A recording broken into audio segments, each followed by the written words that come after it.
Good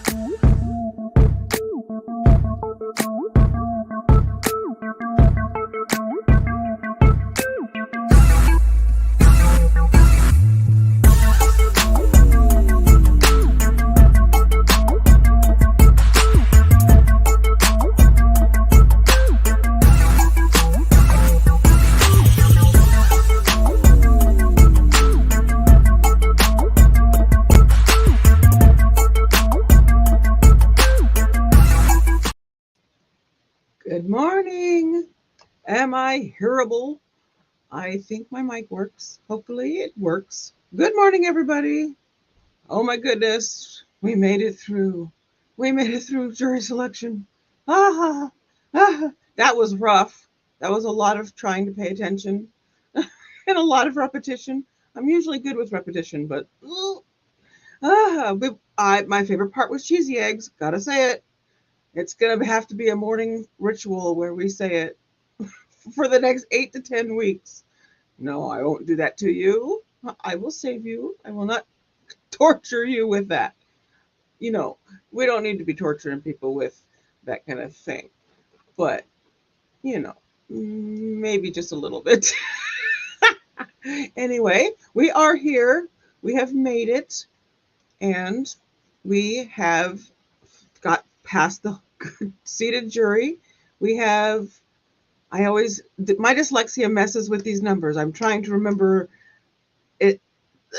Is it 8 women and 10 men or 10 women and 8 men? Someone fix that for me and rearrange it in my head for me.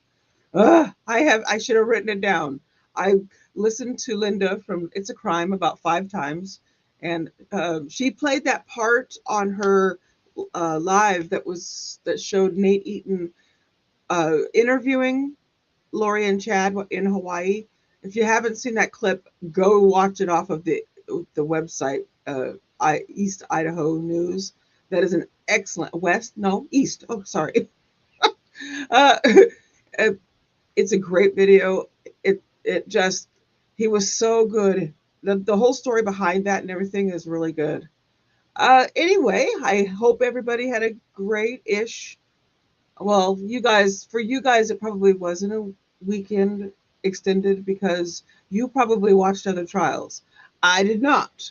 I went into my other little community world and dabbled around in there a lot, and stayed over there for a bit just to kind of get my mind, in give it a rest type of thing. So here I am back in this community, our true crime and trials community. I need to add trials to my intro. Actually, I need to redo my intro. I think it's very basic. It was the first one that I ever tried to do by myself. Coffee. So here we are.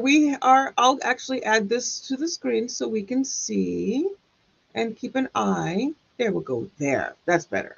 So now we see we've got the court is up. We have, let's see, did anybody fix my inability to remember how many we have, men and women? No, I think it's 8 and 10. One of those numbers. I'll listen again and I'll tell you. I'm sure somebody will fix it for me. But that's where we are, and waiting this morning for, first off, judges' jury instructions. And this is actually going to be the first trial for me where I'm actually paying attention to every part the best I can. What I was doing before in my former profession, I was doing a lot of other things, carrying about up to 7 trials at once sometimes, and trying to put information in on, each of the trials and all that stuff. And I found it, to where, I just dabbled here a little bit, dropped a little info here, put info there. Now I'm doing it myself. And now I have to pay attention better. And my attention span is, so, but we'll see. And maybe we'll get some good, jury instructions are extremely important to pay attention to. even though they can be a little bit tedious. Sorry, my hands are all up here. So they can be a little tedious, but we'll get through it. We'll just really pay attention, and I'll uh, maybe do some uh, shadow puppets on the wall or something if you get too bored. No, I won't. I won't. I won't. I won't. I'll contain myself. So that's where we are, and I want to say hi to everybody real quick. We're gonna go way back up here and see Diane Still. I'm not sure if I remember that name or not. Sorry, Diane. Hi, good to see you. Hi, Brian. Luna Lake is here. Kim Gardner, good to see you. Scroll. I love it. You guys are talking. Paula Schofield is here. And scroll. Hi, Barbie.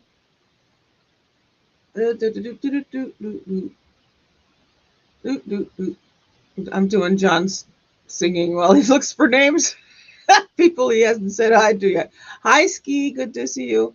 I keep wanting to say Sky, but I think it's Ski because that's the skier, right? The person who we were talking about that. Okay. Renee, good to see you. And I made it to the bottom. Okay, good to see everybody. Awesome. I am so glad to see you guys here with us. So what did you guys do this weekend or the weekend, which for me was, like I said, on the couch, paying attention to my other crew.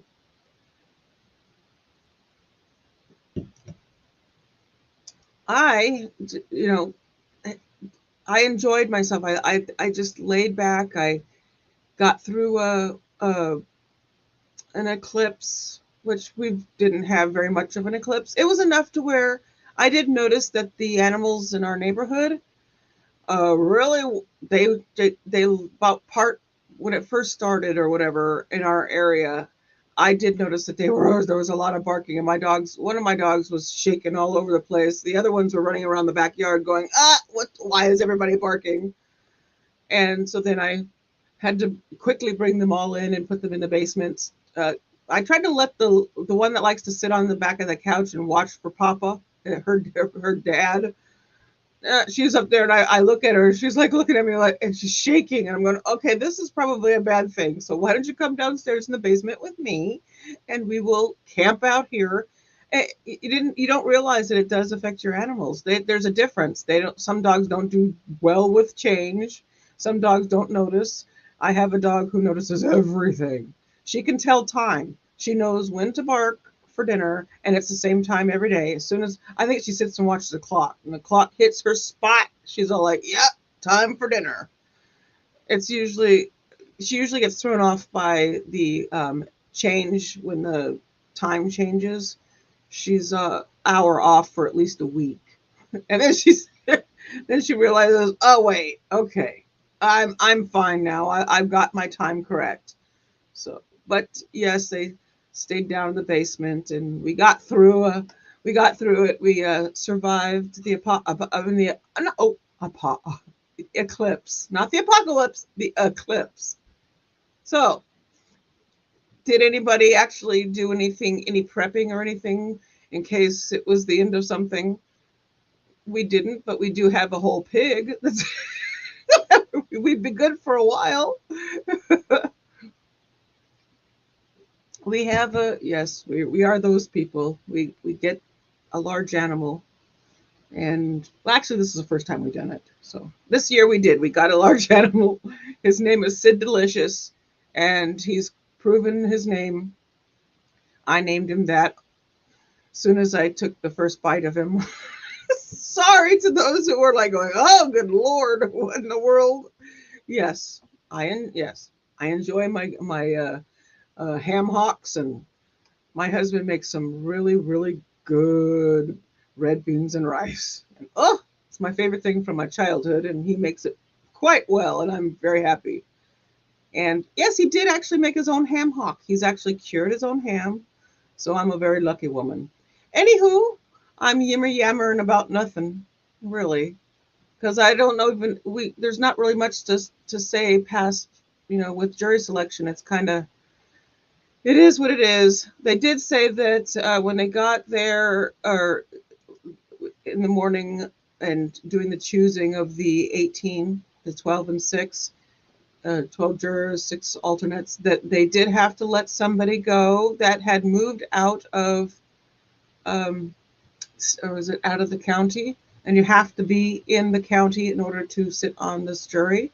So they had to let that person go. They also let a number of people go from the last bit that they chose.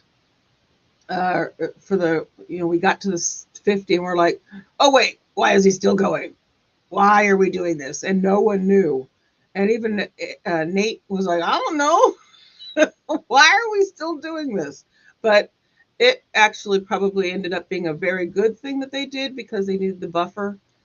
Because if they did end up dropping quite a few, and it may have put it under the 50 mark, which they would have had to go back and try to find a couple more to bring it back up to where they need to be, that kind of thing. So it worked out. They got got them all chosen and all seated, and I still think it's 8 women and 10 men. For some reason, I think there's more men. So that's what I'm trying to remember. But I think that's where we're at.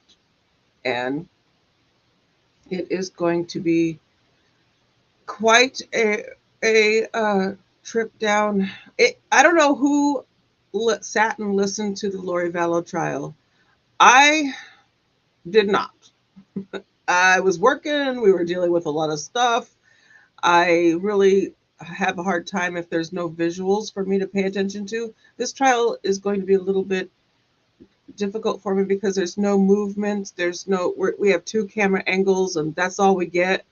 And it doesn't keep my focus. And if I got something to focus on where there's some action going on, or, you got a back and forth with different camera angles, it helps me quite a bit with my attention span. So, but I didn't actually listen to the Lori Vallow trial. I feel bad. Maybe I'll go back and listen to it sometime when I'm, on a down time or something or other, just to see what was, I know that what I do know is that today is when the first day of trial was for that trial. It was a 6-week trial versus this one, which is going to be an 8 to 10 week trial. So there's that. We also have, everybody's looking to see what the first words are that are going to come out of prosecution's mouth. What's the first thing they're going to say? What they said in Vallow Lori's trial was it sex, money, and power? So we'll see what they start with this time. Are they going to use the same opening since no one, since it wasn't seen or whatever? And I don't know how many people really tuned in for it. I don't have numbers on that, but it would be interesting to see, because this is a jury that has not, supposedly not seen the first trial or know anything about it. So maybe they could use the same openings, but we'll see, even though I don't really know all of the openings, so I won't know. You guys will have to, those of you who have seen it and who listened to the original trial, y'all let me know if it's the same. I feel horrible that I'm saying that I didn't watch it, but I had a lot going on. I was, carrying all the other trials and stuff, and so my focus was not on one trial. Let's see what y'all are saying. Let's see. We'll go back. Hey, TM. Let me see. I see a new name. There you are. Hi. Hey, TM. Good to see you. Hello. Hey, let's see. I'm trying to see what y'all are saying. And Tim's or TM's gonna. Sorry if I call you Tim. You're gonna end up being Tim for me. Since I didn't realize you were covering this, I'm going to share it out. Oh, thank you very much. Thank you. That's awesome. Yes, this is where I am now. I am now here. Lucky you. Now you get to see what was behind that keyboard that some people were like, you're mean. you booted me out. I did my job. I was doing my job. I was told to take care of certain things and I took care of them. It was never personal. I don't have hold grudges long enough. You can't when you have the attention span of a gnat. It is what it is. You do your job, you take care of issues and stuff, and then hopefully later on down the road, anyone who got lost in this, who had to be taken care of, understands that it was just the job, and I wasn't trying to boot anybody out on purpose because I didn't like you or anything. I don't have that ability in my brain. I pretty much love everyone. Let's see. Now, do I get annoyed by some? Yeah, we got, y'all know the ones. Y'all know the ones that make you want to go, come here, let me. Let's see. Thank you for putting that out there, TM. That is, let's see. It is great you are covering this trial. Thank you. You're welcome. You're welcome. Stars is going to be a heartbreaking trial. I need to yeah. One thing that I would love for help with is any hearings or anything y'all hear or whatever that we can have access to, or that kind of thing. I have to figure out how to do this stuff. This one I can use this because it's the court's feed and it works great. But any trials coming up, anything down the road, you guys can shoot it over to me. You can go to my Instagram, all of my social media, which I need to put in my videos. I keep forgetting to put it in the description. All of my social medias are the same name as my YouTube at handle, whatever the heck you call it now. The at thing, they're all the same. So if you find me, the only thing is different. I do have a Facebook, but it's linked. I think it's in the front of my channel. I still need to go back and make that one the same because I've sort of rebranded and sticking with the name I have. I know it's not very true crime or trial related in my name, but it is what it is. And I consider reality. All reality is everything. Reality is the true crime stuff we like to follow, trials, TV, everything to me is all reality related. So that's why I stayed with the name. I got tired of changing it. The person who doesn't like change changes her YouTube name 5 billion times, trying to figure out what she's going to do with the channel. So let's see. I'm trying to catch up with the conversation. Let's see. I'm going to agree with. I have to go. Oh, okay. I see what you're agreeing with. You're agreeing with that. Sorry. I'm trying to keep up. It's awesome to see everybody here chatting. And Ski, thank you. Thank you for the support, you guys. If I know people think that it's grifting to do this kind of thing, but I'm gonna put this up for a second because I that's how YouTubers work, right? So there you go. If you want to support, there you go. I also accept super chats and everything else that keeps me being able to do this and not have to go get an outside job, which I've been told by my husband that I don't have to if I so choose not to, which is awesome to know. But I do find it, I need to be doing this. Well, you know what? I probably would be doing this even if I didn't, if I weren't receiving from my efforts, because this is sort of addicting. YouTubing is addicting. Is that? Yeah. Whatever. I admit it. I like doing this and jibber jabbering without not much to say. Let's see. Okay. But Mal, good to see you. Luna, good. I have two Lunas. Luna, meet Luna Lake. Luna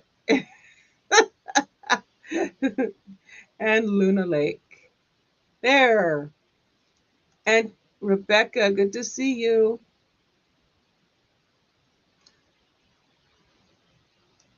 So, let's see. Tracy Farrader trial in July should be. See, here's all the my moderators. Please, please take note of these trials that are being put in the chat because my attention span will not remember them later. What is my Facebook page? I'll have to get it. 1 second.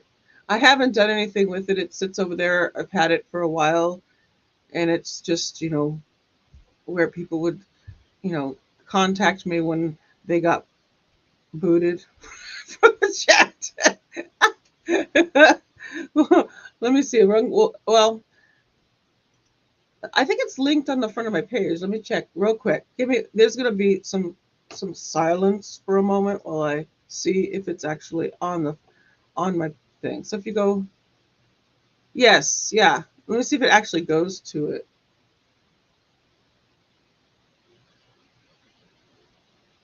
Yes, it does. I have it. Yeah, I need to rebrand this and make it the same as what I got going on over here. But here I found it. So there you go. We'll drop the link.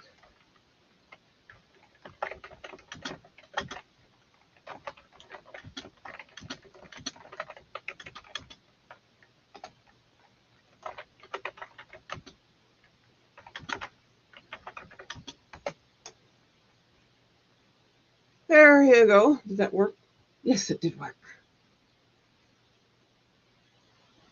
So let's see here. Oh,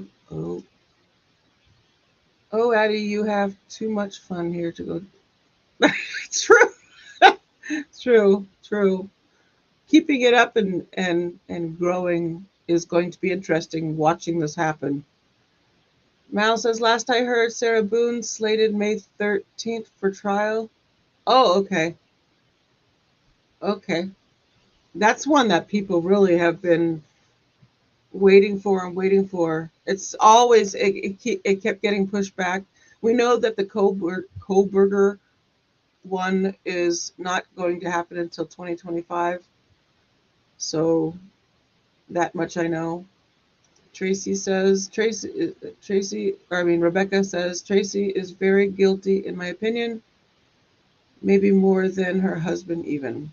Tracy is, I don't remember the name. Oh, Tracy Farrader. Oh, Farrader. That's the one we just went through, right? That was the husband and the trying to remember. That was the husband and the kid in the box or room or whatever. Isn't that the same trial? I cannot remember, but I think so. Farrader, Ferriter. I think it is Farrader. Yeah. I think it's the same one. Tracy was sitting in the courtroom the entire time behind her husband, looking like I had no part of this. But in the video, in the audio and stuff, and the videos that we had to blur out, that was okay. I will tell you, that entire trial, yes, boy in the box trial. I didn't like to call it that, but it was kind of like a box because it was a very small room. I think my yarn closet is actually bigger than his room was. That trial was interesting for me because I had to actually edit out, or cut out every time a child's name was mentioned for the entire trial. I had to edit and re-upload the trial. Oh, that was a lot of work. That I said that I hope that at the time, I hope that we never cover one of these trials again where we can't say names of children because this one is hard. So if we do that one, it will probably, if I can actually have access to it, we'll see. I can't remember what the camera was like in that one. But yeah, there was a lot of me having to chop out how many children? They had three. I think it was three kids, plus any friends that were mentioned. I tried to edit those out too. So and I had to, blur little faces and stuff on some of the stuff, that kind of stuff. Oh, which I love doing. I love editing. I love the editing of videos and stuff. But when you have to sit and listen to a trial and edit the entire thing after you've already sat and, you know, worked on the trial all day long as it was going, and then edit it that night and re-upload it, it's a lot. It was a lot. Let's see. Try to catch up with comments. So, yes, but Boone data has been a moving target. And I wouldn't be surprised if it continues to be a moving target. And what if she ends up accepting a plea? There's all, that can happen in any trial. That can happen in this trial. That could very well happen with this trial. Can you imagine us sitting here going through all of that jury selection for that to happen? Oh, that would not please me at all as a trial watcher. I mean, I would be happy for the families and stuff to not have to go through this again any further than they already have. But yes, a plea can always happen at a trial. I agree, Rebecca Komiska, he was away with work a lot of the time. Yeah, but I felt like when I was listening to Tracy, and his name was Tim, wasn't it? Tim Ferreter. When I was listening to the both of them,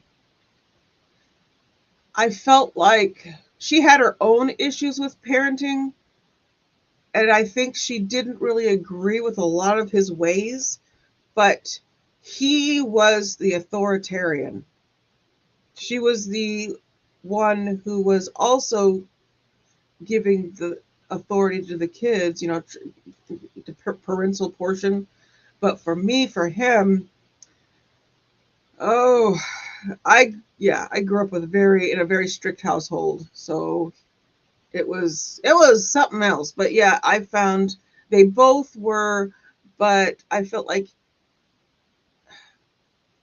I think when she was away, it was just her. She was a lot less authoritarian on the kids. Well, particular, I can't even say it.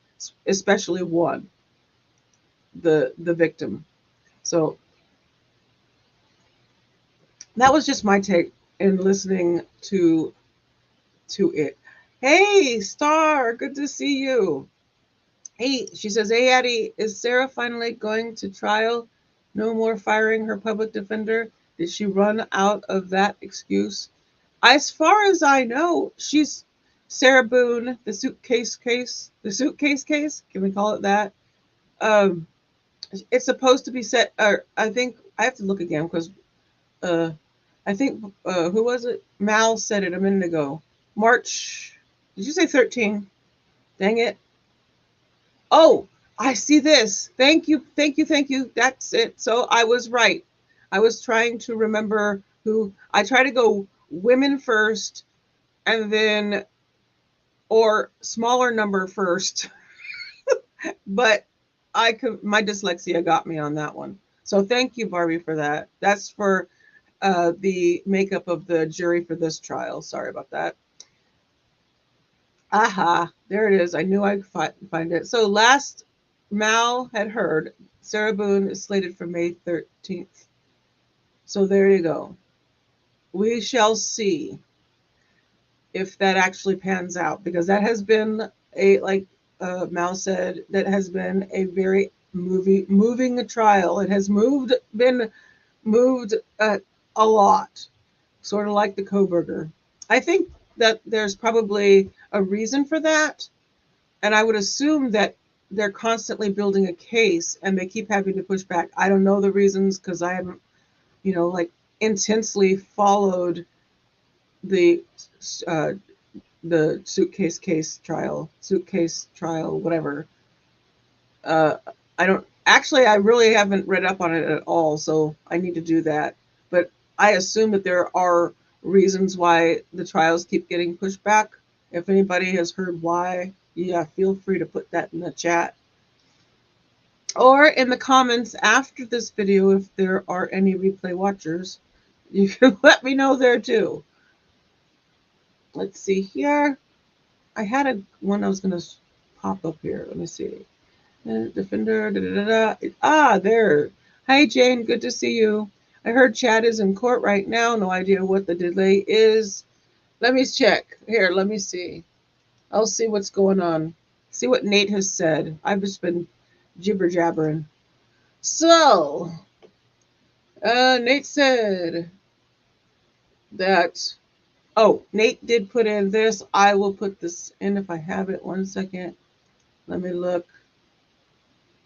So, remember, we have the charges. Why is it so? I don't know why it's doing that. It looks odd. There, you kind of sort of see that. Those are the charges that we have for this child. I think I had. Oh, I don't have it up here. I need to get it, but that's what I got for charges. Um, Nate has said Daybell's sitting stone. Oh, I'm like, what? Okay. I almost said that like it was his name. Daybell Sitting Stone. That's how.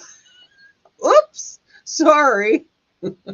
Oh, so Daybell sitting stone faced, wearing a blue shirt and blue tie. The courtroom has been rearranged so he is directly facing the jury. Prosecutor's table will face the jury. The judge, sorry. Prosecutor's table will face the judge. Okay, that was 6 minutes ago. And before that, we are in the, this is the first part of that. This was 17 minutes ago. We are in the courtroom. Oh, there's a reason that they're not started yet, because they're really not well, I guess not, because it's already, it's past time. They are 16 minutes past when they should be starting. So the courtroom, members of the public are filing in. Let me bring this down here so I don't do that to my neck. A line started forming outside the courthouse at 7 a.m. Chad Daybell is sitting at the defense table alone. Attorneys and judge are not in the courtroom yet. So that was, let me see what we got here. Hold on 1 second.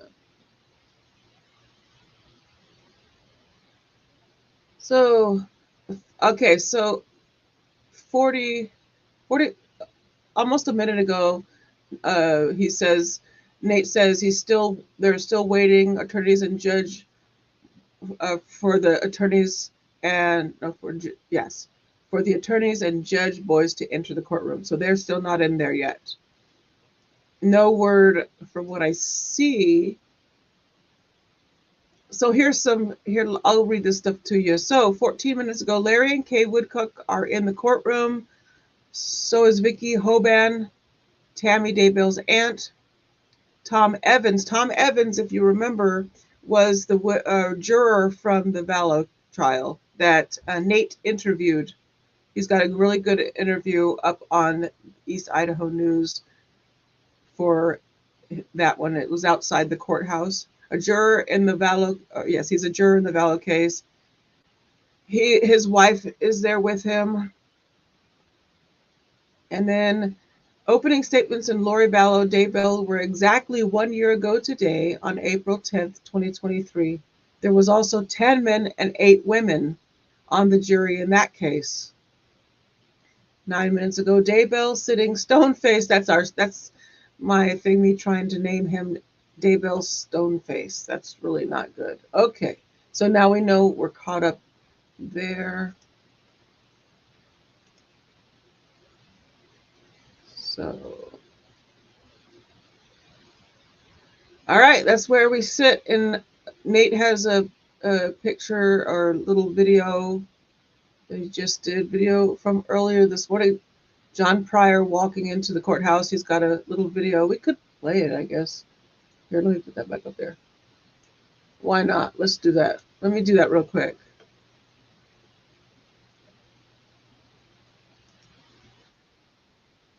Hold on. Let's see if this. Let me see if I can do this. You let me know if you can Probably don't really need to hear it, but I'll do it. 1 second. Let me see, which one are you? None of those. Oh, wait. Maybe it's here. Oh, here we go.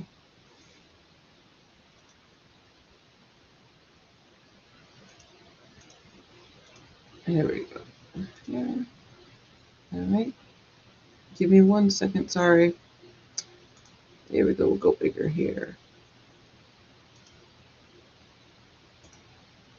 So, oh, helps to actually click on the right thing.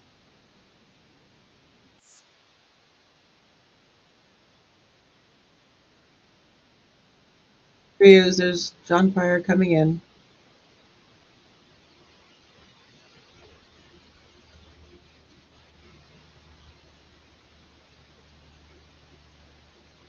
There we go.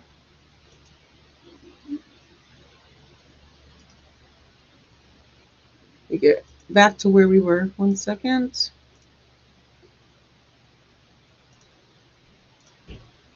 All right. All right. Let me see if he put anything else in. You guys can always go back and read up as Nate goes along, but he is so helpful with. It's awesome to have all his tweets during this entire trial. All right, let's see where you guys are at.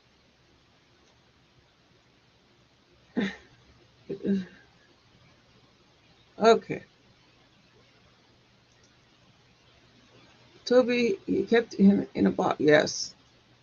That was a rough one. That case, it broke my heart. It really did. I had a lot of, I'll just say I had a lot of PTSD during that one. That was a rough one. And then I edited it and it made it even worse. I got through every day. I had to get through. It was, oof. Hi, Toby. Good to see you. It was horrible. We treated him like a prisoner of war, psychologically torturing him, had for years, confining him and depriving him. To listen to. I have to listen to. Oh, yeah, there's another trial that I didn't, I only want to do one at a time. But there's that, the mute. I don't know how you pronounce it. Is it Mew? Let's see. Let me see if anything's coming in yet. Nothing. Let me see. Nope, still waiting. No new news. Uh, yes, right here. Yeah. Oh, yeah. I was expecting that the jury selection would be very minimal as far as the gallery, and that the trial is going to be. It's going to be standing room only practically. I bet you, because that courtroom's not that big. It looks kind of tiny, actually. The reason that they had to turn the cameras off and have no live streaming during the final peremptory. Everybody keeps saying preemptory. It's peremptory. Peremptory. So there. I have to spell things so that I remember to pronounce them correctly. But they had to close it because we would have seen all the faces. So, because they took the 57 and had them sit in the gallery. Let's see. Star says, did I hear correctly? The OnlyFans girlfriend is going to be on trial soon. Also, I heard something about that. Actually, in our and was it John's chat or one of the other chats that we were in over the last couple of days? I heard somebody say something about the OnlyFans, and I forgot who it was.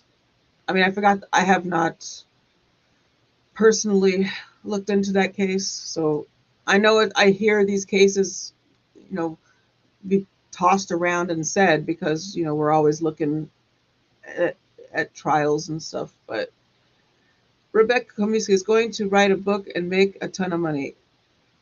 Tom, the person, the former, the juror for Vallow, is that who you're talking about? He is writing a book, and all his proceeds are going to a very good organization to help kids. So I have no issue with him doing that. And yes, he did say the proceeds are going there. So I think normally if somebody's going to do a portion of proceeds to something, that they would normally say that. I think he said the proceeds are going to that whatever his child organization is, and I respect that. Did you see her parents were arrested in relation to her case? No, I had no idea. My little doggy is snoring. So I've seen sometimes a judge makes an order that they cannot make any money off books or movies, etc., but instead it goes to the families or to pay attorneys, etc. Oh, is that for uh like Daybell and people in court? Because remember, I think it wasn't it uh Jodi Arias, wasn't it she wanting to write a book or whatever or something like that, and they wouldn't let her make money off of it? Wasn't that a thing?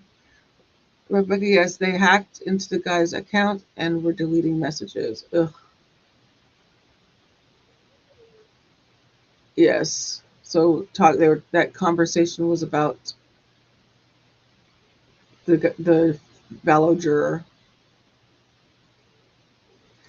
That yes, right here the case with the Farrader case. That was it was interesting hearing him speak and stuff in court, and to hear how he was still trying to protect his family, his parents and stuff. Hope Chad and Lori never make it. Yeah, I'm sure. I'm sure they won't. Remember all the things that Jodi Arias wanted to do while she was in jail? She was going to have time to, what was it, recycle plastic and make T-shirts and stuff like that. Okay. I'd like to know how her recycling business is going. I haven't heard much about it. No, Paula says, God loved him. He even said he still loved his dad and didn't hold any ill wishes to him. Yes. Jodi Arias' trial was wild. I went down to the courthouse a few times and was outside when the verdict was reached. Per- perpetrators aren't allowed to make money off their crime, book movies, etc. Yes. Yes, which I always thought was kind of interesting with all of the Jodi stuff about all the things she was going to do while she was sitting and, you know, doing her sentence and all the good she could do. Just don't put her to death. That was her whole thing. Ah, oh, look at that. Thank you. Good to see you.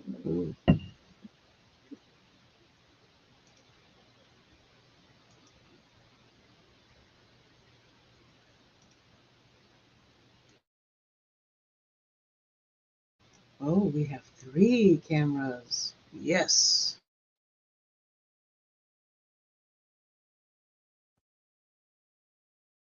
All right, good morning, everyone. We're on the record now on Fremont County case CR 22-21-1623, State of Idaho versus Chad Guy Daybell. Let me confirm with our tech people and clerks here, is the broadcast on? Yes. Thank you. The court will note that as we get started, there is a courtroom conduct order in effect that you've all been advised. Please pay attention to the terms of that order, including making sure you don't have any devices that would go off and interrupt proceedings. No recording within this courtroom or photography of any type. The court is providing public access through the open proceedings as well as the live stream that's being conducted. With the court's live stream, we have, I think, the technology in place to accomplish that. If something comes up that interrupts the live broadcast of this trial, and this will be throughout the trial, we'll give an opportunity to try to get that started again. However, if there's going to be any kind of significant delay in the live stream broadcast, the court will be continuing on with the proceedings. So there there may be gaps in that, but I think our technology is in place that hopefully that won't occur. But just so those listening in understand, if it does come up, we likely will not pause the trial longer than necessary to make that accommodation. At this time, I'll note also for the benefit of council, we do have all 18 jurors, our 12 jurors with 6 alternates have arrived this morning, and everyone has submitted their juror affirmation sheet regarding following the court's admonishment while they've been gone. No issues to bring up on the affirmations of the jurors. So with that in mind, then let me go to the state, noting the state is here present. Is the state ready to proceed this morning? Yes, Your Honor, thank you. And is the defense ready to proceed? Yes, Your Honor, thank you. Okay, thanks, counsel.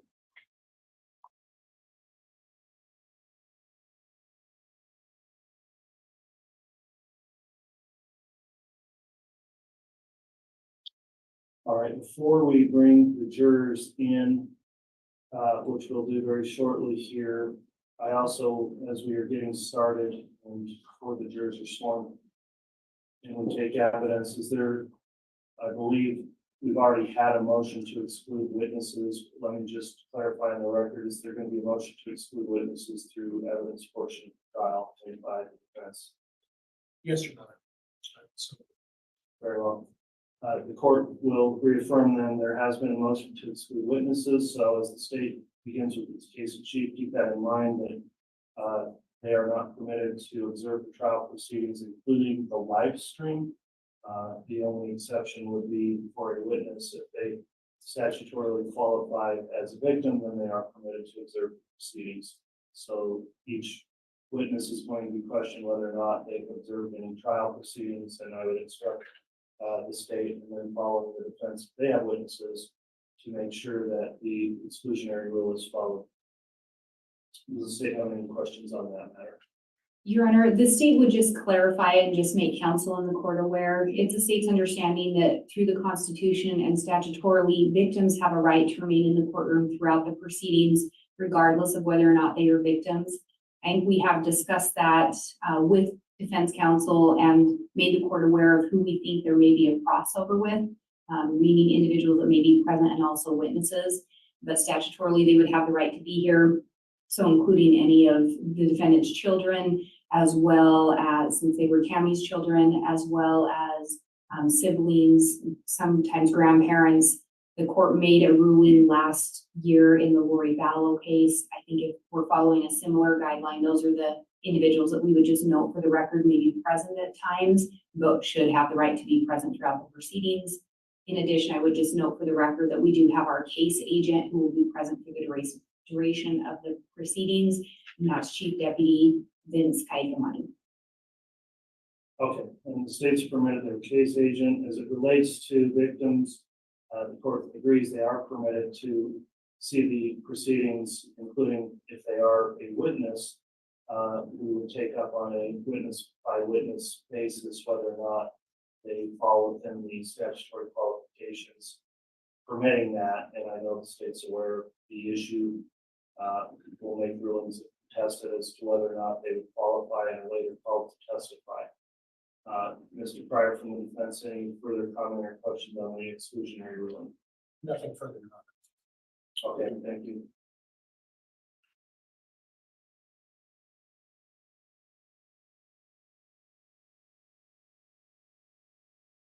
All right, this time then we will have the jurors brought in. Yes, sir.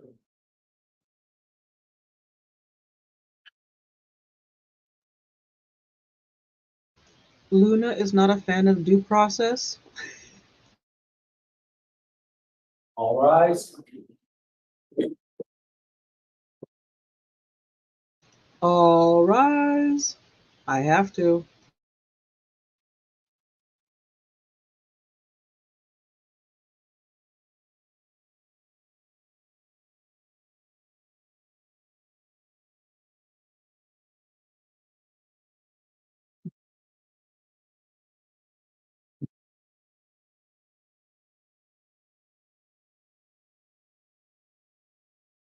The jury is present and accounted for. All right, thank you, Mr. Baylor. Please be seated.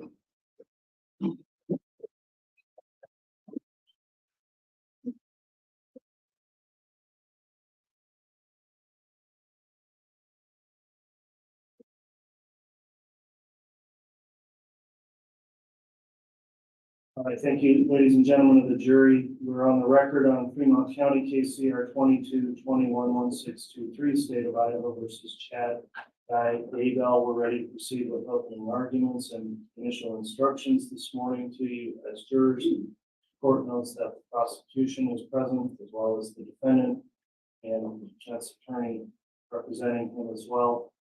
We have qualified this panel of 18 jurors consisting of 12 jurors with 6 alternates, and they are now seated for trial. Let me start with the state and ask, will the state agree that the jury has now been properly seated and ready to be sworn? Yes, Your Honor, thank you. Will the defense agree as well? Yes, Your Honor. Thank you.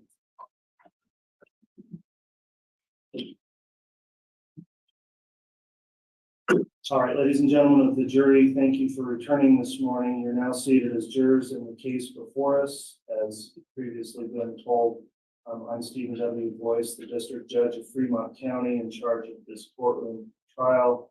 I'll briefly reintroduce you to some of our court personnel assisting here today. Shannon Holstein, seated to my right, is the clerk who is keeping minutes of the trial proceedings, will be marking trial exhibits and administering oaths to you as jurors and to the witnesses. We do have our courtroom bailiffs as well who assist with keeping order in the courtroom and helping the jury move about where they're supposed to throughout the day, and in enforcing any conduct orders we have in effect here for the trial.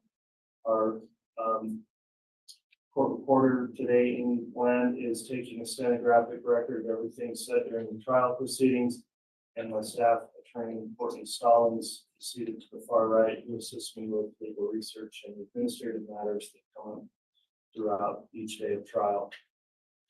Each one of you has been qualified, examined, and selected to serve as a juror of this court. The clerk will now have a roll call of our seated jurors. Please, Madam Clerk, if you would conduct the roll call. As to each juror, once your juror number is announced, please just indicate present or here verbally so we acknowledge that on the record. Madam Clerk. Juror 27, present. Juror 219. Here. Juror 505. Here. Juror 631. Here. Juror 653. Here. Juror 686. Present. Juror 752. Present. Juror 1680. Present. Juror 823. Here. Juror 1358. Here. Juror 1365. Here. Juror 716. Here. Juror 751. Here. Juror 997. Here. Juror 1078. Juror 1577. Here. Juror 1271. Juror 1382. Thank you, Madam Clerk. This case has been brought by the state of Idaho. I'll sometimes refer to the state as the prosecution. The state is here represented in this trial by Lindsay Blake, the Fremont County prosecutor. Ms. Blake, could you please stand briefly? Also, Rob Wood is the Madison County prosecutor. Ingrid Beatty is a special assistant prosecutor.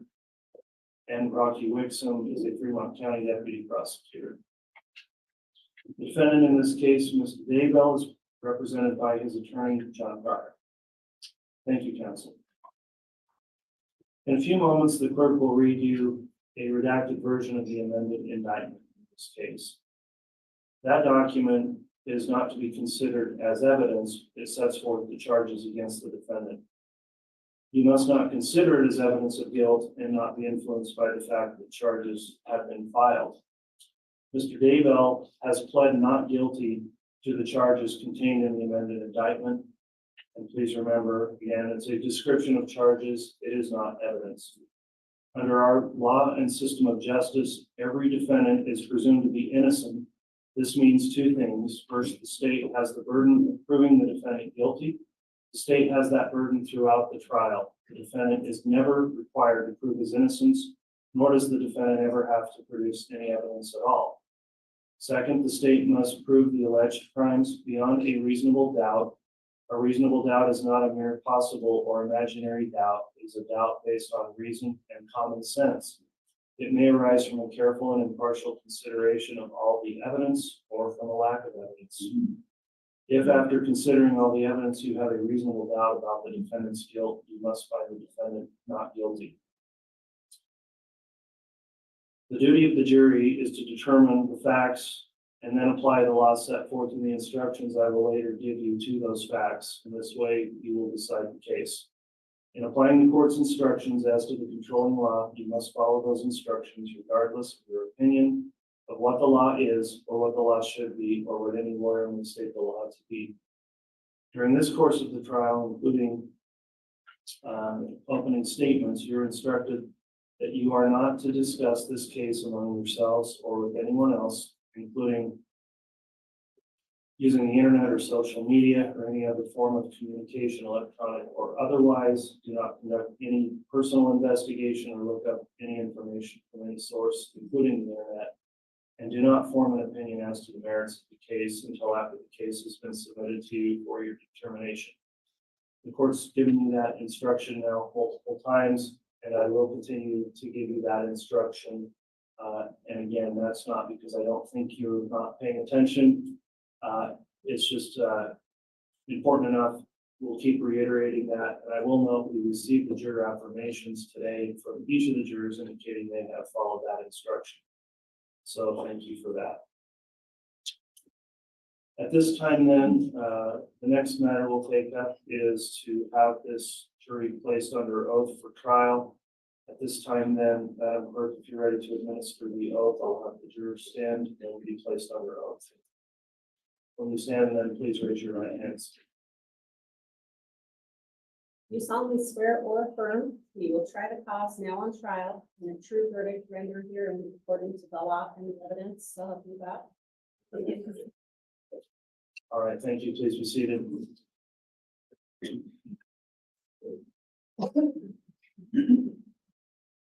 All right, the jurors have already been advised of some of our trial procedures in this case, and I'll just give you some additional general information here. Our normal schedule is to run trial from 8:30 each day until 3:30. At times that will need to be modified for certain reasons. Sometimes we have matters to be argued outside of your presence. Sometimes during the recesses, they may seem to go long because we're conducting other court business outside of your presence. But we will take recesses through the morning and also in the afternoon. If anyone is uncomfortable, needs a break or recess for some specific reason, please notify the bailiff and we'll do our best to accommodate each of you and keep you comfortable while you're here. In addition, if anyone has any kind of accommodations they need, for example, assistance with a hearing device, other matters, please notify the bailiff again, and we want to make sure you are as comfortable as you can be and able to be alert and attentive throughout the presentation of evidence in the case. These seats that you have been assigned to at this time will be your specific seat throughout the trial. Please return to that same assigned seat each day or after each break so that we are able to determine who's here and if someone's not for some reason, who's not here. If there are interruptions at times during the trial, I know that can be frustrating, but we'll work our best to keep those to a minimum, move the trial as long as efficiently as possible, but at times it just takes time to hear motions that are necessary outside of your presence. And then the courtroom and your location for deliberations, as well as during the trial where you'll be held. We've provided, of course, access to restrooms and other needs you may have. I'll address your compensation here. State law allows you for $10 a day for your jury service. However, after 5 days, that bumps up to $40 a day. So this trial is expected to go some time. You'll likely get into that increased range of compensation, and that's pursuant to Idaho Code 2215. You're also entitled, I believe, to a mileage reimbursement for travel each day, and that can further be explained to you if you have any questions. Also, you may notice from time to time, or a lot of the time, I'm looking at monitors here during the trial. I do have case information here and availability to access and research things from the bench. And so if you notice me looking at those monitors, it's generally to assist me in trial issues that come up. At this time, then the court will provide the jury with some additional jury instructions. As I read through these, it's somewhat lengthy, and I will notify you that you don't have to necessarily memorize everything I'm saying. When the trial is concluded and you deliberate, you will have printed copies of these instructions to return to for reference. And if you'll give me just a moment here, I have a brief inquiry to make with my staff attorney.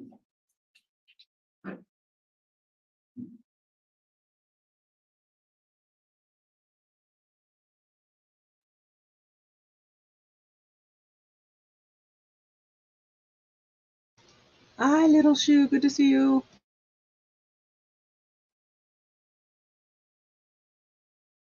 All right, thank you. Now that you've been sworn as jurors to try this case, I'll go over with you what will be happening. I will describe how the trial will be conducted and what we will be doing. At the end of the trial, I'll give you more detailed guidance on how you are to reach your decision. Because the state has the burden of proof, it goes first. After the state's opening statement, the defense may make an opening statement or may wait until the state has presented its case. The state will offer evidence that it says will support the charges against the defendant. The defense may then present evidence that is not required to do so. If the defense does present evidence, the state may then present rebuttal evidence.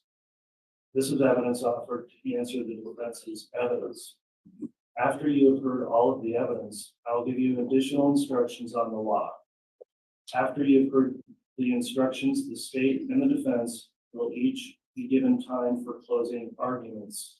In their closing arguments, they will summarize the evidence to help you understand how it relates to the law. Just as the opening statements are not evidence, neither are the closing arguments. After the closing arguments, you will leave the courtroom together to make your decision. During your deliberations, you will have with you my instructions, the exhibits admitted into evidence, and any notes taken by you in court. The defendant is charged by the state of Idaho with a violation of law. The charges against the defendant are contained in the amended indictment. The amended indictment is simply a description of the charges. It is not evidence.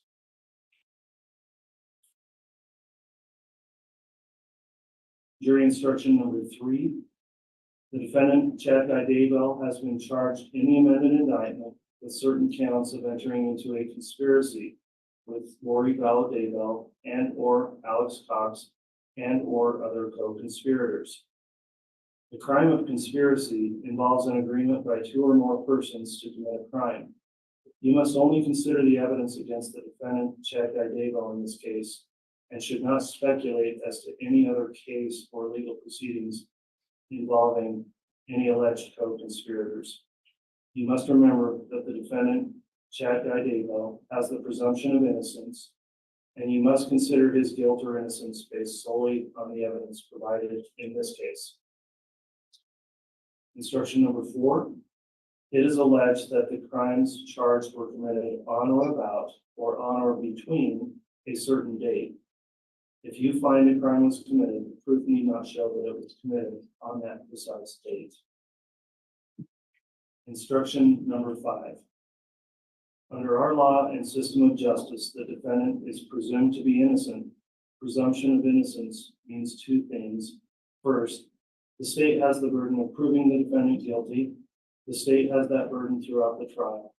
The defendant is never required to prove his innocence, nor does the defendant ever have to produce any evidence at all. Second, the state must prove the alleged crime beyond a reasonable doubt. A reasonable doubt is not a mere possible or imaginary doubt. It is a doubt based on reason and common sense. It may arise from a careful and impartial consideration of all the evidence or from lack of evidence. If after considering all the evidence you have a reasonable doubt about the defendant's guilt, you must find the defendant not guilty. Jury instruction number 6. A defendant in a criminal trial has a constitutional right not to be compelled to testify. The decision whether to testify is left to the defendant, acting with the advice and assistance of the defendant's lawyer. You must not draw any inference of guilt from the fact that the defendant may not testify, nor should this fact be discussed by you or enter into your deliberations in any way. Jury instruction number 7. If during the trial I may say or do anything which suggests to you that I am inclined to favor the claims or positions of any party, you will not permit yourself to be influenced by any such suggestion. I will not express nor intend to express, nor will I intend to intimate any opinion as to which witnesses are or are not worthy of belief, what facts are or are not established, or what inferences should be drawn from the evidence. If any expression of mine seems to indicate an opinion relating to any of these matters, I will instruct you to disregard it. Jury instruction number 8. Your duties are to determine the facts, to apply the law set forth in my instructions to those facts, and in this way to decide the case. In doing so, you must follow my instructions regardless of your own opinion of what the law is or should be, or what either side may state the law to be. You must consider them as a whole, not picking out one and disregarding others. The order in which the instructions are given has no significance as to their relative importance. The law requires that your decision be made solely upon the evidence before you. Neither sympathy nor prejudice should influence you in your deliberations. Faithful performance by you of these duties is vital to the administration of justice. In determining the facts, you may consider only the evidence admitted in this trial. This evidence consists of the testimony of the witnesses, the exhibits offered and received, and any stipulated or admitted facts. The production of evidence in court is governed by rules of law. At times during the trial, an objection may be made to a question asked a witness, or to a witness's answer, or to an exhibit. This simply means I'm being asked to decide a particular rule of law. Arguments on the admissibility of evidence are designed to aid the court and are not to be considered by you nor affect your deliberations. If I sustain an objection to a question or to an exhibit, the witness may not answer the question, or the exhibit may not be considered. Do not attempt to guess what the answer might have been or what the exhibit might have shown. Similarly, if I tell you not to consider a particular statement or exhibit, you should put it out of your mind and not refer to it or rely on it in your later deliberations. During the trial, I may have to talk with the parties about the rules of law which should apply to this case. Sometimes that will occur over on the corner there, and we do have a device here that whites out the noise so you can't hear us speaking there. At other times, I'll excuse you from the courtroom so that you can be comfortable while we work out any problems with evidence. You are not to speculate about any such discussions. They are necessary from time to time to help the trial run more smoothly. Some of you have probably heard the terms circumstantial evidence, direct evidence, and hearsay evidence. Do not be concerned with these terms. You are to consider all the evidence admitted in this trial. However, the law does not require you to believe all of the evidence. As the sole judges of the facts, you must determine what evidence you believe and what weight you attach to it. There is no magical formula by which one may evaluate testimony. You bring with you to this courtroom all the experience and background of your lives. In your everyday affairs, you determine for yourselves whom you believe, what you believe, and how much weight you attach to what you are told. The same considerations that you use in your everyday dealings and making these decisions are the considerations which you must apply in your deliberations. In deciding what you believe, do not make your decisions simply because more witnesses may have testified one way than the other. Your role is to think about the testimony of each witness you heard and decide how much you believe of what the witness had to say. A witness who has special knowledge in a particular matter may give an opinion on that matter. In determining the weight to be given such an opinion, you should consider the qualifications and credibility of the witness and the reasons given for the opinion. You are not bound by such opinion. Give it the weight, if any, to which you deem it entitled.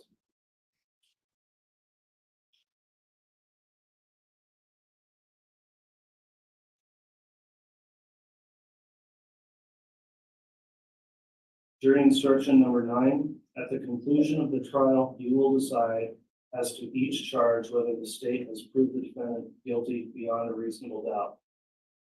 The subject of penalty or punishment is not to be discussed or considered by you in making these decisions. That is a matter which must not in any way affect your verdict. Jury instruction number 10. The state is seeking the death penalty in this case. If the defendant is convicted of murder in the first degree, there will then be a separate sentencing phase of the trial. At that sentencing phase, additional evidence may be presented and the jury will be given additional instructions. At the conclusion of that hearing, the jury will then decide if the defendant will be sentenced to death. If the jury decides that the defendant will not be sentenced to death, either the defendant will be sentenced to a term of life imprisonment without the possibility of parole, or the judge will sentence the defendant to a term of life imprisonment during which the defendant could not be paroled for at least 10 years and possibly for life. Jury instruction number 11. If you wish, you may take notes to help you remember what witnesses said. If you do take notes, please keep them to yourself until after you and your fellow jurors go to the jury room to decide the case. You should not let note-taking distract you so that you do not hear other answers by witnesses. When you leave at night, you'll leave your notes here with the bailiffs. If you do not take notes, you should rely on your own memory of what was said and not be overly influenced by the notes of other jurors. In addition, you cannot assign one person the duty of taking notes for all of you. Jury instruction number 12. It is important that as jurors and officers of this court, you obey the following instructions at any time you leave the jury box, whether it be for recesses of the court during the day or when you leave the courtroom to go home at night. First, do not talk about the case among yourselves or with anyone else during the course of the trial. You should keep an open mind throughout the trial and not form or express an opinion about the case. You should only reach your decision after you have heard all the evidence, after you've heard my final instructions, and after the final arguments. You may discuss this case with the other members of the jury only after it is submitted to you for your decision. All such discussions should take place in the jury room.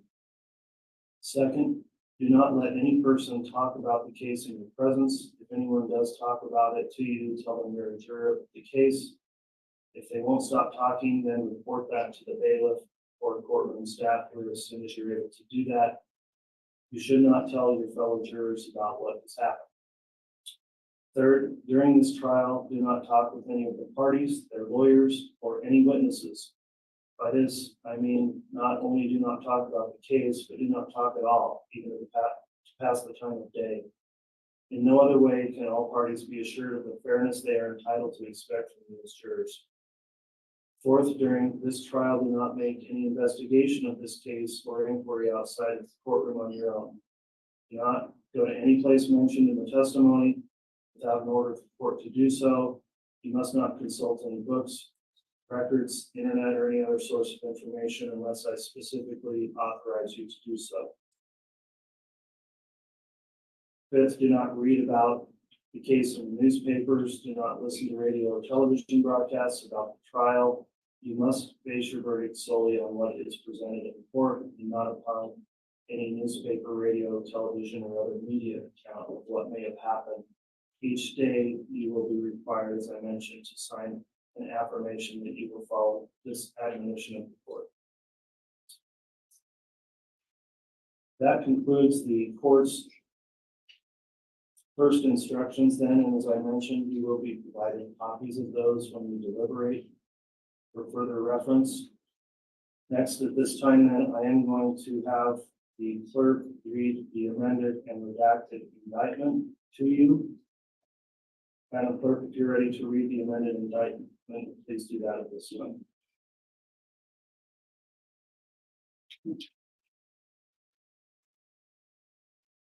In the District Court of the Seventh Judicial District of the State of Idaho and for the County of Fremont. State of Idaho plaintiff versus Chad Guy Daybell defendant, case number CR 22211623, amended indictment. Chad Guy Daybell is accused by the grand jury of Fremont County of this indictment as follows. Count 1, conspiracy to commit first-degree murder and grand theft by deception.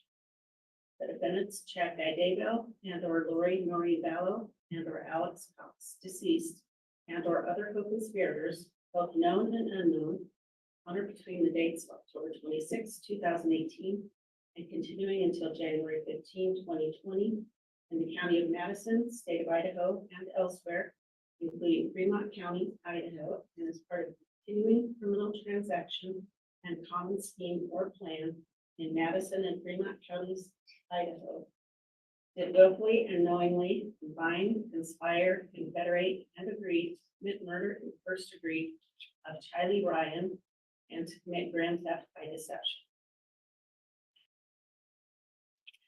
Count 2, first degree murder. The defendant, Chad Guy Daybell, on or between the 8th and 9th day of September 2019 in the county of Madison, state of Idaho, and as part of a common scheme or plan for continuing criminal transactions in Madison and Fremont counties in Idaho, were concerned in the commission of a first-degree murder and did aid and abet in its commission, or not being present, advised and encouraged its commission, or by command compelled another to commit the crime, and did so with malice aforethought, and did so willfully, deliberately, and with premeditation, which resulted in the death of a human being, to wit, either kill Tylee Ryan and or assist in the killing of Tylee Ryan, and or did encourage the killing of Tylee Ryan, and or did command another to kill Tylee Ryan in violation of Idaho. Count 3, conspiracy to commit first-degree murder and grand theft by deception.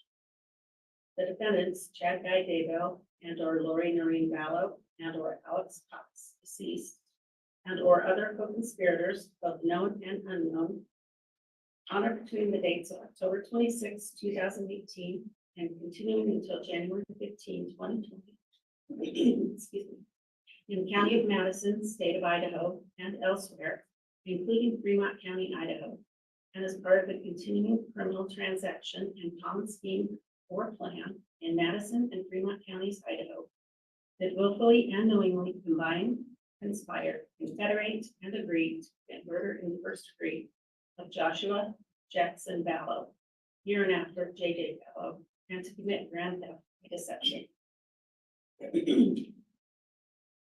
Count 4, first degree murder.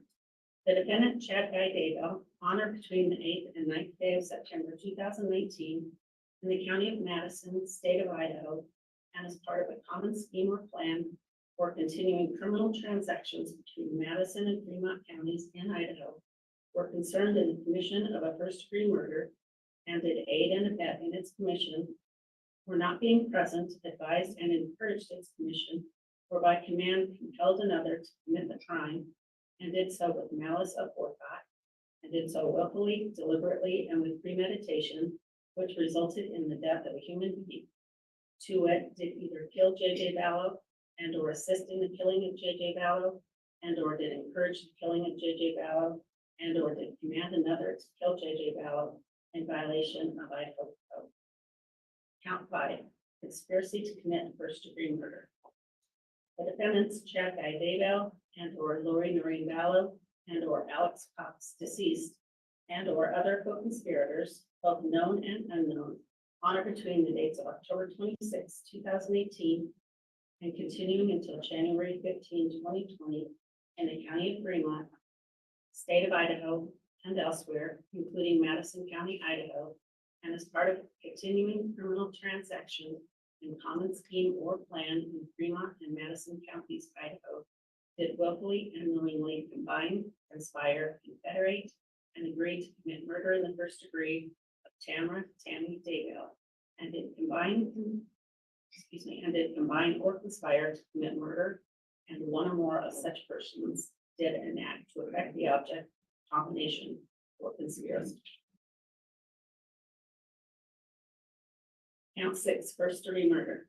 The defendant, Chad Guy Daybell, on October 18 to 19, 2019, in the county of Fremont, state of Idaho, was concerned in the commission of first degree murder and did aid and abet in its commission, or not being present, advised and encouraged its commission, or by command compelled another to commit the crime, and did so with malice aforethought, and did so willfully, deliberately, and with premeditation, which resulted in the death of a human being, to wit, did either kill Tamara, Tammy Daybell, and or assist in the killing of Tamara, Tammy Daybell, and or did encourage the killing of Tamara, Tammy Daybell, and or did command another to kill Tamara, Tammy Daybell in violation of Idaho code. Count 7, insurance fraud. The defendant, Chad Guy Daybell, on or about October 19, 2019 through October 30, 2019, in the county of Madison, state of Idaho, did with the intent to defraud or deceive an insurer for the purpose of obtaining any money or benefit, insurer or other person, a statement as part of or in support of a claim for payment or benefit, knowing that such statement contained false, incomplete, or misleading information concerning any fact or thing material to such claim, to wit, did present and or cause to be presented an insurance beneficiary form to Life Map Assurance Company in violation of Idaho code. Count 9, insurance fraud. That the defendant, Chad Guy Daybell, on or about October 19, 2019 through October 31, 2019, in the county of Madison, state of Idaho, did with the intent to defraud or deceive an insurer for the purpose of obtaining any money or benefit, insurer or other person, a statement as part of or in support of a claim for payment or benefit, knowing that such statement contained false, incomplete, or misleading information concerning any fact or material thing to such claim, to wit, did present and or cause to be presented an insurance beneficiary form to Primerica Life Insurance Company in violation of Idaho code. Signed as a true bill on the 24th day of May, 2021, and signed by the deputy presiding grand juror, acting as presiding grand juror in Fremont County, state of Idaho. And to these charges, the defendant has entered a plea of not guilty. All right, thank you very much, Madam Clerk, for reading the redacted amended indictment. In this case, again, I will advise the jurors, remember the indictment is a description of charges. It is not evidence. That concludes the court's opening instructions and the reading of the indictment. The jury's been sworn as well. The next matter we would take up then are opening statements. We inquire of the state, is the state ready to proceed with openings? Yes, Your Honor. Who will be giving the opening statement? I will remember. Very well. Mr. Wood, you may present your opening.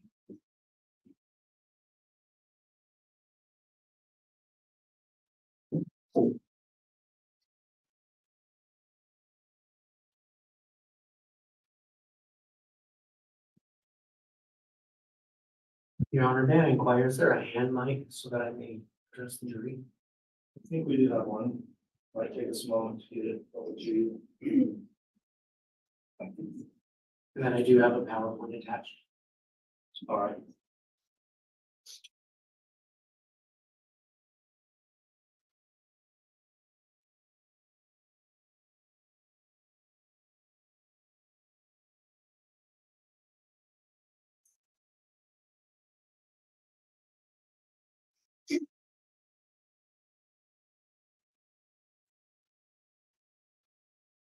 May I proceed your phone? Yes, it's for the HDMI.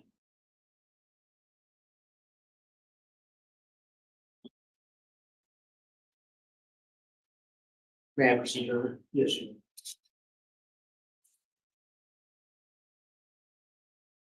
2 dead children.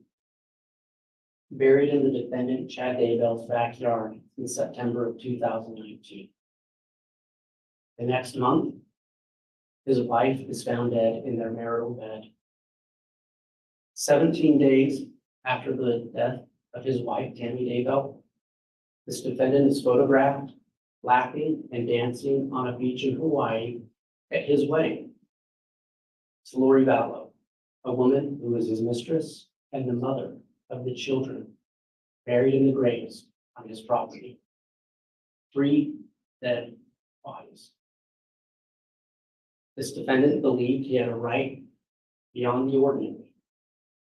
When he had a chance at what he considered his rightful destiny, he made sure that no person or no law would stand in his way. His desire for sex, money, and power led him to pursue those ambitions. And this pursuit led to the deaths of his wife and Lori's 2 innocent children. Chad Daybell is an author who wrote books about the apocalypse. During this trial, you will hear a story more troubling. And the story is real. Chapter 1. The defendant was a seemingly ordinary man. You'll see that he craved significance. He worked in journalism and he worked as a sexton in a graveyard. He married his wife Tammy in 1990 after meeting at Brigham Young University, and they settled in Utah. As a full-time homemaker and mother, Tammy's love for her family was boundless. Together, Tammy and the defendant started a small publishing company, which Tammy supported in many ways. They had 5 children together. They moved to Idaho, where Tammy became a beloved school librarian. She was devoted to service, her community, and her faith. But for this defendant, that ordinary existence was not enough. Chapter 2. Lori Vallow was a homemaker from Arizona. Your Honor, this mic just. Sorry, Mr. Lee. Let's see if we get a replacement mic.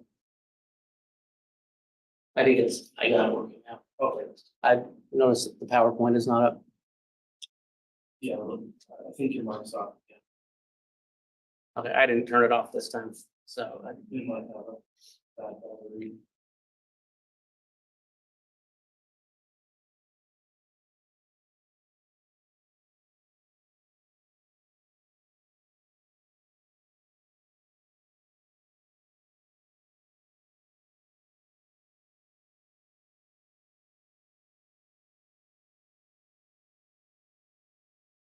You want to confirm the screen as well?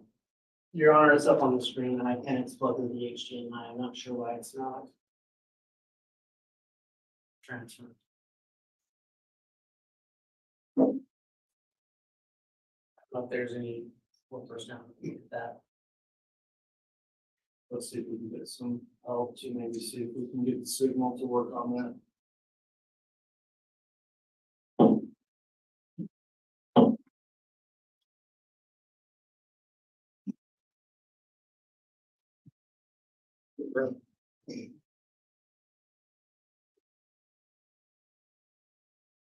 Sorry.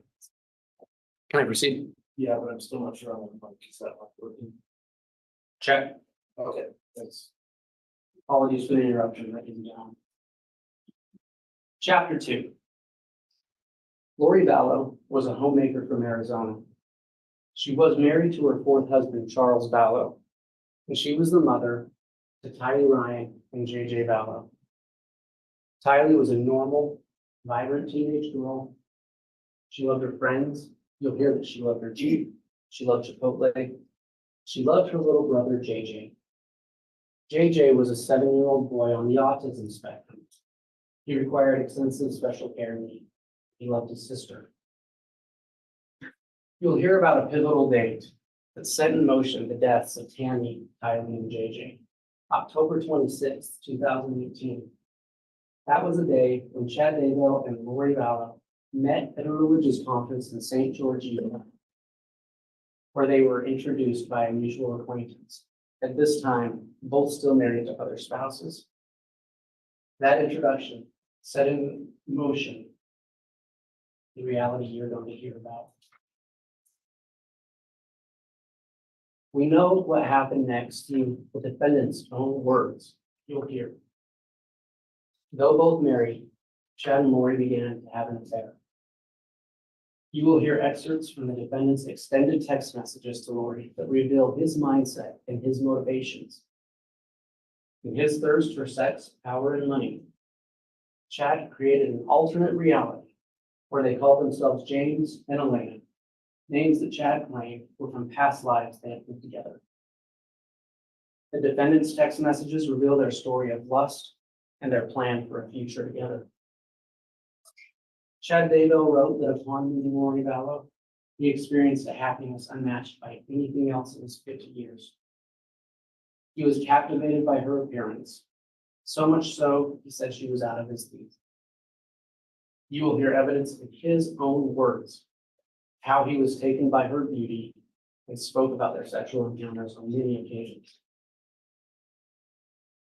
More than anything else, Chad's obsession with Lori was rooted in her adoration for him. She was the mirror reflecting the grandeur he saw in himself. He called her an exalted goddess. He told her in writing that she had returned to earth to perform a special mission. And part of that mission included being with him. They soon came together and turned their dreams into a plan for the future. One free from what they called obstacles, and those obstacles were Tylee, JJ, and Tammy. Chapter 3. You'll hear that in the world that Chad and Lori planned for themselves, they identified those who stood in the way of their dream as dark. Their spouses, Lori's own children, and any who opposed them were labeled sometimes as dark spirits or even zombies. This was more than an alleged belief of right-wing labor. The evidence will show that it was a convenient narrative that dehumanized people who stood in their way and who were labeled as obstacles. This narrative gave them the pretext to remove people from this world for their own good. Chad and Lori preached that only through spiritual intervention, what they sometimes called casting, sometimes through burning, or even through death, that these dark spirits be cleansed. Enter Alex Cox, Lori's devoted brother. Chad and Lori manipulated Alex with promises of spiritual rewards. They wielded their influence over Alex, drawing him into their plotting and planning of their own future. After the deaths of Tylee, JJ, and Tammy, Chad Daybell gave Alex a blessing. This blessing was reported by Lori, who was present. And in that blessing, he said to Alex, "You have earned the privilege to be a member of their exclusive religious group." And he also said to him, "You have already assisted us in ways that can never be repaid." But you will also see other text messages. Chad and Lori discussed more earthly concerns, that Alex could be the one to implicate them. Alex knew this as well. Shortly before he died, on December 12th, 2019, he told his wife, Zulema Pastenes, who you will hear from, he was afraid he was going to be Chad and Lori's fall guy. Chapter 4. Once their calculated plan was devised, it only took months to execute and remove perceived obstacles in Chad Daybell's path to a new life. Charles Vallow, Lori's husband, who was labeled as dark by the defendant, was shot and killed by Alex Cox in Arizona. Lori stood to gain $1 million, money that could fund Chad and Lori's future. Yet following Charles's death, Lori Vallow awaited a $1 million life insurance payout that never came, only to learn that the beneficiary was no longer her. Upon learning she would not receive that insurance money, Lori would text Chad, "I'll still get the $4,000 a month from SS, meaning Social Security." Chad replied to her in a text that read, "It will be interesting to see if it got changed after he had 2 bullets in his chest." Tylee Ryan, also branded Dark and a zombie, was last seen on September 8, 2019. Subsequent investigations revealed the horrifying truth. Her remains, charred and dismembered, were found in a grave on Chad Daybell's property. Without Charles's $1 million in insurance money to support them, Lori Vallow continued to illegally receive Tylee's Social Security benefits, provided after the death of Tylee's biological father, who had been Lori's third husband. According to this defendant, J.J. Vallow, Lori's son, was also possessed. After he was labeled as a dark entity, his fate was no less tragic than his sister's. His young life was also planned. Later, his bound body was discovered buried in Chad's backyard, his death by suffocation. Yet while JJ was missing, Lori continued to illegally receive JJ's Social Security benefit, money provided by Charles Vallow's dad. Tammy Daybell, a vivacious, healthy mother, was another individual labeled as a dark spirit to be removed. On October 9th of 2019, she reported being shot at night near her home by a man covered in black. She thought it was a paintball gun. On October 19th, 10 days later, she died in her own home with her husband present. This was soon after an increase in the value of her life insurance to more than $400,000. This defendant rapidly cashed in that life insurance and began looking for condos in Hawaii with Lori. You'll see the rental application he submitted for a couple with no kids. Medical examiners would later determine that the only reasonable explanation for Tammy's death was not of natural causes, but rather a homicide. In fact, you will hear from multiple witnesses that Chad predicted multiple times that Tammy would die in early death. Chapter 5. 17 days after his wife's death, Chad Daybell and Lori Vallow got married and celebrated on a beach in Kauai, Hawaii, symbolizing what he called their eternal union. Chad and Lori were preparing their wedding well before Tammy's death. Lori was shopping for wedding rings while Tammy was still alive. Now, without the earthly obstacles of spouses and young children, and with Tammy's insurance policy and the children's Social Security funds, they could live the life that Chad and Lori wanted. Nothing was going to stand in their way. Chapter 6. Unfortunately for this defendant, reality soon shattered their bliss. Two things led law enforcement to his and Lori's door. On October 2nd, 2019, Lori Vallow's nephew-in-law, a man named Brandon Boudreaux, was shot at in Arizona by someone from what he believed was Tyler's Jeep. Law enforcement in Arizona investigating Brandon's shooting contacted law enforcement in Fremont County, Idaho, to look for Alex Cox and for Tyler's Jeep. And you'll hear that that Jeep was later found in Rexburg, Idaho, in Madison County. Meanwhile, J.J. Vallow's grandmother, concerned that she hadn't seen or heard from him in months, asked police for help. The police followed up and located Lori in Rexburg, Idaho, where the police did a welfare check at Lori's apartment. Law enforcement arrived at Lori's door on November 26, 2019. When asked about Lori, Chad first told law enforcement he didn't know her very well, despite the fact that they were married and had been in a relationship for over a year. Lies by Lori to police about JJ and Tylee's whereabouts, and then a move to Hawaii, and Lori's unwillingness to present her children to law enforcement to prove their well-being led to her arrest and extradition. As Lori refused to produce her children, law enforcement continued their search for Tylee and JJ. During that search, they located a unique text message This defendant, Chad Daybell, had sent to his wife Tammy on September 9th, 2019, which was the day after Tylee Bryant's last known appearance.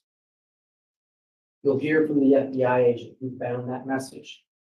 But this message seemed longer than his usual text to Tammy, and it had a more conversational tone.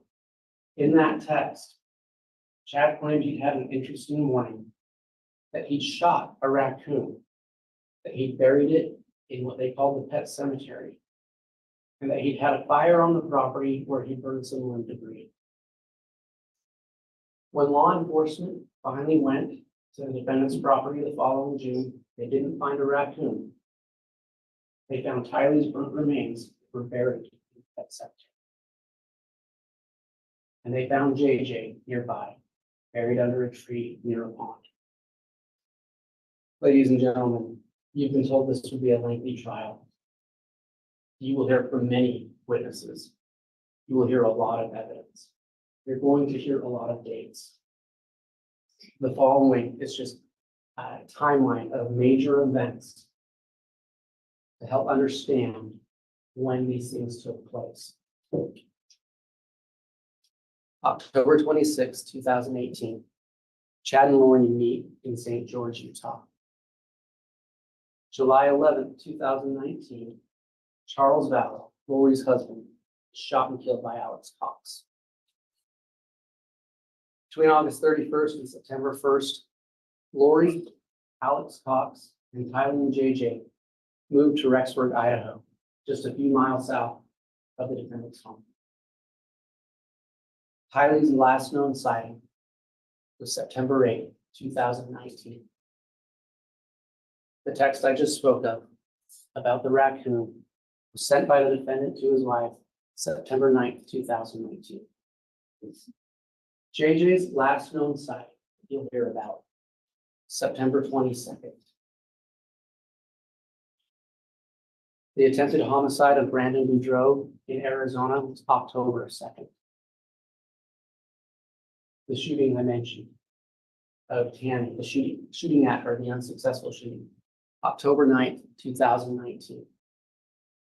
Tammy's death, October 19th, 2019. 17 days later, Chad and Lori married in Hawaii. Law enforcement did a welfare check looking for JJ November 26, 2019 in Rexburg, Idaho. November 26th and 27th, Chad and Lori leave town. June 9th, 2020, Tylee and JJ's remains are found on Chad's property. As I said, you're going to hear a lot of evidence from a lot of witnesses. And there's going to be kind of different groups of evidence you're going to hear from. You'll hear from law enforcement, some of whom will give you a broad overview of the investigation and what they did, how the search for Tylee and JJ drew to a case of murder. You'll hear how it began by people who knew Lori and Chad, the James and Elaine. You'll hear about the James and Elaine story and about their relationship with each other and how they pursued their dream, their plan for a life together. You'll hear in the defendant's own words, people referred to as obstacles, how they need to be gotten rid of.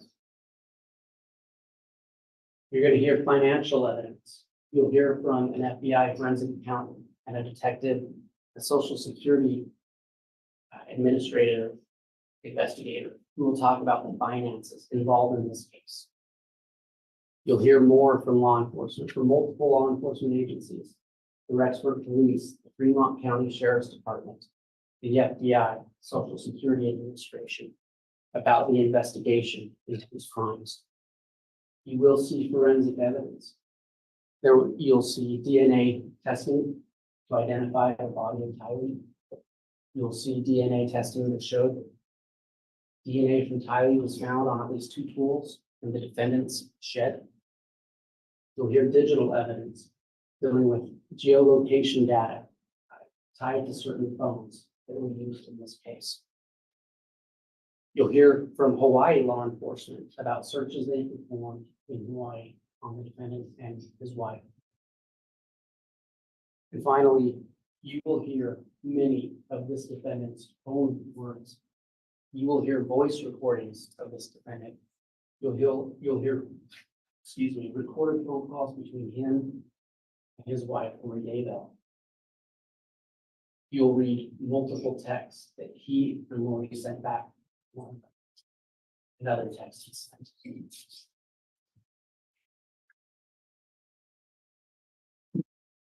Chapter 9, what's unwritten. The defendant stands before you today, charged with multiple crimes. First-degree murder for the death of Tammy Daybell. First-degree murder for the death of Tyler Ryan. First-degree murder for the death of J.J. Vallow. Conspiracy to commit murder of Tammy Daybell. Conspiracy to commit murder and grand theft by deception, the death of Tyler Ryan. Conspiracy to commit murder and grand theft by deception for the death of J.J. Vallow, and insurance fraud.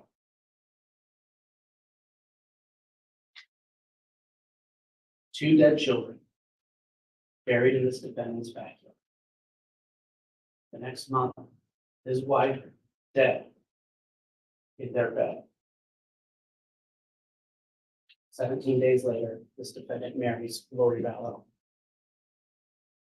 Members of the jury, days or probably weeks from now, when the evidence in this trial is fully unfolded, we will have the opportunity to speak with you again. And at that time, we will ask you to end this horrible narrative.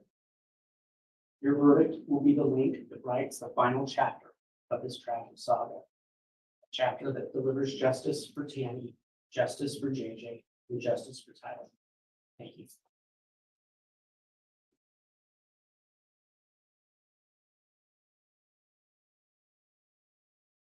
All right, thank you, Mr. Wood. That will conclude the opening statement of the state. Mr. Pryor, a couple of questions. First, is the defense going to give an opening statement now or defer until later? And second, if you are going to give an opening statement, would you prefer we take a mid-morning recess or go forward? Judge, could we take a short recess? And I have a Okay, I think this is a good time then for our mid-morning break. We'll go ahead and take that now. And then once that's concluded, Mr. Pryor can give us a statement to the defense. All rise.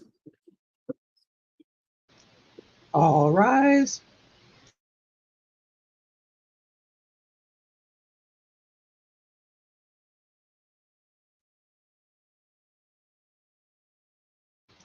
Okie dokie, we are on our mid-morning break. Let me do that. There we go. Oops. Hold on a second. I got sound coming out of everywhere. Okay.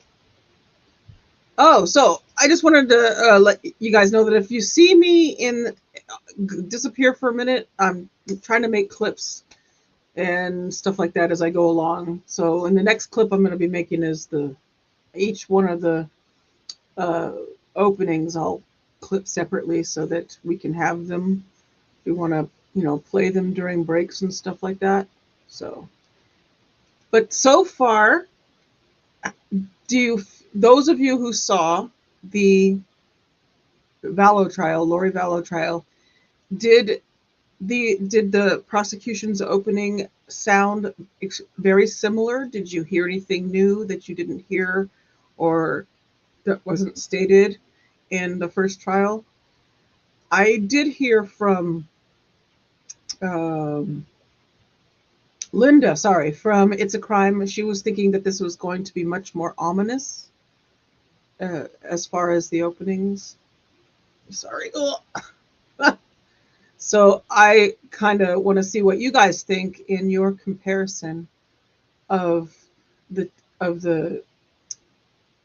two, between the openings for both. I don't have a comparison personally. Like I said, I was not able to sit down and listen to the Lori Vallow trial, which was probably a bad idea. I probably should have done it But well, when you're running up to 5, 7 something trials, it's kind of, at night you're really sitting there going, I can't do one more trial. If I do any more trial, my brain's gonna fall out my ears. So let's see what y'all been saying while I was trying to I did clip the jury instructions along with the indictment. So that is there for us if we want to ever refer back to it. It should be on the channel, and I'll put it in the playlist as soon as I get a chance to. So Caleb says, is defense going to blame it on Lori Vallow? I have a feeling that they're going to blame it on both Alex Cox and Lori Vallow. I think that they're going to say that it was that, they conspired. It was all them. It wasn't me. It wasn't me. That's my thought on that. And Toby says, syndrome comes immediately to mind. Oh, Stockholm syndrome. I need to look. Hold on a second. I gotta define that because I know that.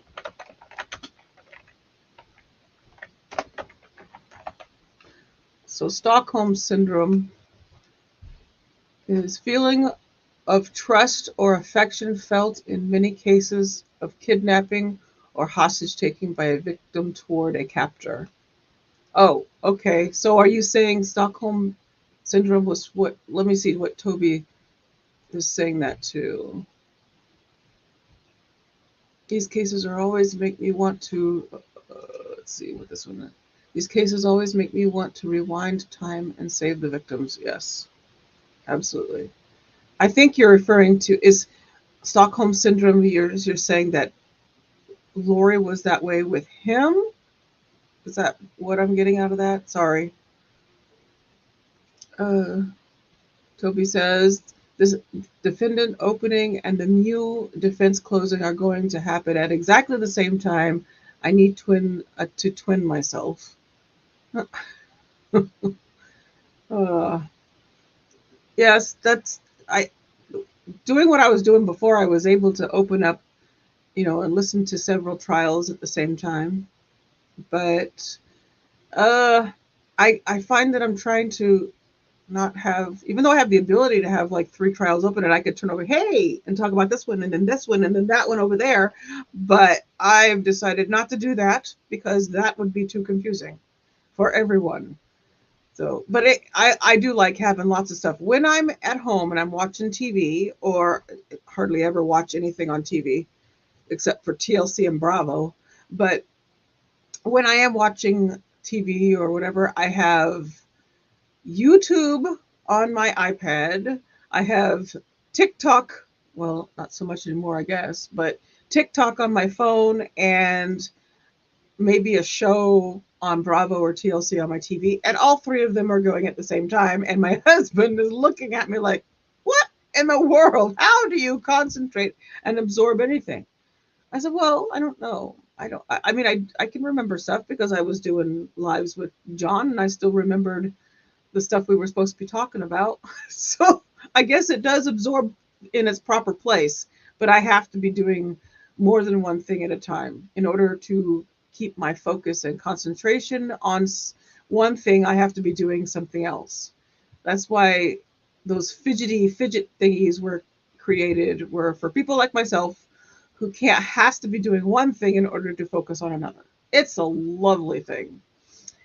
So Stephen Crisco says, thank you. It's my favorite color. I have 2 favorite colors. Red was always my color growing up, and then I started with the trial stuff, and then was introduced to the color purple from a friend of mine. So uh, then it became, and then purple and red really look good together. So I kind of like that combo. Oh, Toby says, I think it is general denial. Chat's goofy religious beliefs set the stage for anything at all being plausible. Yeah, he sure did add to the original faith for sure. You, as far as I know, there are no zombies in the LDS faith in their original beliefs. Stephen says, I haven't heard anything other than this. It was powerful. I heard him mention things that would be very damning to any defense. So yeah, I'm going to definitely be re-listening tonight so that I can really get it sunk in my brain and my rememberer. I normally, when you're doing lots of stuff like running a bunch of trials, you don't pay attention so well with uh, things like, especially with what I call drone on talking.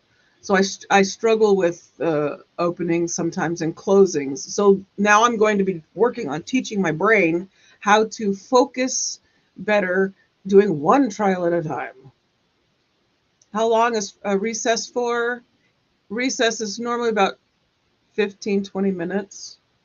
I give it a 10, but it usually is never 10. It's usually 15, 20 minutes.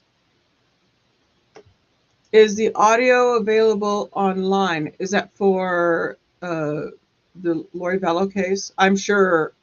I think it's Nate has it on East Idaho News. If that's what you're talking about, the Lori Vallow trial. I believe they have the full audio on their website and probably on their YouTube channel. I'm interested to hear what religion he created for himself. Who? Oh, for yes. Okay. So if are you talking about? Sorry, Stephen. You're talking about Chad, the prophet. I think he was wanting to be exalted up there, and be, like Joseph Smith type of thing. That's the feeling I got from everything. Yeah, audio from the Lord. Yes, I think so. It's the East Idaho News's website would be a great place to see if you can find it there. I do believe I heard Nate say they have it there. I'll see. What I'll do is I'll see if I can find it, and if they've got it like in a playlist, I'll tweet it out. By the way, I keep forgetting my all of my social media is named the same as it is here at the YouTube channel. So if you have not yet followed me on my socials, feel free to just look for them typed the way you see it here on this channel. Psychosis isn't widely accepted in psychology circles. Okay. Chad's apocalypse books are not going to help him by blaming it on everyone else. Do you kind of see? I hate to give people a diagnosis, but do you see him as a narcissistic type? Wouldn't that a lot of times that type of personality really likes to put themselves up, exalt themselves, and some of that might fit with uh, this whole thing with Lori and how she was so enamored with him. I don't see her as one. I see her as a follower. I mean, even a lot of people want to say it's all Lori and Alex's fault, but I think that she was very much enamored with this prophet that he built himself up to be. Apparently, a lot of people are. Apparently, he sold a lot of books over the past year. And Stephen says his children could be damaged in that way, but maybe it's not the right syndrome that his kids think him innocent. Oh, okay. Okay. Well, a lot of times family members will uh, really side with the defense in the case because, I mean, how do you stand up for your parent who's in a situation and have to sit there and say, nope, you're guilty, or you know what I mean? I kind of see them a lot of times in the trials that a lot of the family will, for the entire trial and far beyond, still see their parent as, or their family member as, not guilty. Or I couldn't imagine having to um think of a family member that's guilty in a case like this, especially facing the death penalty. So Stephen says, I didn't even know he wrote a book. Oh yeah. Oh yeah. I don't really get into reading that kind of stuff. I come from my, like I've said before, I've come from my own past of this kind of stuff from growing up in what I consider a cult myself. So I really kind of avoid a lot of this type of stuff. This trial is, it can be a little PTSD for me, but it's it's a hard it these cases are difficult with when you have somebody that is creating their own belief system outside of what the original faith was supposed to be, like the LDS. Let's see. Jane says multitasking is just awesome and essential during trials, just in case of breaking news to do with the trials. Yeah, it'd be great if I could actually have, you know, that kind of thing open, but I forget to open anything breaking news. I have what I use is a thing called TweetDeck, and I keep several people up and some stuff, and I can just kind of see it as it pops up in front of me.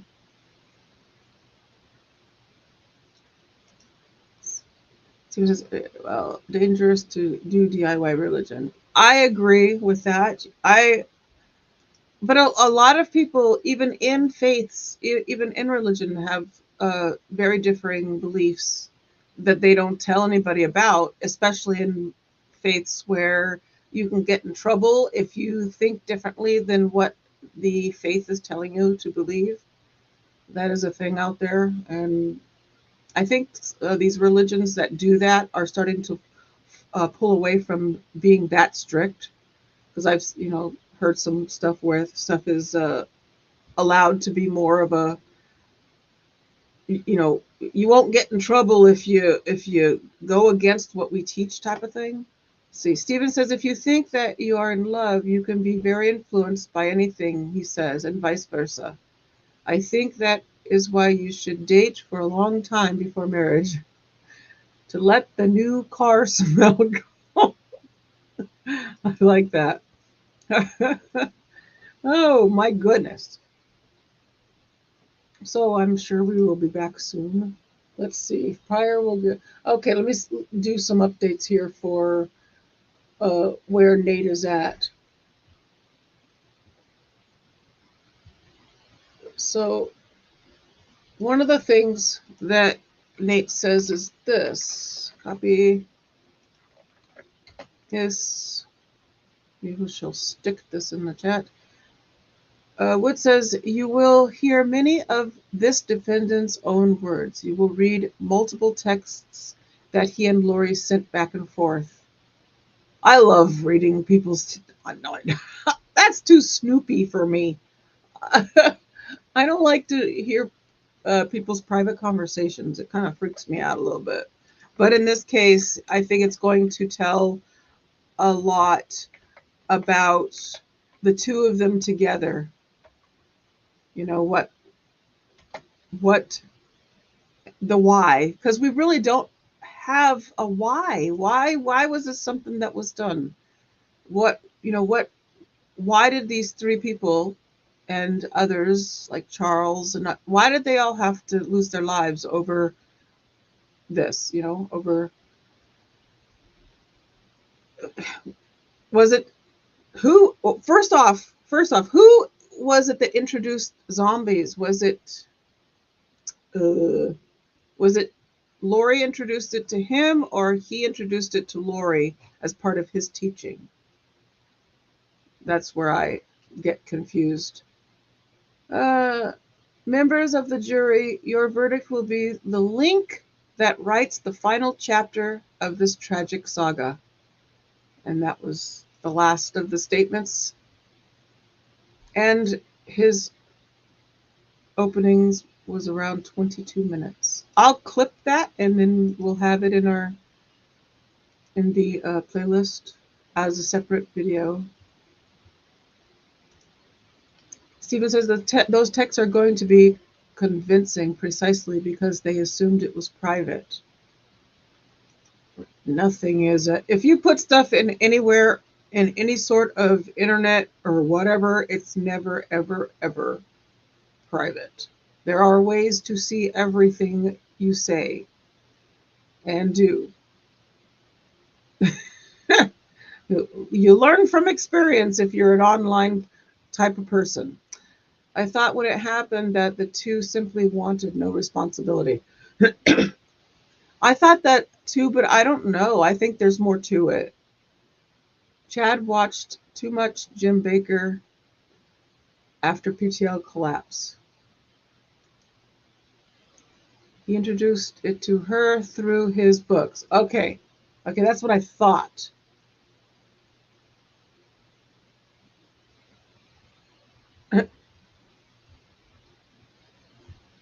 Let's see. Yes, that right there. We learned that a lot. Remember, like we always say, is true crime people. Can you imagine if our if our hard drives were searched for the stuff that we look up? We know what we look up because we have to look up stuff. One of the things that I have and that I don't have a problem with is seeing unlived bodies and that kind of stuff, where I've, over the years of all the editing that I've been doing and stuff, I've had to edit that stuff out. I may have to do that with this trial, up to the wee hours of the night, going over and having to take stuff out and whatever, because it looks like the way they're going to show the camera is that it's going to be the screen right there is going to be shown. So there may be times where I may have to go back in and kind of take out the stuff that YouTube has a problem with. We'll see. We'll see what happens. But I've gotten used to that kind of thing, seeing stuff. I don't get freaked out by, lots of harsh stuff that the normal person would see. And I don't know if it's because of just how I am or because of the job that I was doing, but I was that way before. I, used to watch surgeries and stuff when I worked for a vet, so it doesn't bother me. But the hard part for me is the emotional side. That's not the visual in this case. The emotional side, and the fact that children are involved in this case. That's the part I have a problem with. Anytime these cases that come up, it does. I sometimes have to turn the camera off because my reaction may be, if that happens during this and I have to okay, I gotta stop. I will stop the camera on myself so y'all can't see it. But these cases with the kids, there have been a couple. Cherish Periwinkle was one of the worst ones for me. I don't know if you guys know that sweet little girl. That was a harsh case. If you type it and then erase it, yes. East Idaho News has a playlist of Lori Vallow. That's what I thought, yes. Because I do remember Nate saying that. And I think he said it yesterday. And yesterday's thing, or the other day, whenever it was. Her first husband, Charles, said she went goofy after reading his books.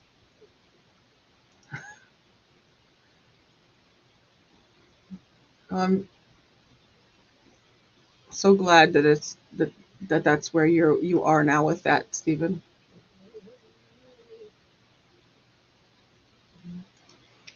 And we are glad. We are very glad that you are sticking around and here with us too. Eileen says, if anyone looks at my phone, I am in deep trouble. My algorithm is crazy, so I'm sure the police. Yeah, we say that a lot. It's one of the things that we say the most behind the scenes. If you're into true crime and stuff like that. Let's see, I might have to check out his books with. Yes, please be careful. Always, reading this kind of stuff. Ah! I think you're. Let's see. Okay, well, here's some updates. Members of the jury. Oh, let me see. Where is he at? Let me refresh. 1 second. Okay, so they are back in the courtroom, so they should be starting soon. Guy Daybell is smiling as he chats with his attorney. That was 3 minutes ago. So they are back, and I think there's a time to get the jury and everything back in. We always know nothing is ever actually on time, so we'll give it. We'll go. Let's go bigger for a minute. There we go. We'll go bigger for a minute. That way, I'm less huge on the screen. My friend John Yates, absolutely hates it when this is a thing.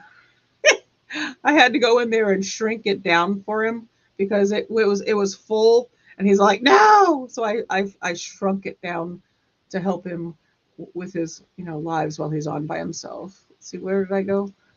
There we go. Let's see. I'm trying to see which one we're going to use. I guess we'll sit with this one for a second. So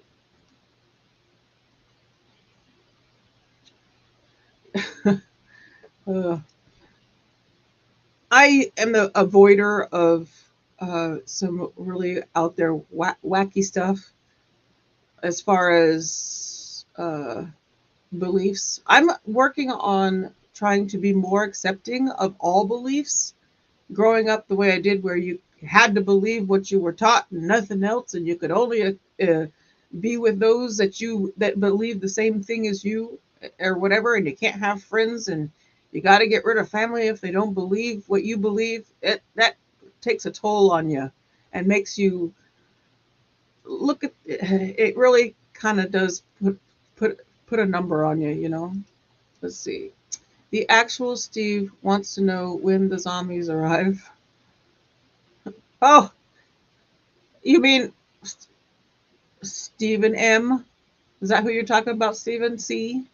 Stephen M? Is that who? Where is he? Stephen M is uh, my friend John's stepbrother. He goes by Drazo or Drazo or however he pronounces it. And I don't, I call him Stephen. It's my thing. I'm not, I only call, like, I have a thing about nicknames. It's weird. I like them because I make them up for everybody and never call anybody by their real name. But if you have a nickname on YouTube and I know you personally, I kind of like to use your name unless you don't want that. But he doesn't care. Oh, in the trial, what zombies? Chad said the zombies did it or something. Oh, yeah. Yeah. No. In this trial, they believed that the kids were zombies, that the kids had become zombies. That's why, from what I, for that's why they unalived them, was because of that. So, but oh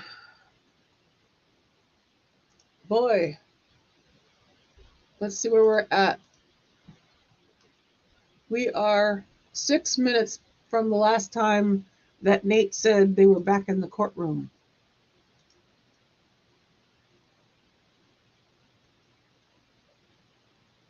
Oh, okay. My follower doesn't work sometimes, and then I get lost. Somebody leave breadcrumbs. Thank you. Come on. We need to start. 6 minutes past. 6 minutes past when they said they were back in the courtroom. But that doesn't mean, okay, so when Nate says they're back in the courtroom, they're talking about the reporters and him and not the court and the uh, jury. So Eileen says zombies, people to unalive and look. Yeah. So zombies equal people to unalive in Lori and Chad's world. Yes, if you have become a zombie, they said that both Tylee and JJ had become zombies. Aw, wait, what?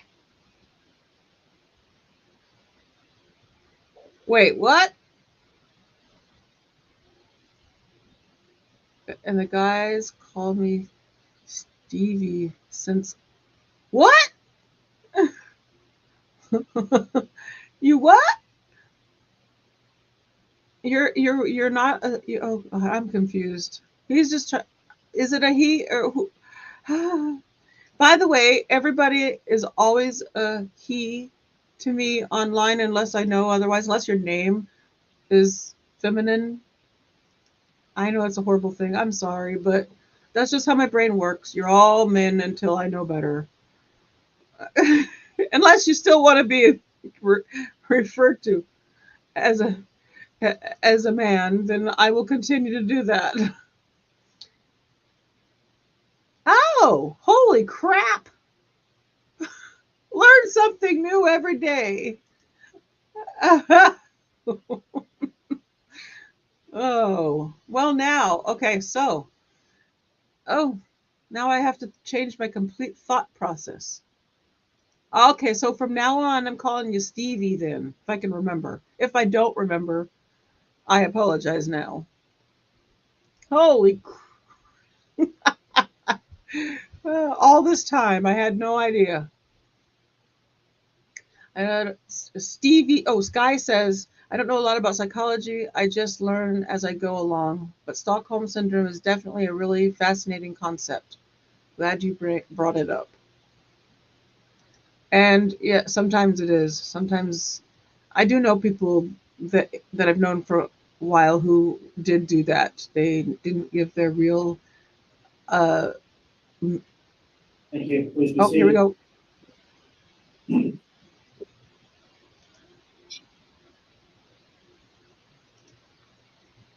Please have the jury, bro. Commissioner, Jury being brought in. Now I have to figure out what view I'm going to use. Oh, it changed it. Now my wait. Hold on. Is my banner at the top annoying for y'all? If not, I'd like to leave it. If it is, I can take it down. But I'm going to put me down. Hold on one second.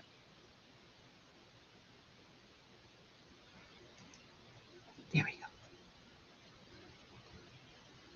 Jury being brought in. Oh, and I will try not to speak over the trial.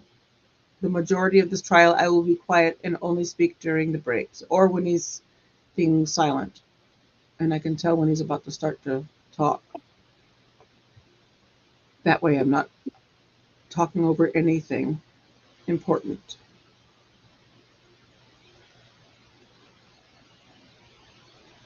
I like, okay, I have to put this in. I'm easily confused.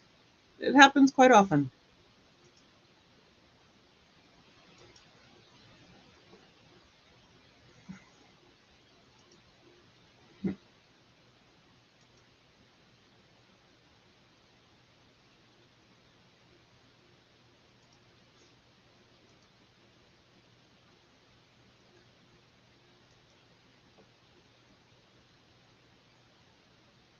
So they haven't stood yet, so I assume they're still getting the jury. all rise. All rise. Let me know if that gets annoying. I have to say it. It's in my head. It has to come out.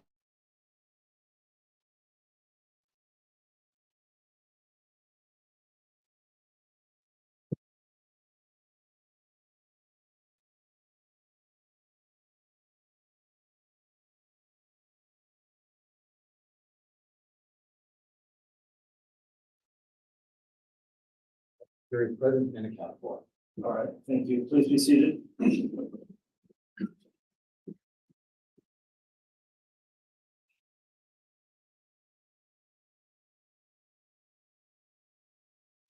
We've concluded our morning recess. We're back on the record on KCR 22-21-16-23. State of Idaho versus Chad Guy Daybell. This is the time we'll next have opening statements by the defense. Mr. Pryor, is the defense ready to proceed? Yes, Your Honor, may I have the post permission to enter the well? You may. Thank you. And maybe check that microphone to make sure it is working. Okay. Good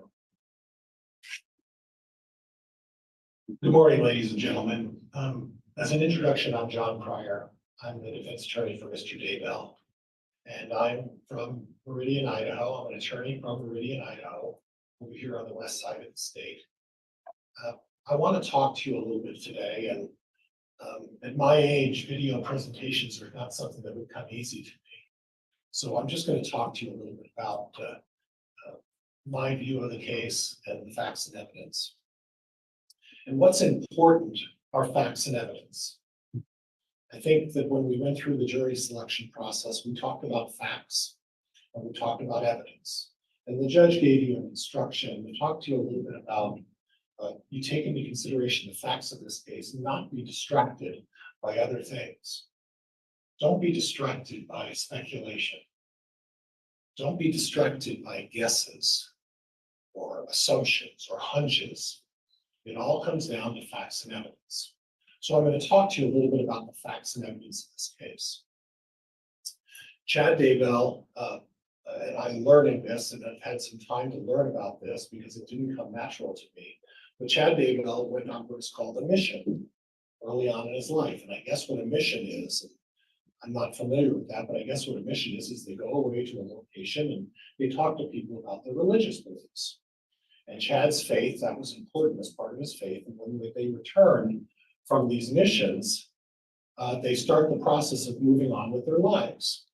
And when Chad got back from doing his mission in New Jersey, he met Tammy Daybell.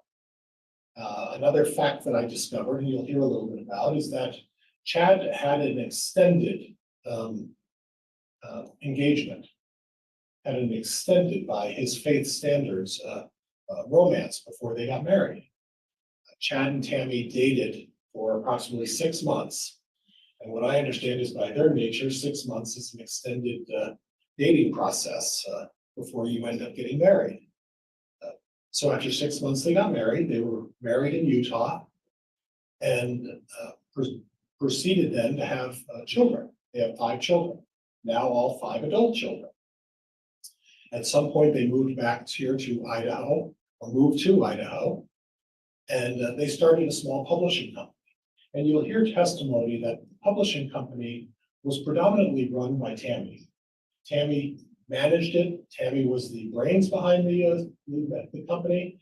And Tammy basically took the reins and did everything that was necessary to move this publishing company. It was a small publishing company, a very small publishing company. And what they did is basically publish books.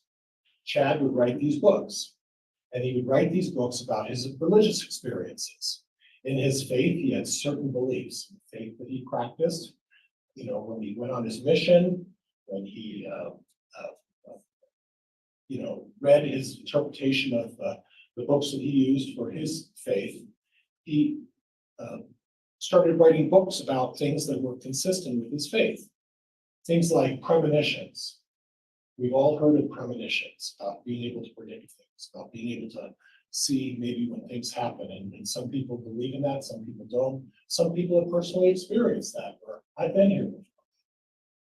But he writes about his premonitions. He writes about good and evil, and what it means to be good, what it means to be evil. He writes about dark and light. He writes about subjects that are a little darker, like death, and maybe the coming of the end of things, and when his savior in his mind is going to come back, and maybe there'll be some kind of a redemption of some sort. But his books covered a lot of subjects like that, and they were all based on fiction. In other words, he was writing these books about theories and things that came into his head, and he would write these stories. But he also wrote children's books, and he wrote books for teenagers, and he wrote these books about adventures and then some crazy ideas about things that kids and teenagers get involved in. In about October of 2018, Chad was going out and he was invited by one of the witnesses that you'll hear in this case to speak about his books. And this was not uncommon. He would travel and he would be asked to say, well, come and talk about some of the things that you believe in. You've talked about these premonitions, some life experiences. You're going to hear testimony about that. And he was invited on one particular occasion in late October. And he attended this, and while he was there trying to sell his books, and like most of us who are business people, the focus of these meetings really was for Chad to try to get his books published, because that's how he made a living. And he was there in one of his booths trying to promote his books, and he laid them out there. And this beautifully stunning woman named Lori Vallow comes up. And she starts giving him a lot of attention. And she pursued him. And she encouraged him. And you'll hear testimony that she went so far as to grab behind the booth and sort of help him in trying to sell some of his books. She obviously had an interest, and maybe she felt that he was this publisher, or maybe she had an opinion. You'll hear testimony about that. And then after the seminar, there was a length of time where there was no contact between the two of them, a month and a half, 2 months. And during that time, Chad Daybell went on his day-to-day life. He'd been married to Tammy for some 29 years, has no remarkable background of any kind. I think the testimony we'll offer will show I think he had a speeding ticket in 2005. But Lori Vallow was a different story. Lori Vallow was someone who, right out of high school, married her first husband. You'll hear testimony about this. That marriage was very short-lived, very short-lived. She then married husband number 2 a few years later. And again, very short-lived marriage. And there's some testimony indication that there were some problems with the marriage that caused the breakup. But the concern seems to be, the theme seems to be that Lori's brother, Alex, and you're going to hear about Alex Cox. Alex Cox was Lori's protector. Alex Cox would do anything and everything to protect, aid, and assist Lori Vallow in whatever her endeavors, without unbridled question, anything. And if Alex Cox even perceived that there was a problem, Alex Cox reacted. You're going to hear testimony that in 2007, I believe it was in August of 2007, Lori Vallow had finished up going through her third marriage with Joseph Ryan. It was a tumultuous, you'll hear testimony that it was a tumultuous marriage, a terrible marriage. And Lori Vallow made accusations against Joseph Ryan of abusing their child, Tylee. Yes, the same Tylee. And during one of the visits of 2007, folks, and I want to tell you, you're going to hear testimony that in 2007, Chad Daybell didn't even know Lori Vallow existed. But Alex Cox, after one of the exchanges and the visitations with Tylee, Alex Cox approached Joseph Ryan and shot him with a taser and assaulted him. Was eventually charged with aggravated assault, was eventually put in jail, and had this on his record. And there was representation, the facts would suggest that at the time Joseph Ryan feared for his life. This was a serious situation. But it set the pattern for what we're dealing with Alex Cox. Whenever there was a problem or a threat to Lori Vallow, you'll hear testimony that Alex Cox came to the rescue. But Alex Cox would run without even question and do whatever was necessary to solve Lori Vallow's problems. We're going to fast forward then to 2019. Lori Vallow is still married to Charles Vallow. And the prosecuting attorney mentioned this. Yes, Chad Daybell at that point, coming in January and February, started to have communications with Lori Vallow. And yes, folks, it turned into an inappropriate relationship. 2019 forward. And yes, he was engaging in discussions.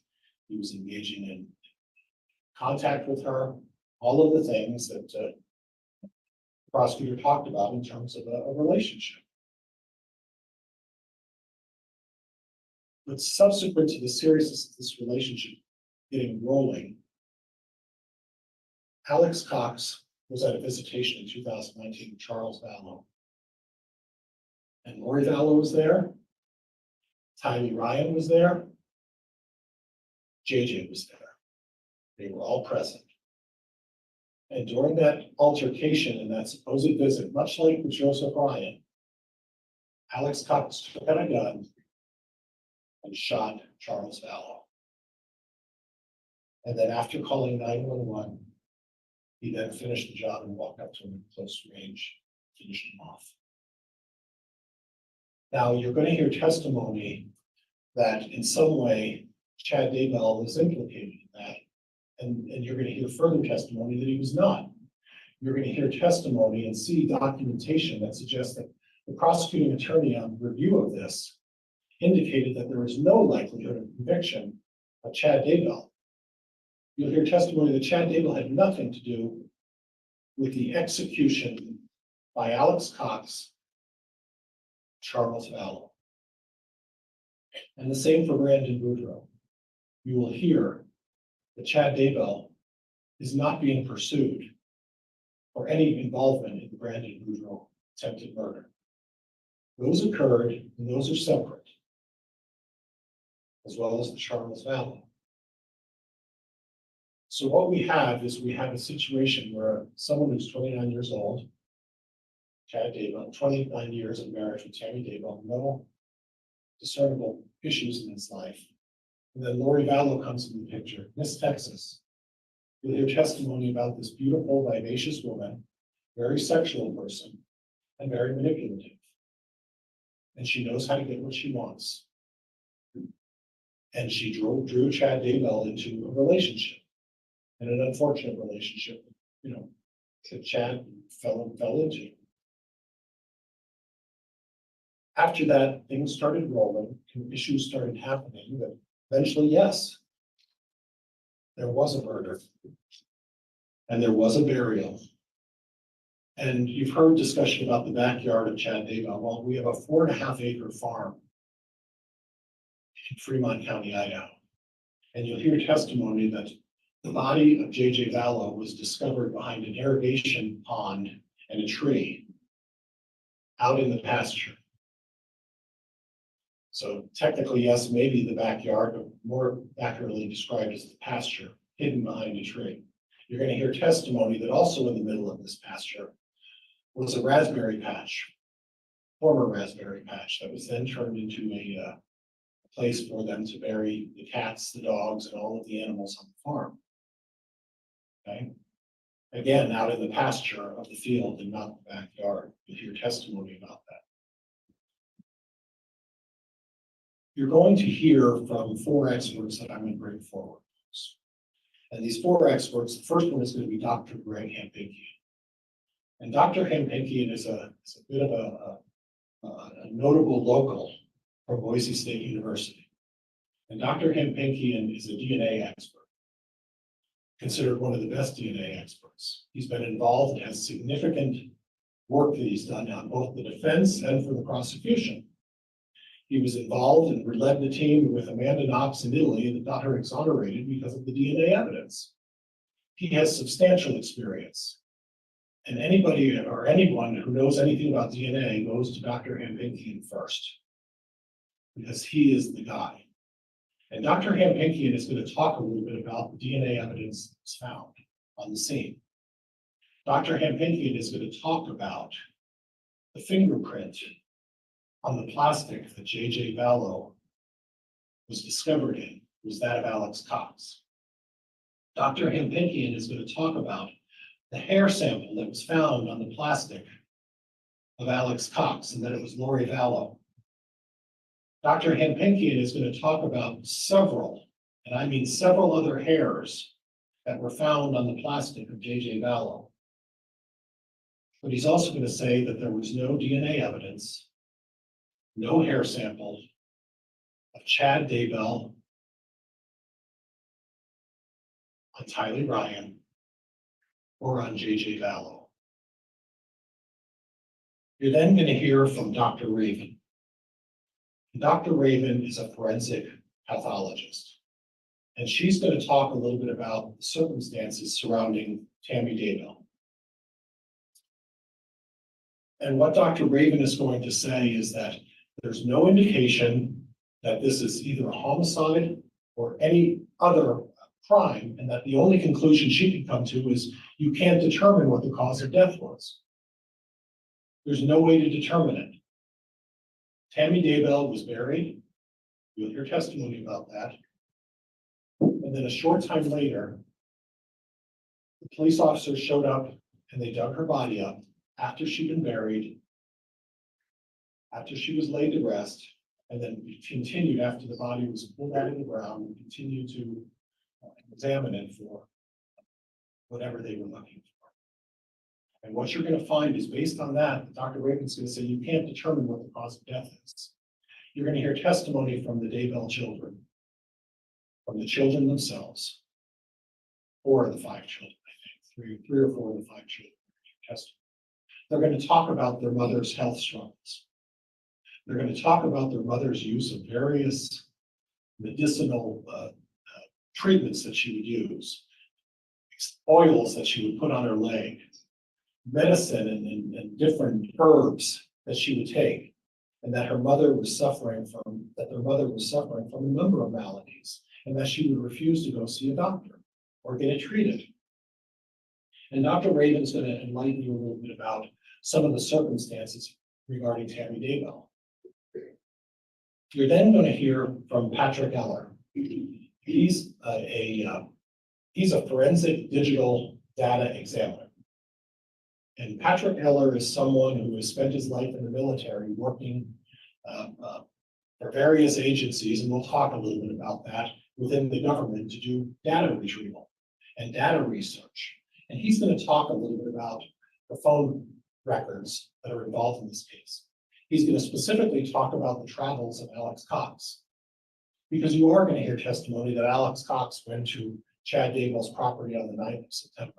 You're going to hear that Alex Cox approached Chad Daybell's property a half a dozen other, 5 or 6 other times. You're going to hear testimony that Alex Cox was there on the 23rd.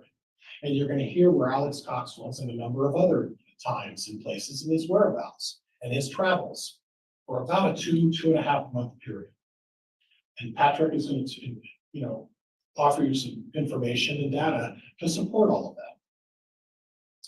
And finally, you're going to hear from a forensic anthropologist, and his name's Eric Bartlink. And Mr. Bartlink is going to talk to you a little bit about the nature and the nature of how the remains of Tylee were burned.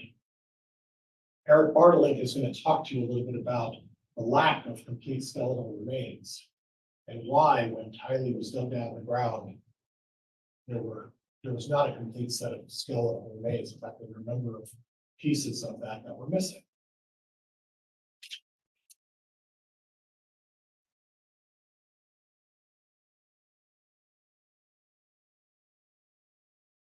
You're going to hear a lot of evidence, and the judge has talked to us a little bit about not making a decision until you hear all of the evidence.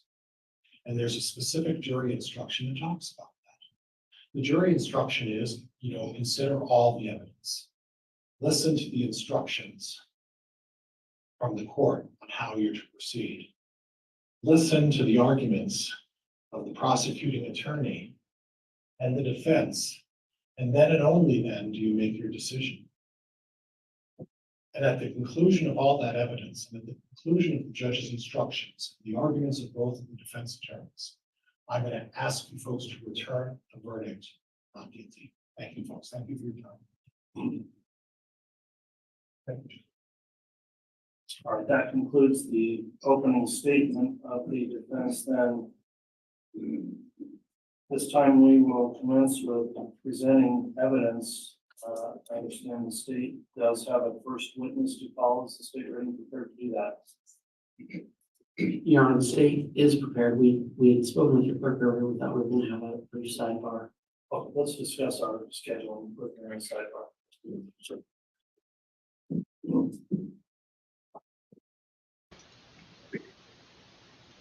Okie dokie.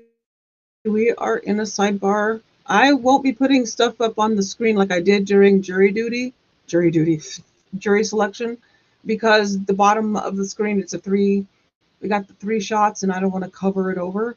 So it will just remain like it is. And then I'll, if the any of the moderators want to uh, keep the chat updated as to who is on the stand, I'll pin them to the chat if you guys want or need that, like I was doing before.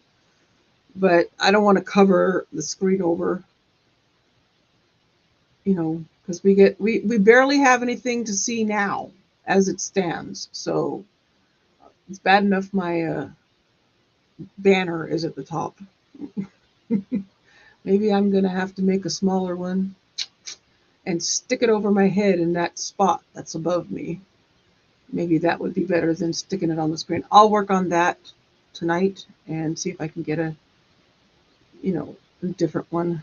Still want my logo on there, even though my face actually is the logo, but whatever. So, oh my goodness, OJ is here. Hi, OJ. Good to see you. I will put this here because that's my OJ. Hello. Never thought I'd hear the words, call your first witness in this trial. Good to see you, OJ. Yes, I know his name is One Juror Matters, but he will always be OJ to me.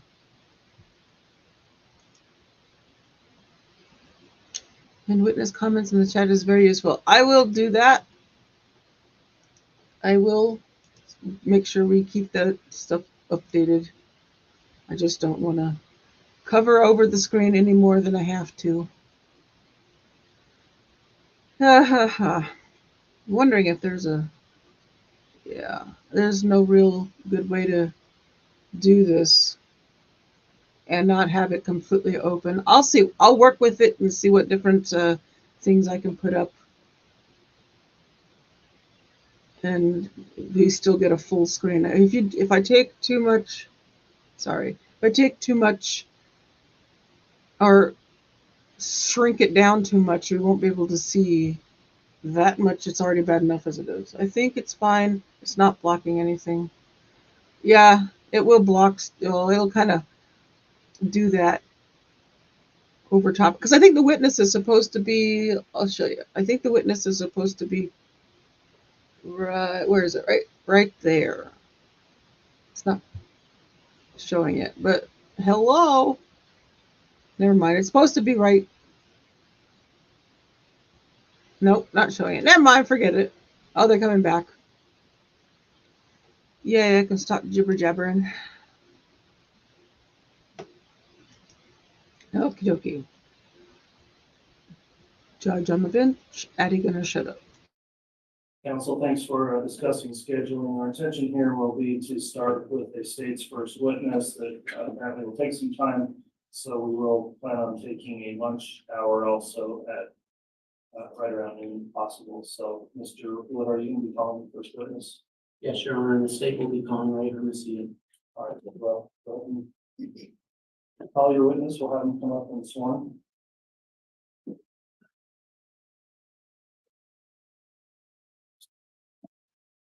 Sir, before safely. When you're facing Madam Clerk, raise your right hand and be sworn. Solemnly swear or affirm the testimony you're about to give will be the truth, the truth, and nothing but the truth, so help you God. All right.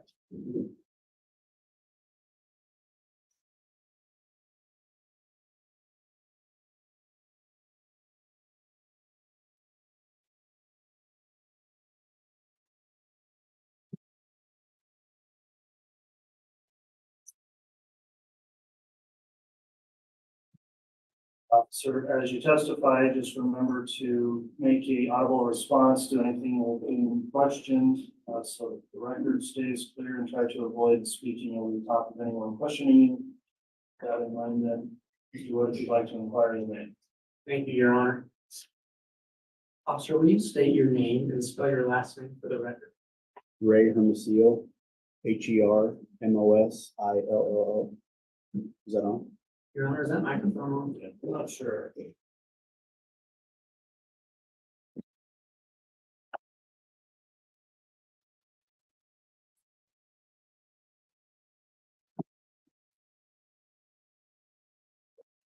Yeah. Yeah, why don't you go ahead and start over and just talk right into the mic, please. Detective, will you state your name and spell your last name for the record? Ray Hermosillo, Hermosillo. Thank you. Detective Hermosillo, what is your occupation? I'm currently a lieutenant in the detective division for the Rexburg Police Department. How long have you been a detective? 5 years. And how long were you involved in law enforcement before you became a detective? Before I was a detective, 18 years. Have you worked for any other law enforcement agency other than the Rexburg Police? No, And are you post-certified? I am. Detective, have you been involved in the case regarding Chad Daybell? Yes, I have. You know what Chad Daybell looks like? I do. Is he present in this courtroom? He is. He's at the defendant's table for sure in a low street time. Thank you. Detective, let's talk about how did you initially become involved in the investigation regarding Mr. Daybell? On November 1st, 2019, I was contacted by Fremont County Sheriff's Office. I was told that there was possibly a Jeep that was involved in an attempted homicide in our jurisdiction. So at that time, with that information, I contacted Gilbert Police and asked what they needed us to do to assist them. What did you do? Gilbert Police asked us to seize the Jeep if it was located. They gave us the address of 565 Pioneer, which is Rock Creek Townhomes. They also asked us, Detective, I'm gonna stop real quick. Where is that address located? What city? Rexburg, What county is Rexburg in? Madison County. So once you received that address, what did you do? Gilbert asked us to seize the Jeep if we had located the Jeep. They also asked us to perform intermittent surveillance. So at that time, that's exactly what we did. When you say intermittent surveillance, what did you do to perform that surveillance? When we were driving around, when there was no other calls coming in, we would park in front of the residence, behind the residence, take photographs of anybody leaving or coming in. That's basically what we did for the surveillance. And do you recall what dates you did that surveillance? The dates were between November 1st and November 4th, when I located the Jeep at 565 Pioneer. Did you ever see the defendant at that address? I did. There were a few times during the intermittent surveillance that we had taken photographs of the defendant, Mr. Daybell, and Lori Vallow, either coming or going from the residence. And that was between the dates of November 1st and November 4th. Judge, could we, for the record, have this officer established? I'm sorry, 2019. So. Right, and did you, when you talked about seeing Mr. Daybell, was that between those dates of November 1st and November 4th, 2019? That's correct. And your primary job was to look for a Jeep, is that accurate? Yes, that's correct. Your Honor, I'm gonna ask that the witness be handed what's been marked, the state's exhibit 90. Very well, the court has a courtesy copy and counsel as well.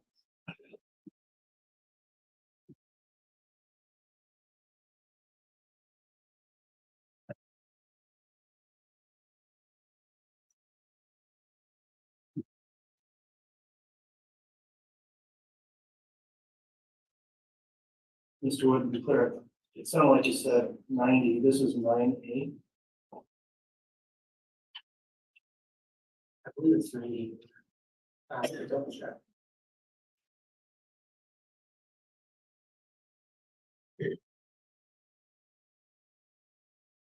Glad to see the exhibit, so I can confirm my list. It's okay.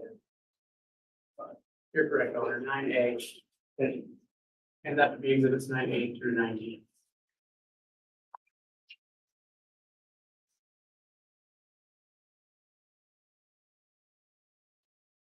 Detective, do you recognize state's exhibits 9A through 9D? Yes, I do. What do they purport to be?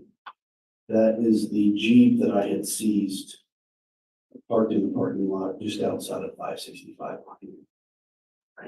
And were these pictures taken at the location of 565 Pioneer? No, these photographs are taken at our in-town lot at the police department. Did you take these pictures? I did not. But do you recognize these images as true and accurate representations of the Jeep you seized from 565 Pioneer Drive? Yes. Your Honor, I'd ask the state's exhibits 9A through D be entered into evidence. The objection from the defense. Judge, I'd like to move on to your immediate action on the foundation. All right, you can board there or ask foundational questions, Mr. Pryor. Officer Hermosillo, thank you. You mentioned that you were doing surveillance on the Jeep, is that correct? That's correct. Did you have an occasion to get close to the Jeep during that surveillance? We hadn't located the Jeep during that surveillance. I located the Jeep on November 4, 2019, and that's when I had it impounded. Okay, and at the time of being impounded, did you have the occasion to go through the Jeep and observe the Jeep innards? Or were you relying just on the photographs taken in the Jeep? Do you understand my question? No, sir. Can you I'll repeat it? rephrase that. Did you have a personal occasion to go through the inside of that Jeep and observe the contents within the Jeep? Your Honor, I think that goes beyond the scope of this specific exhibit. I guess the issue, Mr. Wood, is he indicated he did not take these photographs, and some of the exhibits also contain photographs of the interior of the Jeep, so it's proper for dire need of an objection. Thank you. May I continue, Judge? Yes. Officer, all I'm trying to establish is I don't want you to be able to testify that someone else took the pictures and this is what they found. I want you to be able, you're authenticating and you're under oath to swear that these are accurate photos. I'm trying to find out if that knowledge is based on your personal experience, or is it simply based on the fact that you're relying on somebody else who told you this is what we found? So that's what I'd like you to clarify for me, if you would, sir. Sure. I impounded the Jeep. I was standing next to the officer taking the photographs, and I also went through the Jeep personally. Okay, I withdraw the objection. Thank you, officer. All right, exhibits 9A through D are admitted. Thank you. May I publish to the jury? You may want to have a quick sidebar with counsel. It's about the reporter. No.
Sorry about that. I was clipping. I wanted to get it.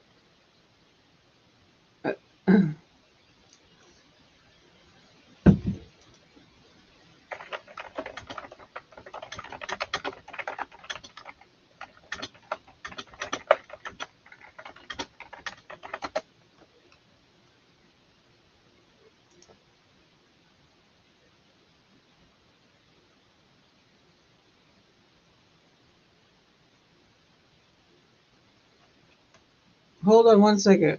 Sorry about that. I had to do a little bit of a clip so I could get the defenses closing.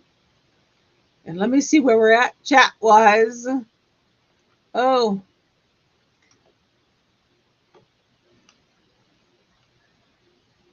okay. I'm gonna go back and see. Do we have any new chatters with us right now? Let's see. Anybody I didn't see from before? Lemon Curd, good to see you. Wow. Hi. Hello. Hello. Hello.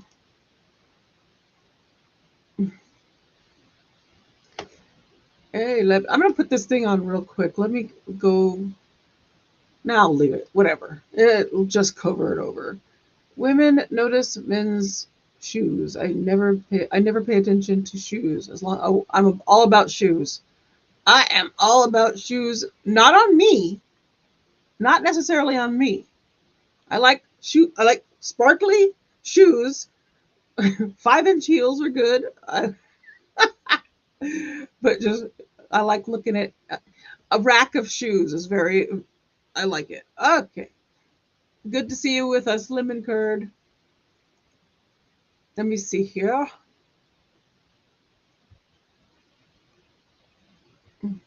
The judge goes, where did the judge go? The judge and they went off into Never Land, and here they are back. They go off into chambers to do their sidebars. I'll try to remember to let y'all know, but I had to finish clipping something before I forgot. All right, Mr. Wood, if you'd like to proceed with publishing the court's instructions there on the sidebar, then you may publish any or all of the photos. Thank you, Your Honor, and if I could have access to the honor.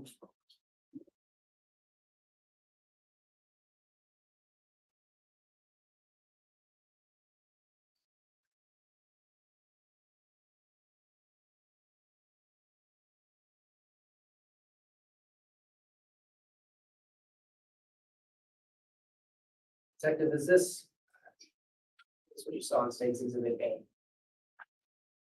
Yes, Is this the Jeep that you had been assigned to do surveillance for? that's right. Did you ever learn who this Jeep belonged to? I did. Who did it belong to? It was registered to Charles Vallow, but we later determined that Tylee Ryan drove that Jeep. Detective, this is State's Exhibit 9B.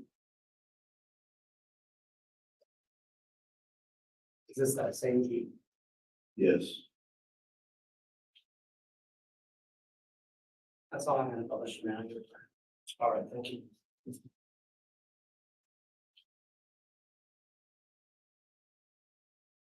Detective, while you were doing your surveillance,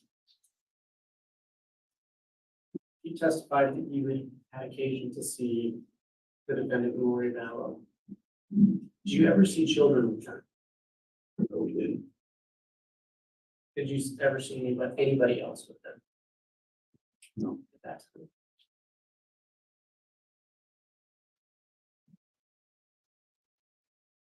Were you, at that time, were you aware of who J.J. Vallow was? No, Were you aware of who Tyree Ryan was? no, So when you spoke with, is it fair to say that when you were initially contacted by another law enforcement agency, they did not ask you to look for those children at that time? that's correct.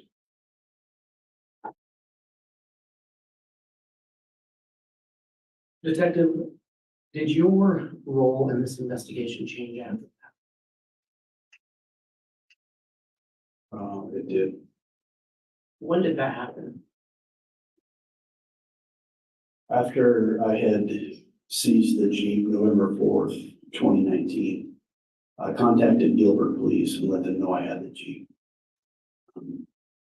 Gilbert Police Department flew to Rexburg with a few of their detectives and a few of their crime analysts to go through the Jeep and serve a warrant with the Jeep. They were looking for the infotainment center, which is the middle of the Jeep console has the GPS locations, things of that nature, and they wanted the information extracted. So when they were up here on November 18th, 2019, they asked me and the other detectives if during our intermittent surveillance, if we had seen any children. And we told them we hadn't.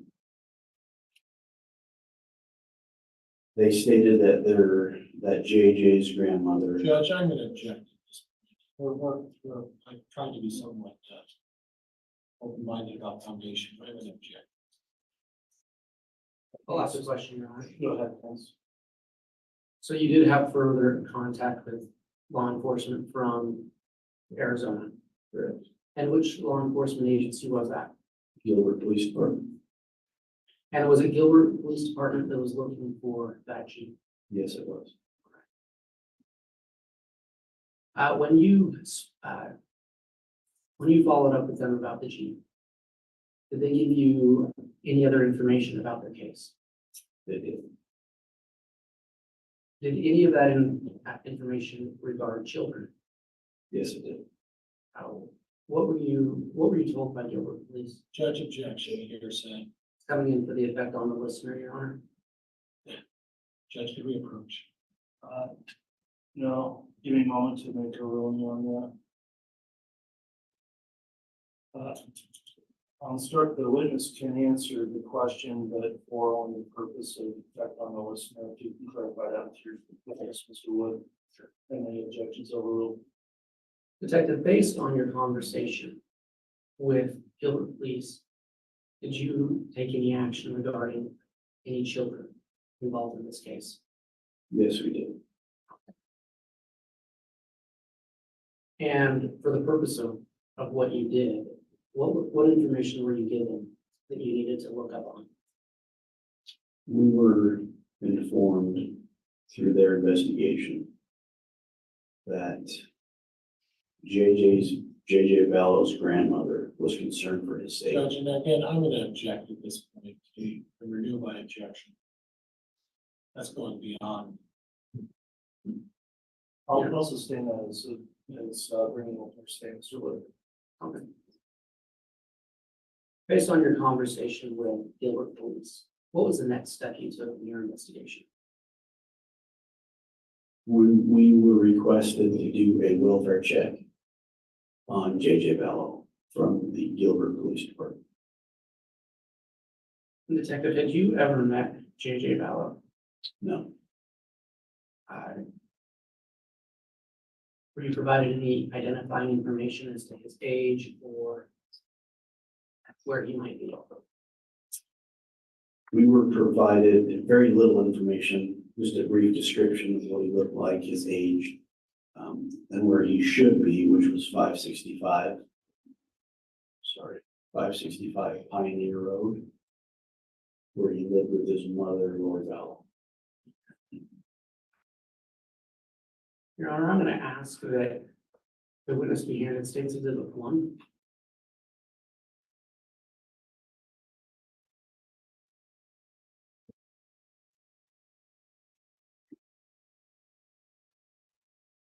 Judge, I'm gonna stipulate to the admission of State's Exhibit 1. All right, it's being offered, Mr. Wood. Yes, Your Honor. State's Exhibit 1 has been offered without objection. The court will admit State's Exhibit 1. And Your Honor, with that stipulation, I'd actually ask that the witness be handed State's Exhibit 2 and State's Exhibit 3 as well.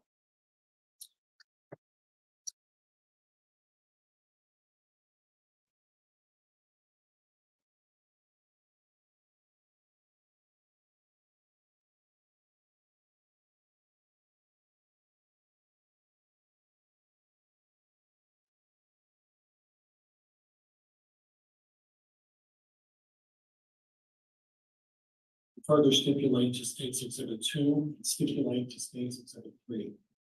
Very well. Then, presuming they're being offered, State's Exhibits 2 and 3 are also admitted. And Mr. Wood, if they're going to be published, again, the same issue we discussed before, please. That's all I'm doing about. Thank you. Detective, can you look at State's Exhibit 1?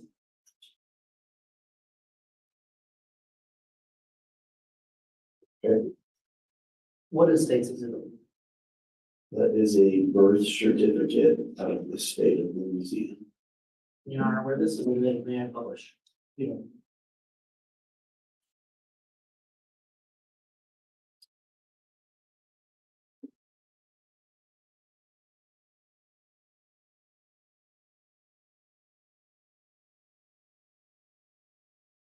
Detective, can you identify who this is a birth certificate for?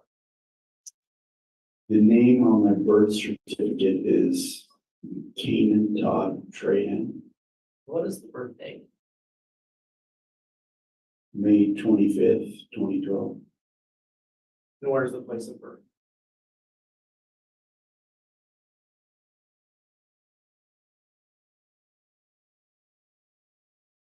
Lake Charles, Louisiana. Your Honor, if I may publish state's exhibit 2. Yeah. Detective, I'm going to ask you to turn to the second page of state's exhibit 2.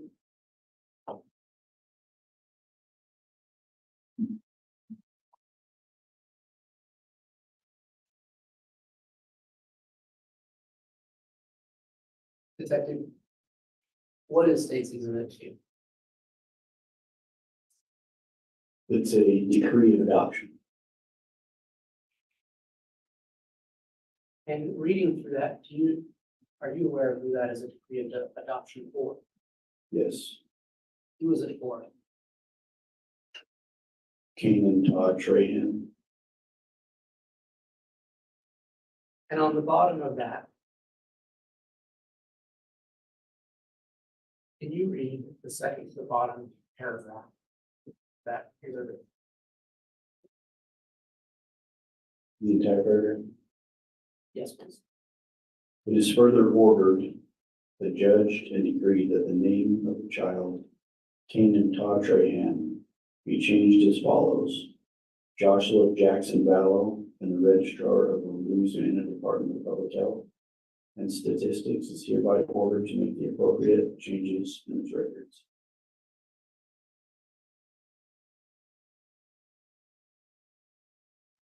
Okay. May I publish state's exhibit 3 now? Yes.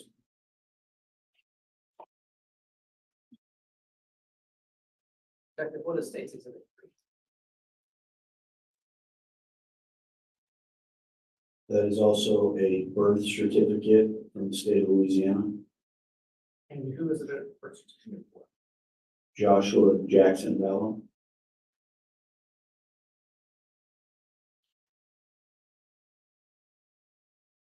Detective, in the course of your investigation. In the course of your investigation, have you learned what Joshua Jackson or JJ Vallow looks like? Yes, Have you seen pictures of him? yes, I have. Were you able to access pictures of him from iCloud accounts associated with his mother? Yes, Your Honor, I asked that the witness be handed state's exhibit 4.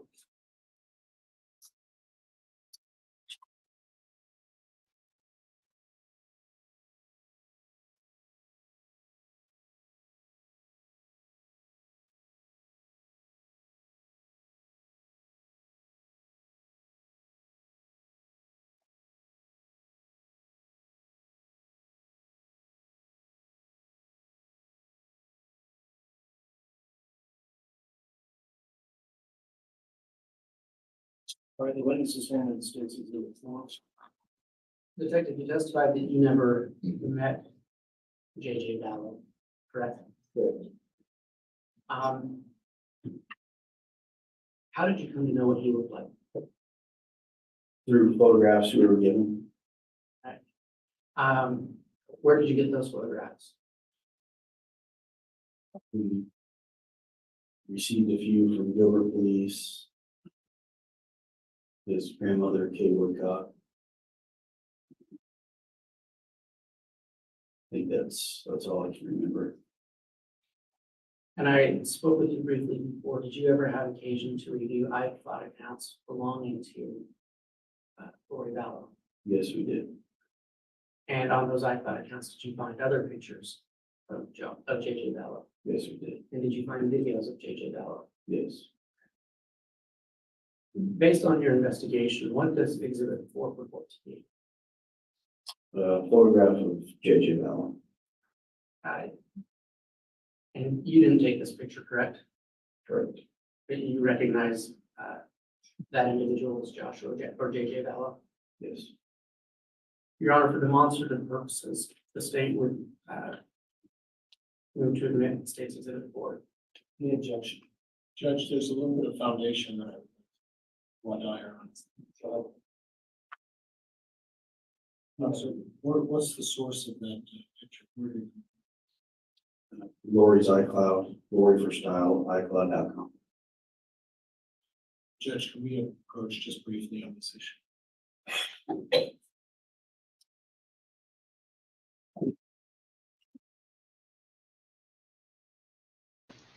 Well, I can see we are going to have a lot of approaches, lots of sidebars in this trial.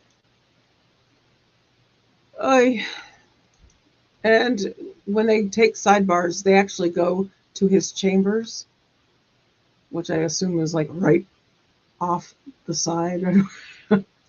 Yeah. It's easier than having to take the jury in and out for sidebars, so they just go to his chambers.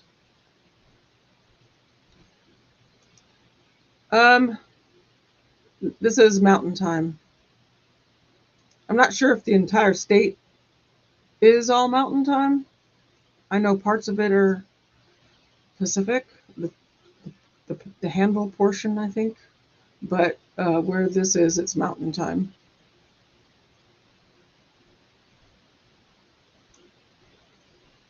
Let's see. Why would they? What? Oh, what would they? Oh, I don't know. I have no idea. And back.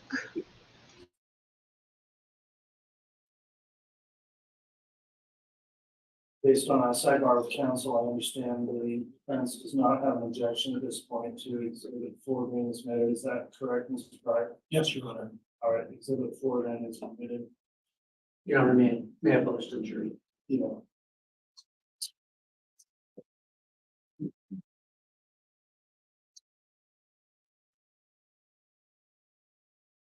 Detective, who is that? That's JJ Vallow.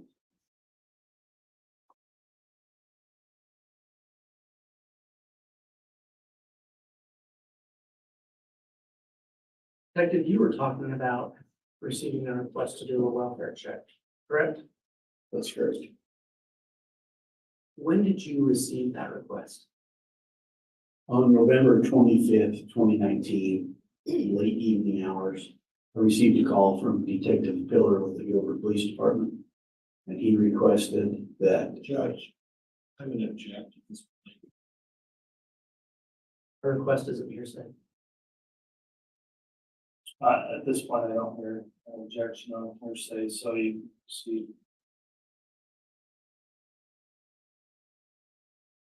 Go ahead and repeat the question, please. What did you do in response to that request? On November 25th, 2019, I received a call from Detective Pillar, the Gilbert Police Department. He requested that I do a welfare check on JJ Vallow the next morning because he wasn't able to get a hold of JJ or This is staying as hearsay. Did you do a welfare check for JJ Vallow? we did. What date did you do that? November 26th, 2019. How did you go about doing that? On that morning of November 26th, 2019, myself and Detective Daybell went to Lori Vallow's residence where we presumed JJ was at. She lived at 565 Pioneer, apartment 175. As we approached, expecting to speak with Lori, we noticed the defendant, Chad Daybell, and Alex Cox unloading a pickup truck near the garage area. And at this point, were you aware of who Chad Daybell was? Yes. How would you learn about him? Through our investigation with Gilbert and communicating with Gilbert Police Department. And so you recognized who he was. Correct. And at that time, were you aware who Alex Cox was? Yes, we were. So after you saw them, what did you do next?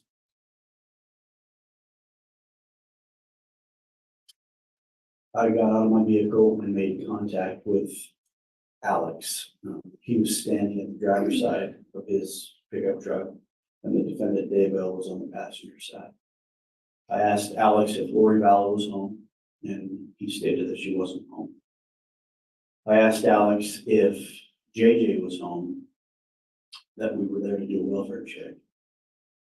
And at that point, Alex got a surprised, frightened look on his face, looked over at across the pickup at the defendant Daybell.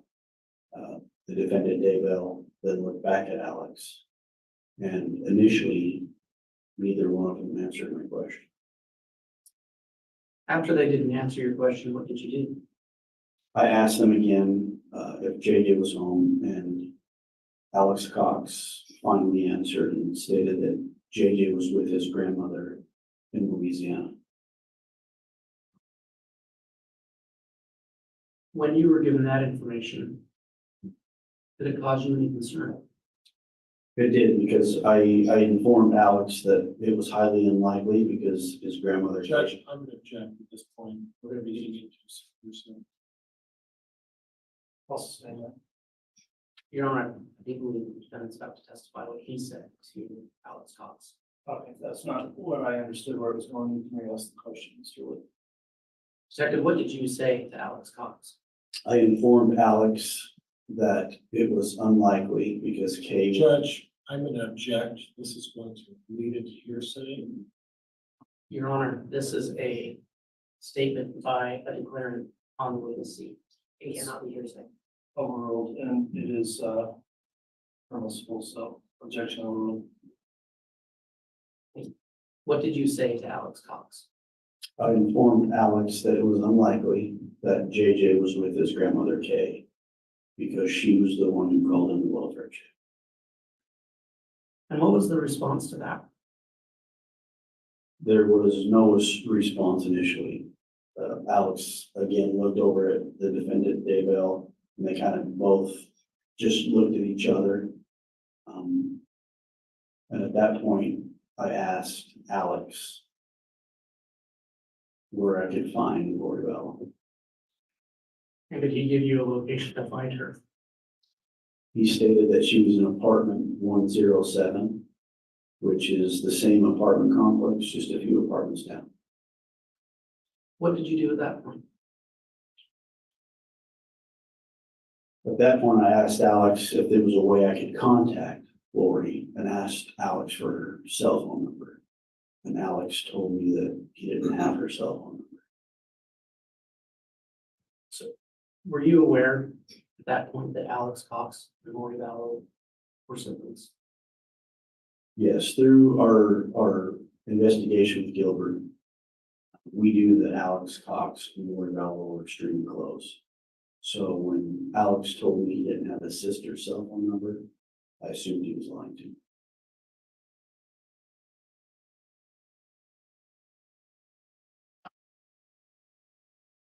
What did you do once you received that information? Myself and Detective Hope left the defendant Daybell and Alex at the pickup truck. We went over to apartment 107 to see if we could make contact with Lori.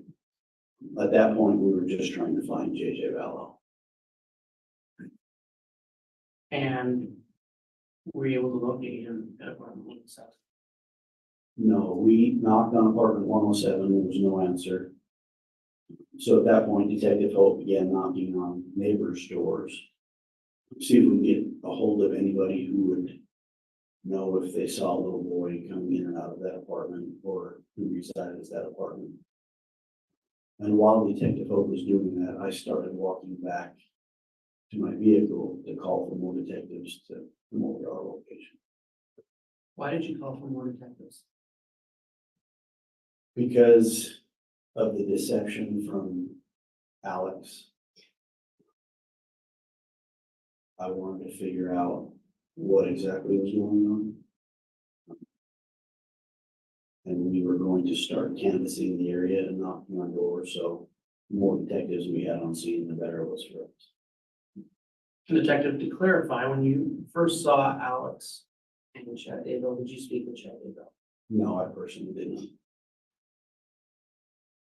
So I believe you testified that you started walking back to the original appointment. Correct. What happened then? As I was approaching my car that was parked in the alleyway, I noticed the defendant Daybell driving towards me in a black Chevy Equinox. It appeared he had just left apartment 175 and was headed towards me in the alleyway. So at that point, I stopped him to have a conversation. What did you ask him? I asked the defendant Daybell, when's the last time you saw JJ Vallow? And he stated it was in October in apartment 107 with Lori Bell. Did you ask him anything else? I did. I asked him how he knew Lori, and he stated he had only met her a couple of times, and that he didn't know her very well. Did that response cause any concern for you? It did. Why? Through our investigation, prior to me making any contact with the defendant Daybell or Alex Cox, we knew that Chad and Lori had been married 2 weeks prior to my conversation with them in the alley. So is it fair to say you were troubled by his gentleman? What happened after that? I asked Mr. Daybell, the defendant Daybell, if he had Lori Bellow's telephone number so I could get hold of her. And he stated he didn't have her phone number. Did you have any further conversation? I did. When I was speaking with the defendant Daybell, Detective Hope saw me talking with him and started to walk back to my location. As he approached, I again asked the defendant Daybell for Lori's number because I assumed he was lying to me based on what I knew.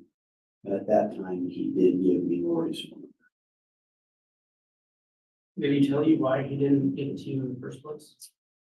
He did. He stated that he felt I was accusing him of something. And had you accused him of anything? No, I simply asked him the whereabouts of JJ and asked him for his wife's telephone number.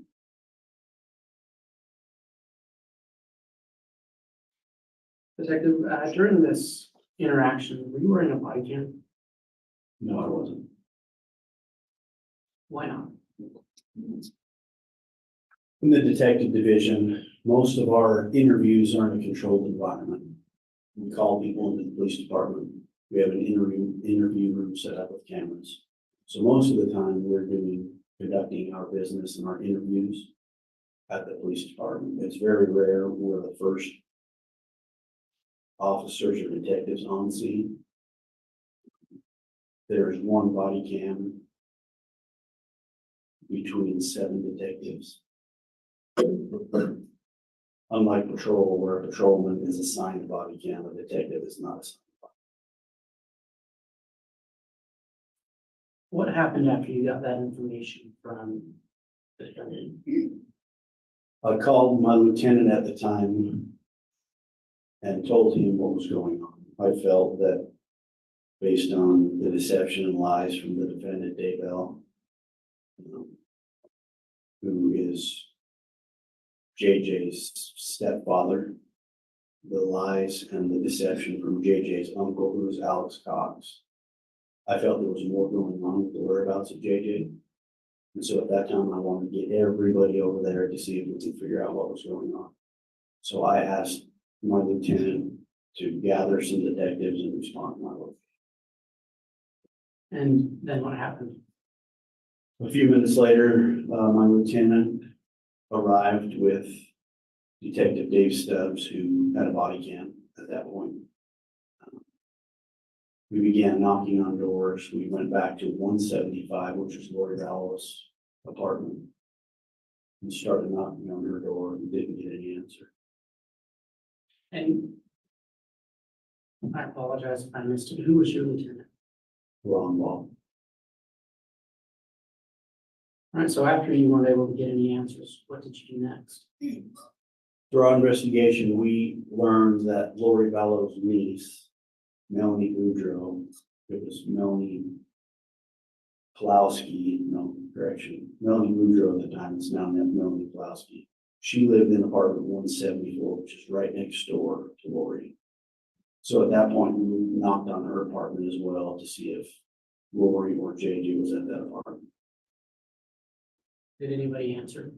No, they didn't. What did you do next? I was instructed to go back to the police department, go to the prosecutor's office to see if we can obtain a search warrant to search the residence for JJ Vallow, while the other detectives stayed on scene and started knocking on doors in that complex. At that point, our only focus was to find JJ and to figure out what was going on. So we were going to exhaust every means that we could to see if we could do that. And that's why I went to the prosecutor's office to see if I could obtain a search warrant. And did you obtain a warrant that day? No. Why not? On the way to the prosecutor's office, Detective Hope, with the number that the defendant Daybell provided, called that number. There was no answer, but he left a message. Once we got to the prosecutor's office, Lori Vallow called back, and she was instructed to open the door. There were detectives outside of her door that wanted to speak with her. And are you aware of if any detectives were able to make contact with her that day? Yes, they did. Do you know who that was? Detective Stubbs and Detective Ball. And you had mentioned earlier that Detective Stubbs had a body cam on, correct? Correct. And do you know if their interaction with Lori Vallow was recorded? Yes, it was. Have you watched that video? Yes, I have.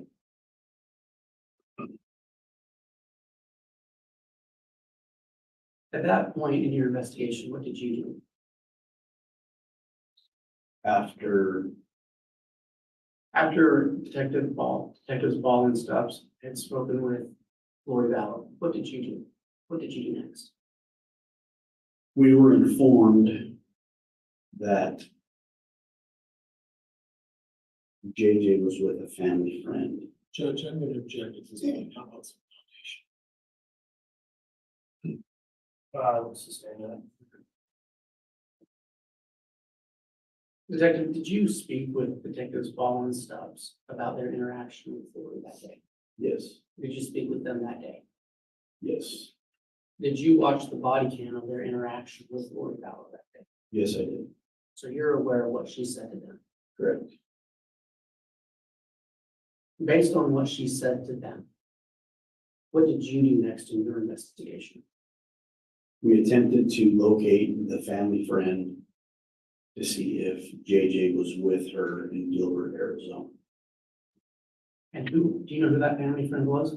Melanie Gibb, Were you able to contact them? I was not. Did you have any interaction with Arizona law enforcement day about contacting Melanie Gibb? I did. It was starting to get into the later hours of that evening. So I contacted Detective Pillar with Gilbert Police Department. And I had him go to Melanie Gibb's residence to see if JJ was there. Ultimately, we learned he was not there.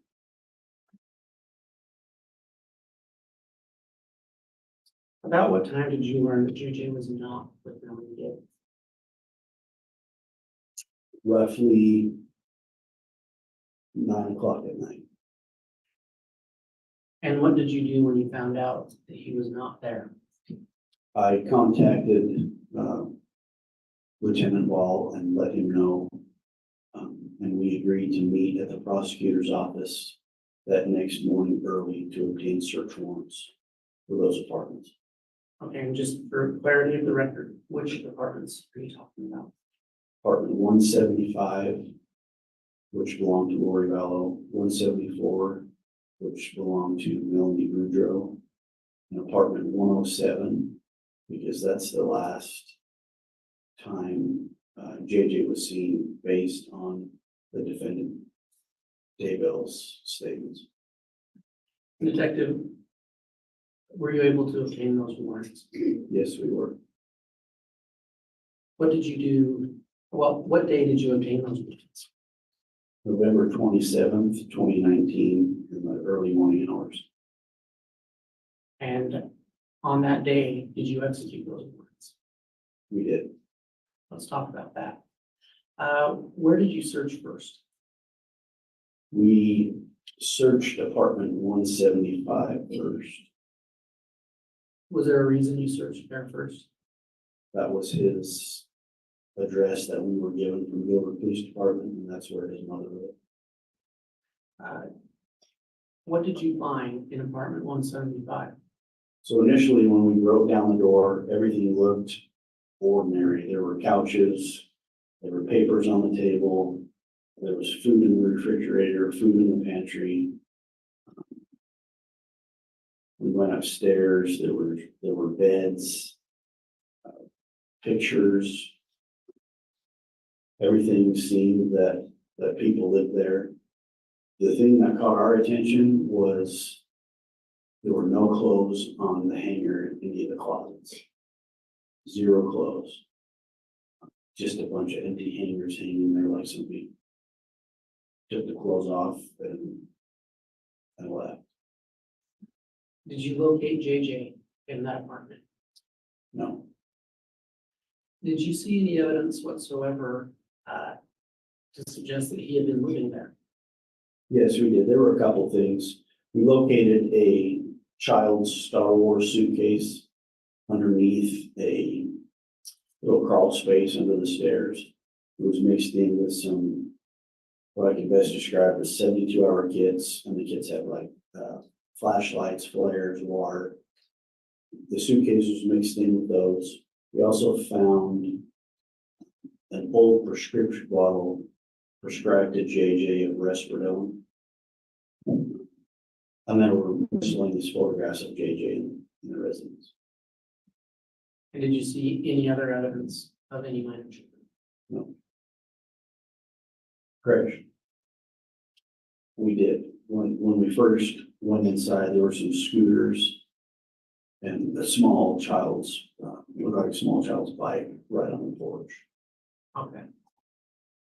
Did you seize anything from the home that day? We did, I seized the Risperidone and the suitcase.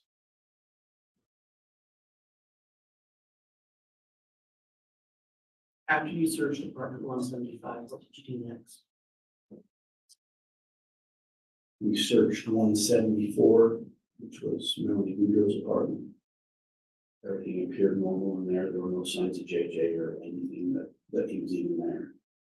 We also searched apartment 107, and that was completely vacant. There was nothing in apartment 107. Did you seize anything from apartments 174 or 107? We seized, in apartment 174, we seized some cash, large amounts of cash that were found in the closet. And the only reason we seized those were for safekeeping, because we had kicked the door in there as well. And it wasn't able to lock, so we took that. Did you locate any weapons in any of those apartments? So in apartment 175, when we were searching the garage area, we located several different style weapons, handguns, rifles, various calibers, army knives, a lot of different weapons that were inside the garage. And why did you seize those? Again, for safekeeping, that apartment didn't lock. And so we took those, so it wouldn't be stolen. Did you find any evidence that J.J. Vallow had been in apartment 174? No, Did you find any evidence that J.J. Vallow had been in apartment 107? Did you search any other building that day? we did. In apartment 175, we located a storage unit rental agreement contract. And on that storage unit contract was the name Lori Ryan. It had listed her as the tenant, and it listed the storage unit number as T52, and it gave an address of self-storage on Airport Road in Rexburg. So with that information, we were able to obtain a search warrant for that storage unit as well. And did you participate in the search of that storage unit? Yes, I did. What did you find there?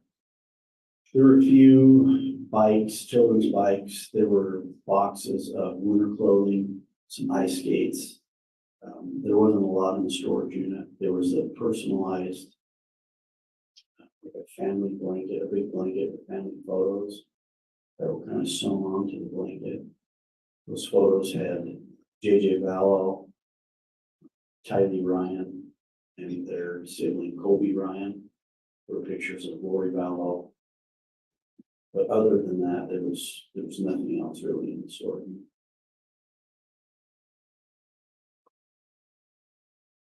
When you performed these searches, were you looking for Tylee Ryan? No, So to your knowledge, she hadn't been reported missing. that's correct. Your Honor, if I ever reach that part. Yes.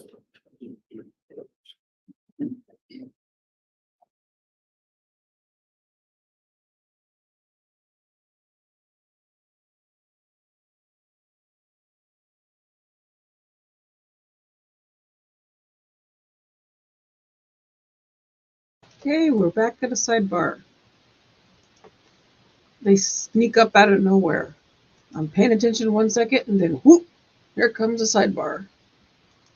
So the last thing he said was there was no evidence that J.J. Vallow had been in the apartment. Storage unit rental agreement contract was found. The name of Lori Ryan So what was I understand, this would be a good breaking point in this testimony for the lunch hours, is that correct? Yes, Your Ah. Honor. Okay, we're gonna go ahead and take our lunch recess at this time. Before we do that, again, I will just advise the jurors, please don't discuss the case amongst yourselves or with anyone else over the break. In addition, for those in the courtroom, we will be closing the courtroom, I believe, during the lunch break. So things you have in here will need to go with you. We'll reopen upon the conclusion of the lunch break, and we'll still be under the court's governing order for courtroom conduct on the return. So thank you everyone for complying with that. With that in mind, we'll go ahead and take our lunch recess now. All rise.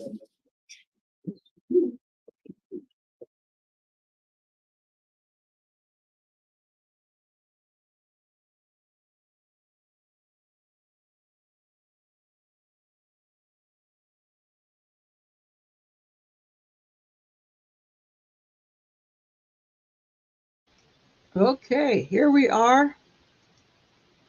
There we go.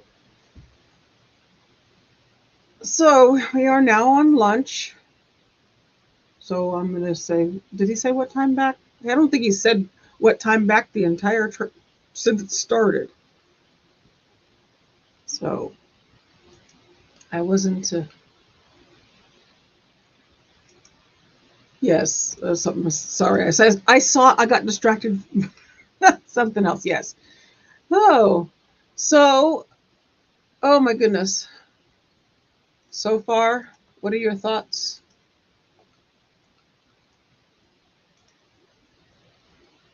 On what you've heard so far? So I'm just kind of looking back at some of the stuff that Nate was saying.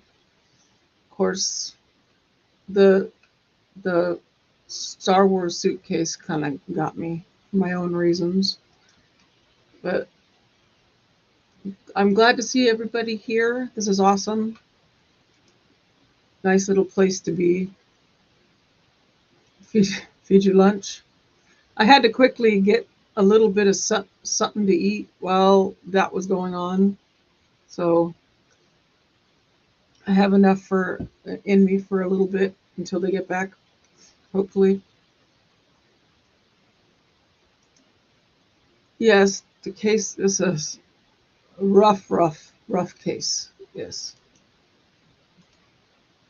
So I'm kind of going back over some of what Nate has been saying. I want to see if I can find it on his. See if he's updated.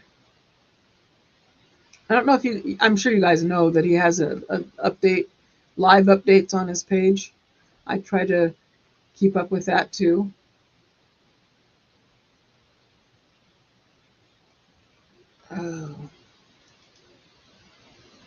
Would love to play some of the clips he's got on his page, but I won't. I'll be good.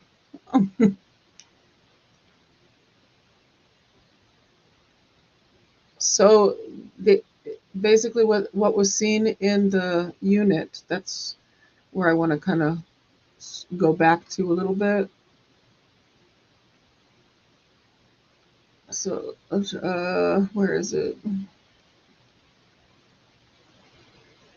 So the whole marriage thing, that just it had to have been really hard for all of them, knowing that the kids were missing all this time, and Kay and Larry Woodcock were putting out funds for missing rewards and stuff like that, and all the while they were in Hawaii, and that's where Nate went and interviewed them there. That was tough.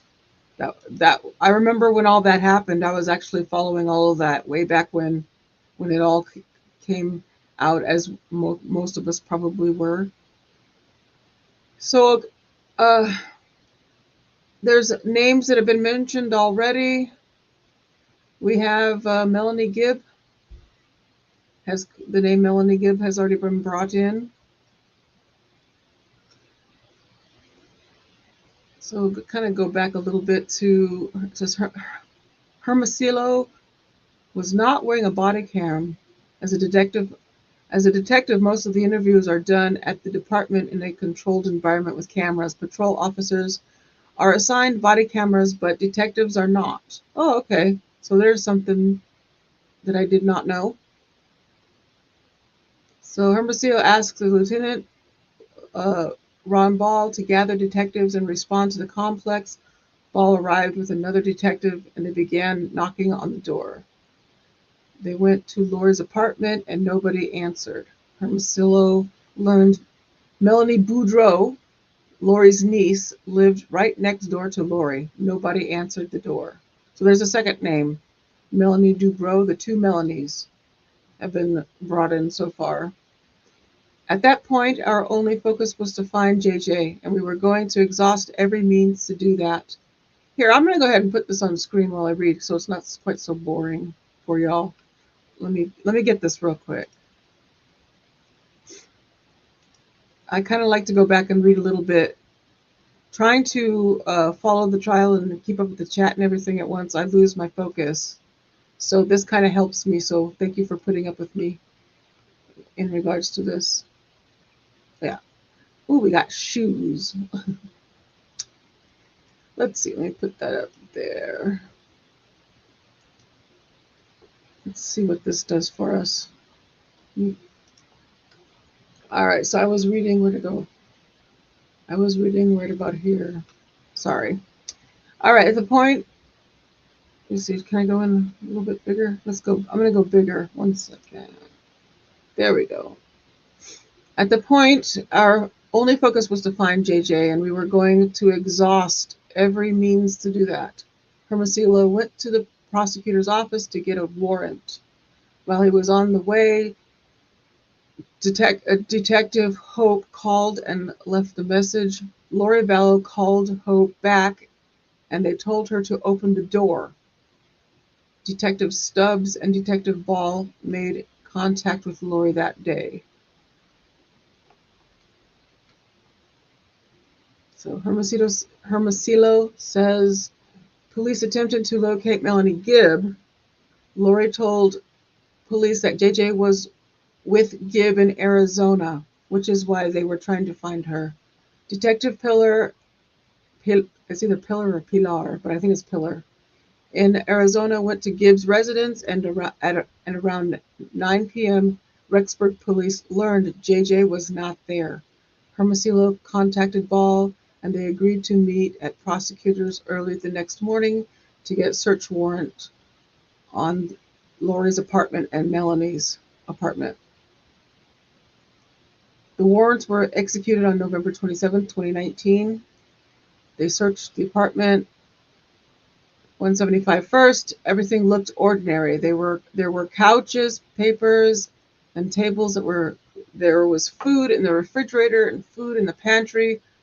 Hermosillo said it appeared people lived there, but there were no clothes on any of the hangers in the closet. JJ was not in the apartment. So police found a child's Star Wars suitcase mixed in with 72-hour kits and an old prescription bottle for JJ. There was also some scooters and a small child's bike on the porch.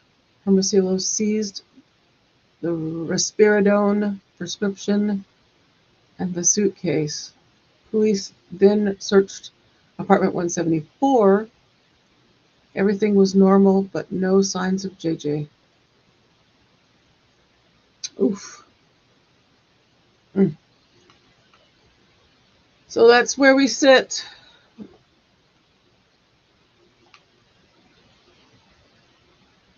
Oh my goodness. Just unbelievably heartbreaking. All right. Let me put back screen for that. There we go. And no stupid. There we go. All right. So I think that anytime you talk with anybody, no matter who you are in law enforcement, that you think you'd want to have that footage or just be, just, I don't know, maybe it's because during investigations like that, and if they're trying to talk to people initially, maybe if they, with the body cameras and stuff, they would feel less likely to be as open as they would without. Does that, maybe not, but I kind of think that everyone, if you're involved in any part of this, it should all be documented. Everything said, let's see here. Stephen says, those children were loved. They could have just walked away. Mostly record a different way. The detective said it. I didn't really think about it until I just assumed that body cam footage was a part of all those who are, part of any of the investigation, but I guess not. I should know that though. Body cam footage we see comes from officers at the scene, or with all the beeps and the boops in them. Yeah, so far we've had opening statements and first witness. Yeah, we could re-listen to a little bit of the opening statements if you want to while we're waiting. I could always replay that. I did clip them. So if not, let me know. We can just keep me jibber jabbering. I'm trying to avoid playing that music that I played during the jury selection as much as possible, just because So video protects everyone, making sure everything is done on the up and up. It does,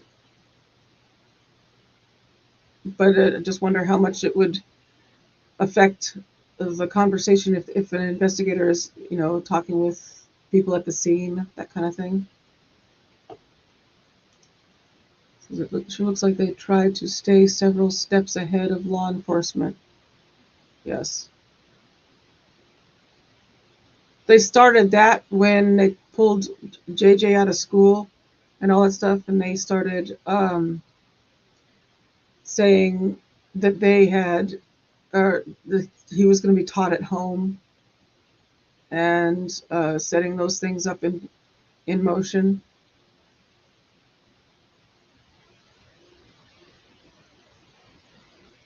Let's see here.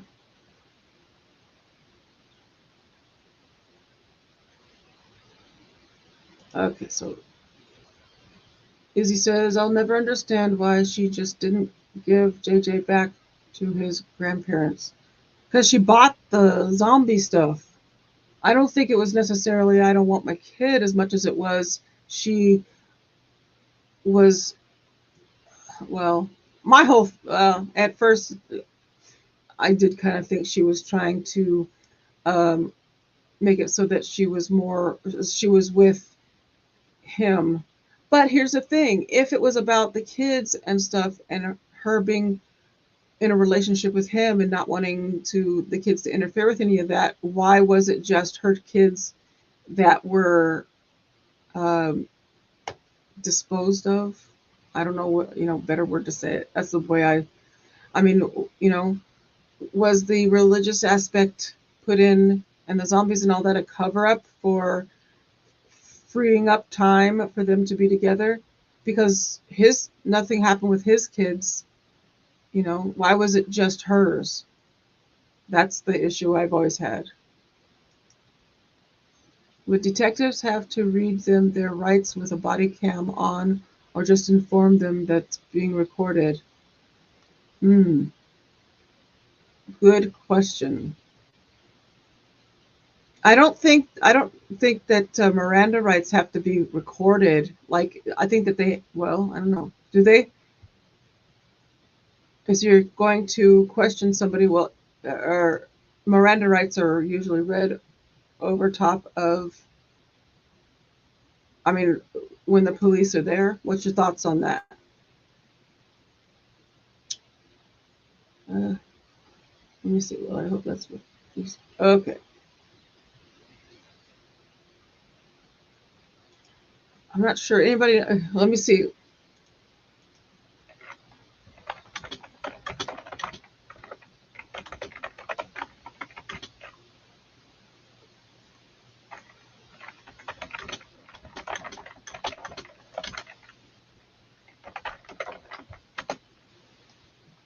Okay.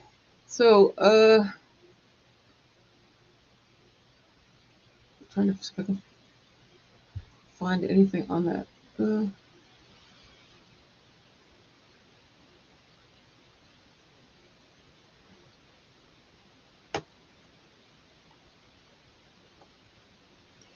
Chad Daybell's children. Just, no, they're counting it at, no, I don't know. I don't know any, I don't, that's too much searching for me. I get down a rabbit hole. I don't want to do that. Never mind. I'm not sure how old his kids were. Let's see. Stephanie says late teens and 20s. So no. But I mean, well, late teens. So why get rid of the three? Why get rid of Tammy? Why get rid of the other two? But his kids were okay. I don't get that. Yes, right there. I don't under, yeah. And why did Tammy have to be taken out? Because she knew something? Questions we can never answer. Does it show that I don't follow many court cases? Are you hooked though? That's the thing. Have you become a trial watcher, or are you just, or is it just this one case and then never again? Like the uh, Lori Vallow juror said he was not a trial watcher or true crime person prior to the case, but then after the watching the case, yeah, or being a part of the jury, he kind of got more involved with it. But I think he did state that he probably would not be continuing after all of this is over. That he's not a true crime person. I came into this kind of trial stuff for my own reasons way back from the 80s. I've told the story and you probably have heard it, but I did have a friend who lost a 3-year-old niece to serial killer David Allen Lucas in 1984. And because of that, it I actually did go to watch the trial a little bit. And because of that, I kind of started with I think OJ was the first one I really was. I think that's where everybody was following it, because I think it wasn't OJ one of the first ones that they actually did show or have on the news where you could see footage and stuff. I don't, that was a long time ago, and my memory is not that long. So, but that because of that, I got into uh, interested in trials and stuff, and then I found online. I never was like the true crime aspect of it. Oh, Gwen likes my laugh. I get that a lot. I get that a lot about the giggle. I try to contain it, but it doesn't work. I cannot contain my giggle. I actually do giggle a lot. Nervously, probably. It's a reaction. But anyway, because of the stuff that happened with that, excuse me, I did, get into it. Jodi Arias was the first full trial. I didn't do Casey Anthony. I didn't get into that one. I tried to actually watch it later on after it happened, but I already knew the outcome, and that's sort of like, if I know the outcome, like if I know the end of a book, I'm not going to read the whole book. Just no, I know people that actually read books the end first, and then just so no surprises. But I don't. If I know the end of something, I'm done. I won't, try to watch it. But anyway, let's see here. Chad had young kids. We already did that one. Does it show? Yeah. But like I said, no, it doesn't show. You're doing great. But I just want to know if you're hooked on trials now, or is this after this trial you're done? I think that because she's so into her dementia, which didn't include his children. Dementia? She has dementia? Or you meant her demented thinking? I don't know what I feel about her mental status. I don't know if that whole she was, declared incompetent for a little while, and they had to wait till she wasn't competent, or she was competent and stuff like that. I don't know. Do you come in and out of competency when you have stuff like that? I don't know. Miranda doesn't have to be recorded, but they do have to sign a Miranda statement. Yes, that's what I thought right there. Yeah, I didn't think it had to be on camera.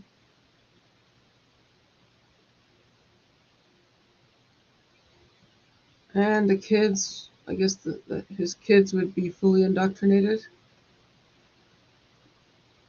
Maybe so. I don't know.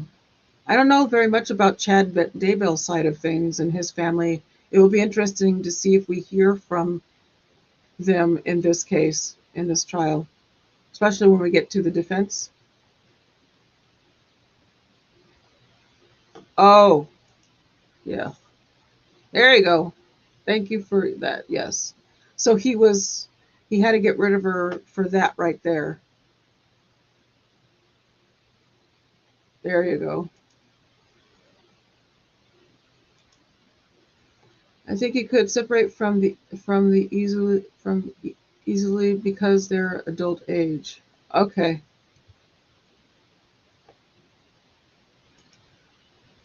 Maybe he should have been a true crime person because he's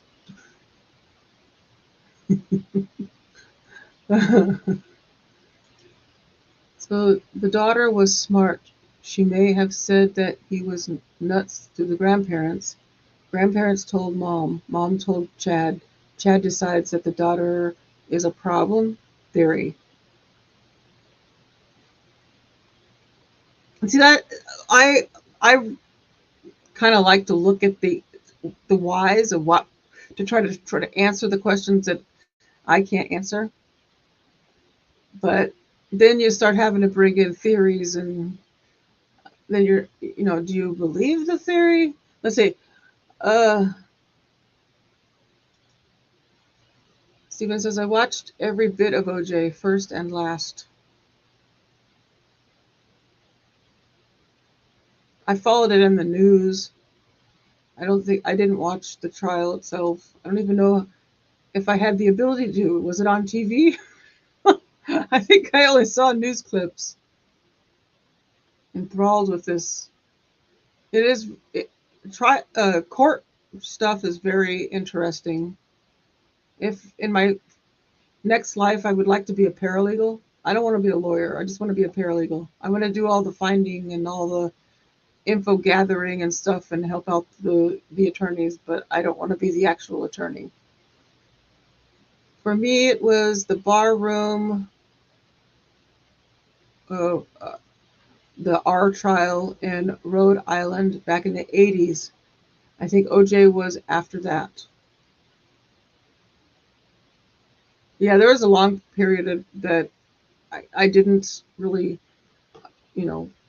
keep up with trialing and stuff until I hit the Jodi Arias trial. I can't even tell you why. I just know that one day I was like, wait a second, there are trials online?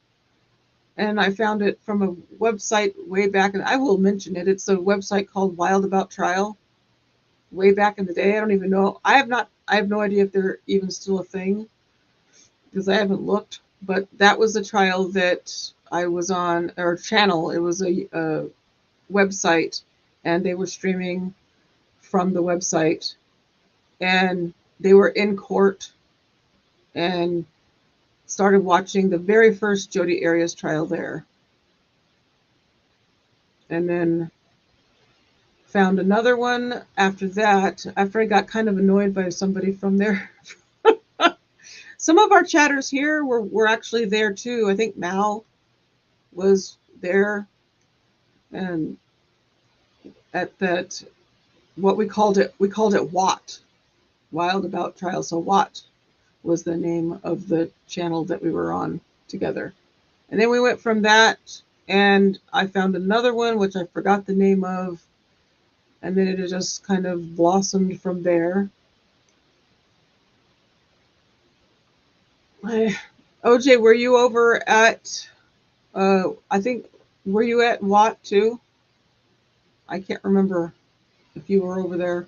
I was very quiet. I did not speak much in the chats. I didn't type a lot. I did a lot of just watching. But that's where I started my journey of trialing. Steve says, my mom went to night college when I was about 10. She worked in a nice law office. Their law library was impressive. 3 entire walls of books. Wow. I had a feeling so. I knew I had a feeling. Yes.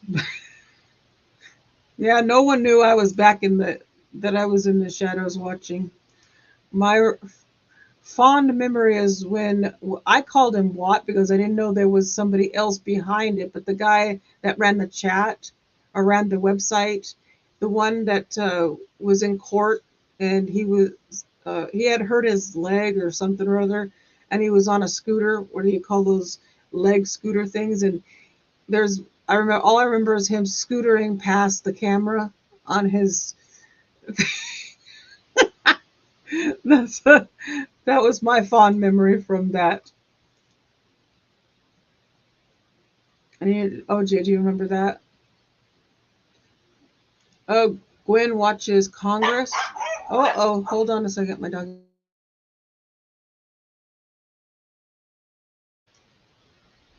Ah, the mailman must be here. Sorry about that. So, Dawn. Hi, Dawn. Hi, a new name that I just now saw. Sorry. Oh, if you spoke earlier, I'm so sorry I didn't see you.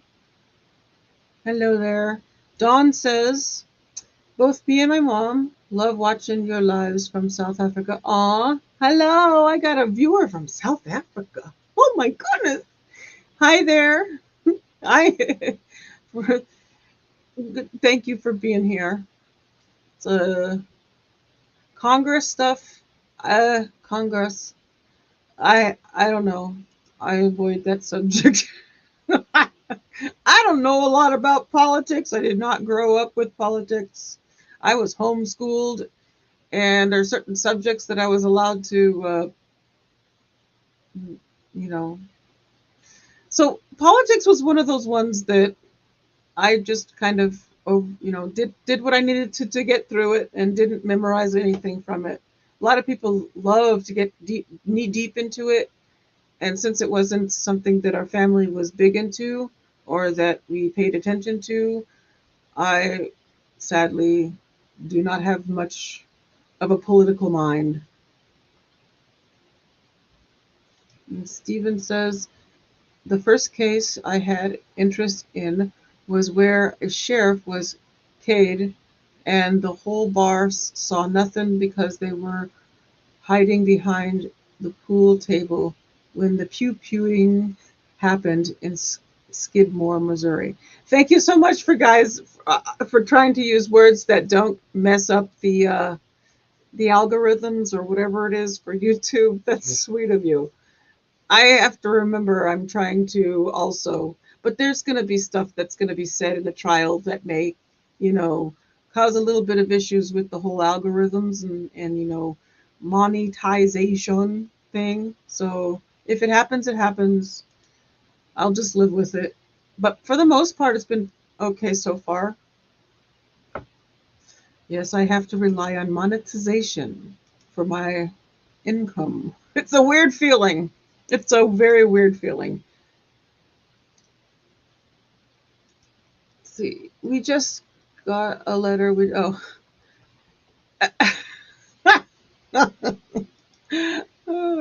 I actually know what that is. I don't know who that is. Nope, no idea. That Alex Murdoch case, though, they just wrapped that up, right? That was, yeah. Oh, there was a second part to that, I think, right? Didn't they do some sort of sentencing lately? The Murdoch trial, yes, that was while that one was going on the other channel.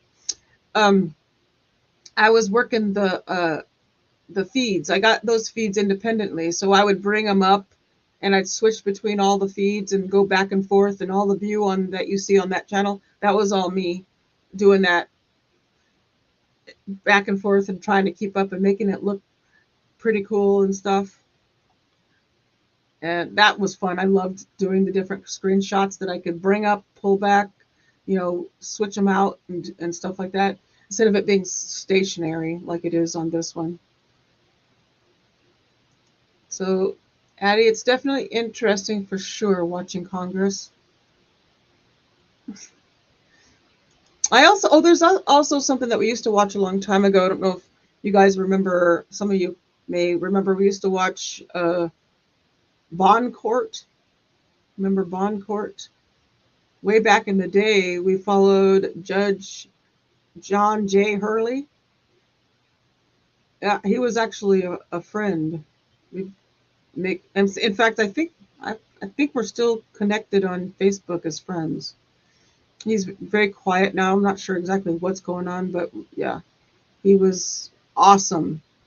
Judge Hurley was one of the best bond court judges ever. That was back in the day. There are other trials and other stuff that you can watch and stuff. I've got a small list of people to keep an eye on and stuff, and excuse me, see what they're doing as far as some of the other types of court.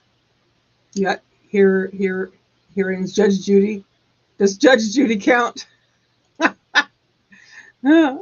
I love Judge Judy. I do. Yes, I'm so happy to have John with us. It's awesome. So, let's see.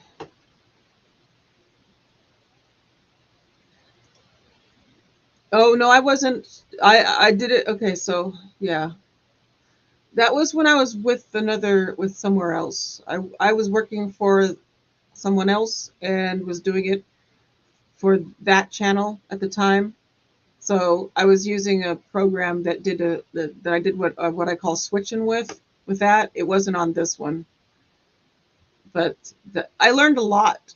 I got to learn a lot about how to do, when to switch and get the best angles and stuff. It was neat. Remember Bond Court way back in the day? Yeah, there was some really good Bond stuff. I do have actually. Hey, oh, I know. I should move that one I have. I have a clip. I should get it and stick it on the channel. It's I one of the very few clips that were left over from when Judge Hurley did Bond Court. I think I'll try to do that and move it over to my channel. It is mine, and I can do what I want with it since. uh, oh, where'd it go? I like the way Judge Judy sees through. Oh yeah, she's. Oops, excuse me. She's a hoot for sure. Yes, yes.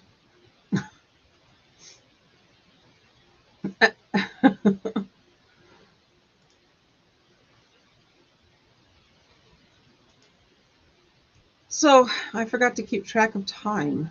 What time did they go to lunch? Let me see. Actually, I can check it on the. I'm sure Nate said what time. Going to lunch. So we're at 35 minutes. And I don't know if. Okay. Oh, so it was an hour. So we're at.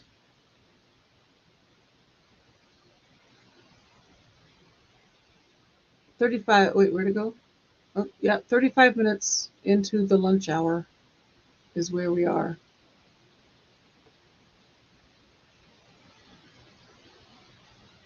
So Nate's got some good stuff that he's posted on his Twitter.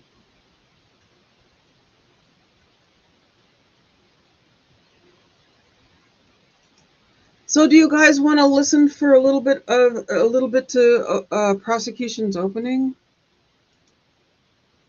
while we sit here, and we can jibber jabber in the chat during it, whatever. We got 25 minutes. We could watch that. We could watch the openings and just let it run while we're talking. Want to do that? Better than sitting here with me trying to figure out what to say. Let me see. Let me grab it.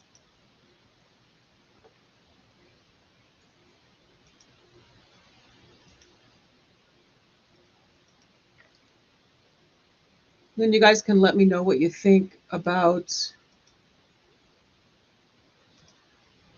the openings and who gave the better opening. Let me put this 1 second.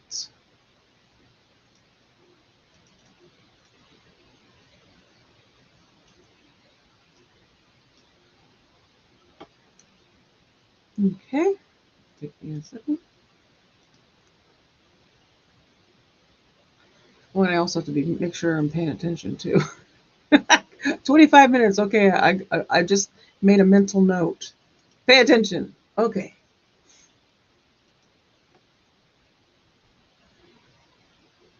Get it set up.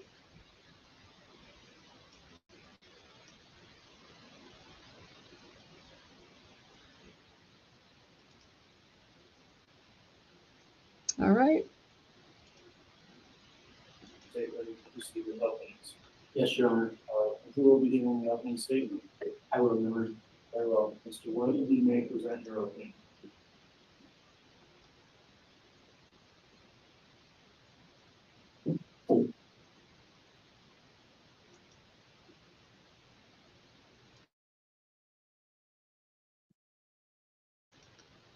Oh, I Your just Honor, may I inquire, is there a hand mic so that I may address the jury? I think we do have one. Might take us a moment to get it. yeah, I didn't edit anything out of these, so sorry about all this And then I do waiting. have a PowerPoint attached. All right.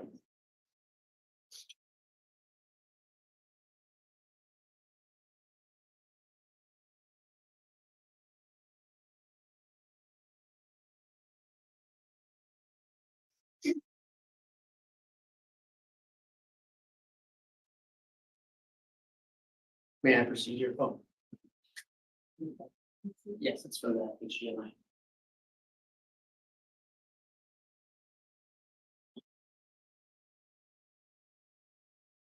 May I proceed, Your Honor? Yes, you.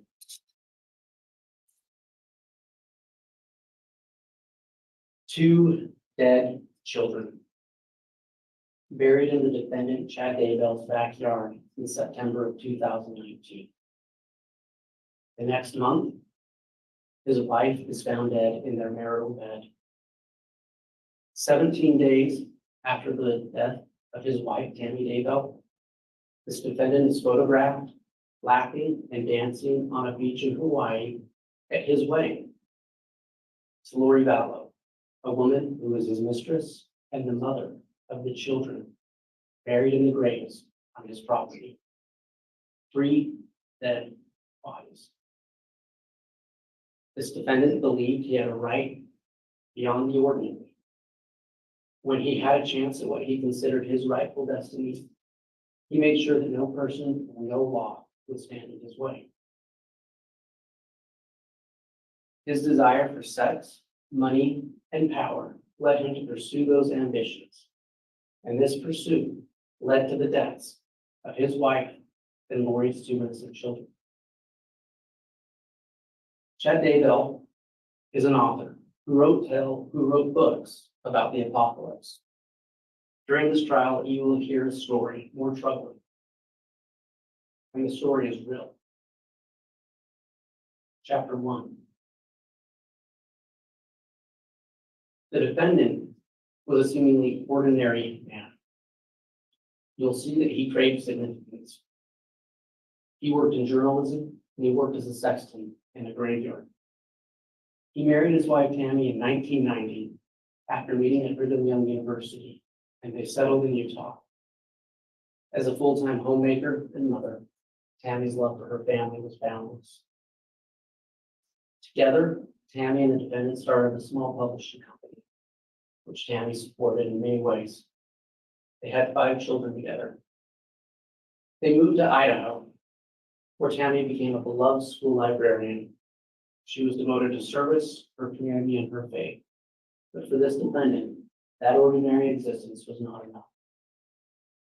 Chapter 2.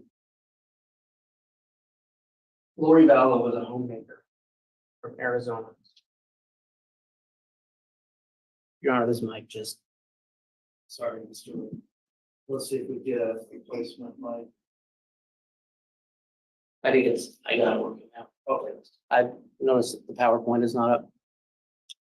Yeah, look, I think your mic's off again.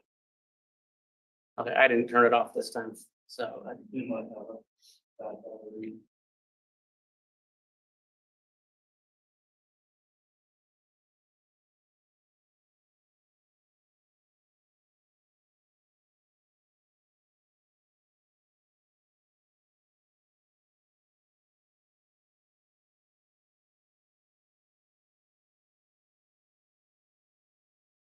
you want to confirm the screen as well? Your Honor, it's up on the screen and I can plug in the HDMI. I'm not sure why it's not. Transfer. I don't know if there's any one person out there that. Let's see if we can get some help to maybe see if we can get the signal to work on that.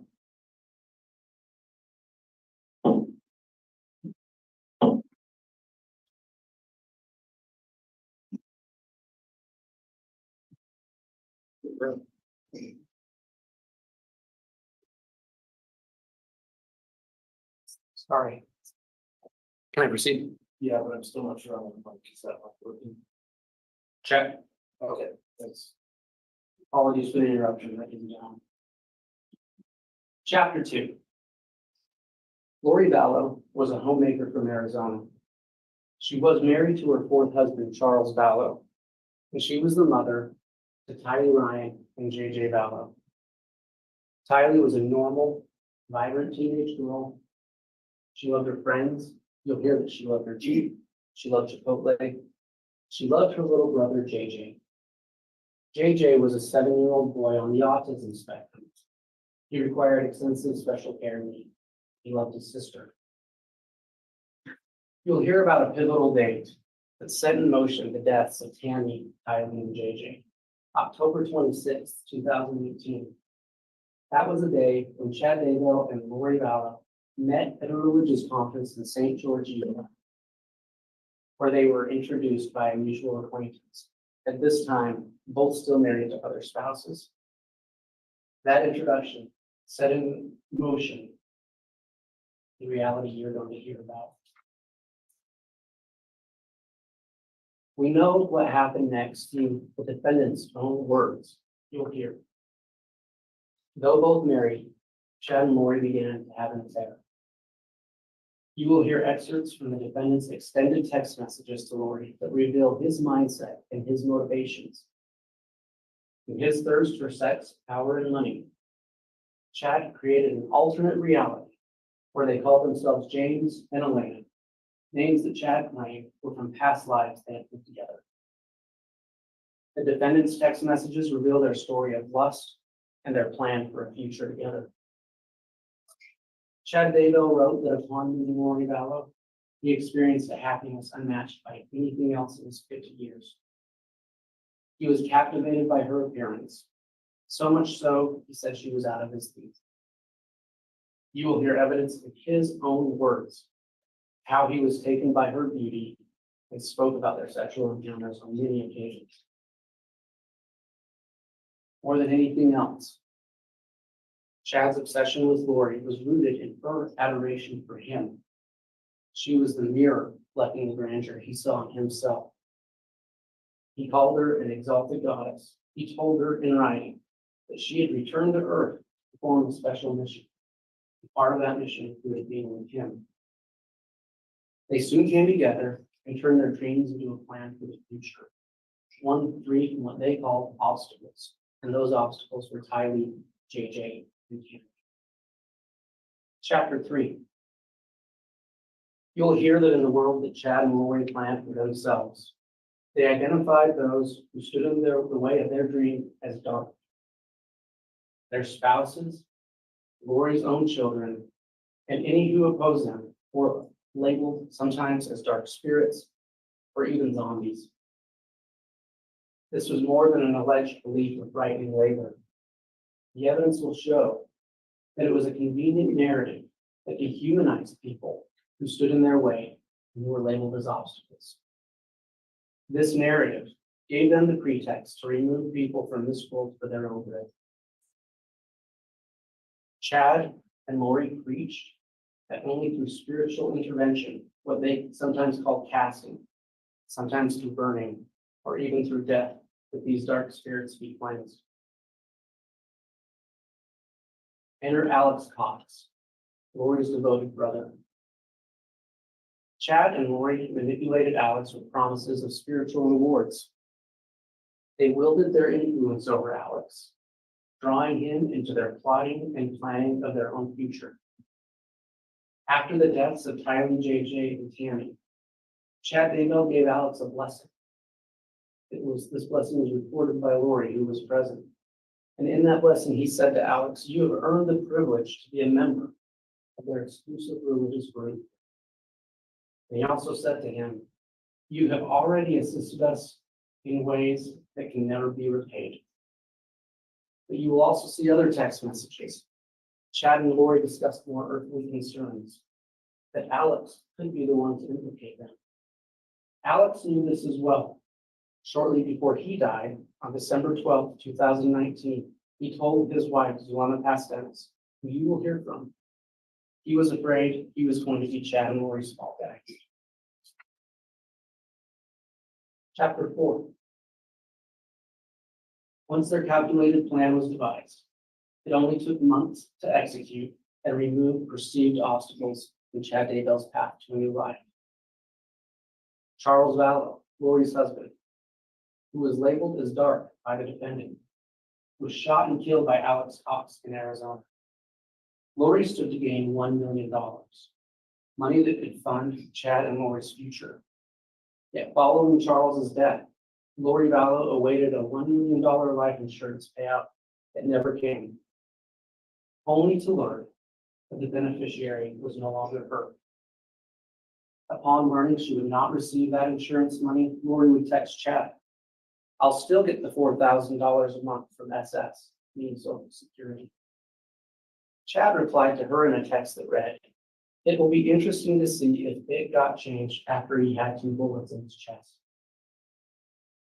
Tylee Ryan, also branded dark and a zombie, was last seen on September 8th, 2019. Subsequent investigations revealed the horrifying truth. Her remains, charred and dismembered, were found in a grave on Chad Daybell's property. Without Charles's $1 million in insurance money to support them, Lori Vallow continued to illegally receive Tylee's Social Security benefits, provided after the death of Tylee's biological father, who had been Lori's 3rd husband. According to this defendant, J.J. Vallow, Lori's son, was also possessed. After he was labeled as a dark entity, his fate was no less tragic than his sister's. His young life was also planned. Later, his bound body was discovered buried in Chad's backyard, his death by suffocation. Yet while JJ was missing, Lori continued to illegally receive JJ's Social Security benefit, money provided by Charles Vallow's dad. Tammy Daybell, a vivacious, healthy mother, was another individual labeled as a dark spirit to be removed. On October 9th of 2019, she reported being shot at night near her home by a man covered in black. She thought it was a paintball gun. On October 19th, 10 days later, she died in her own home with her husband present. This was soon after an increase in the value of her life insurance to more than $400,000. This defendant rapidly cashed in that life insurance and began looking for condos in Hawaii with Lori. You'll see the rental application he submitted for a couple with no kids. Medical examiners would later determine that the only reasonable explanation for Tammy's death was not of natural causes, but rather a homicide. In fact, you will hear from multiple witnesses that Chad predicted multiple times that Tammy would die of an early death. Chapter 5.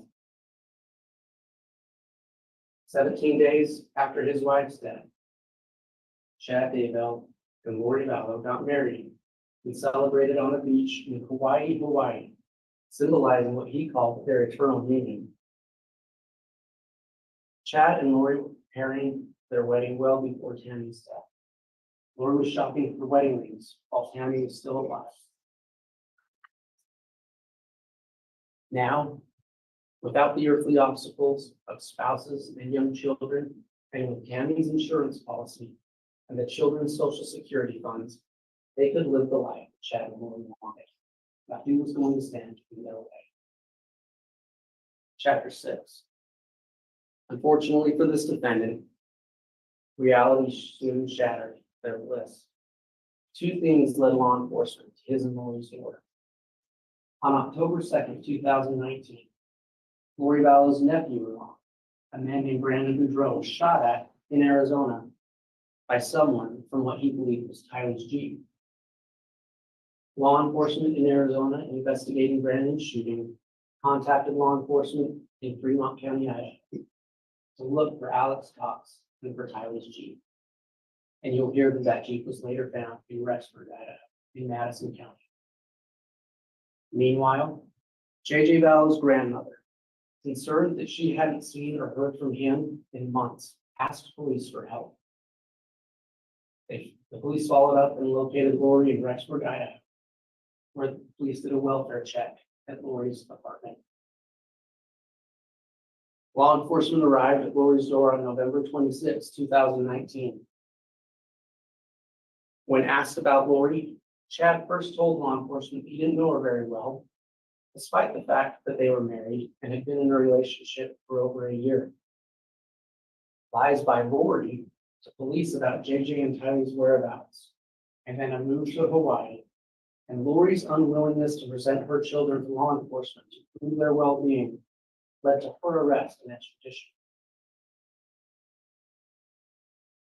As Lori refused to produce her children, law enforcement continued their search for Tyler and JJ. During that search, they located a unique text message that this defendant, Chad Daybell, had sent to his wife, Tammy, on September 9, 2019, which was the day after Tyler Bryant's last known appearance. You'll hear from the FBI agent who found that message, but this message seemed longer than his usual text to Tammy, and it had a more conversational tone. In that text, Chad claimed he'd had an interesting morning, that he'd shot a raccoon, that he'd buried it in what they called the pet cemetery, and that he'd had a fire on the property where he burned some limb debris. When law enforcement finally went to the defendant's property the following June, they didn't find a raccoon. They found Tyler's burnt remains were buried in the pet cemetery. And they found JJ nearby, buried under a tree near a pond. Ladies and gentlemen, you've been told this would be a lengthy trial. You will hear from many witnesses.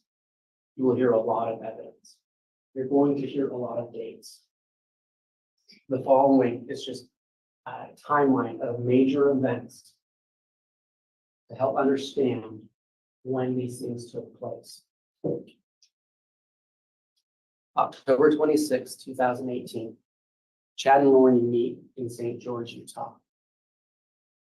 July 11, 2019, Charles Vallow, Lori's husband, shot and killed by Alex Cox. Between August 31st and September 1st, Lori, Alex Cox, and Tyler and JJ moved to Rexford, Idaho, just a few miles south of the defendant's home. Tyler's last known sighting was September 8, 2019.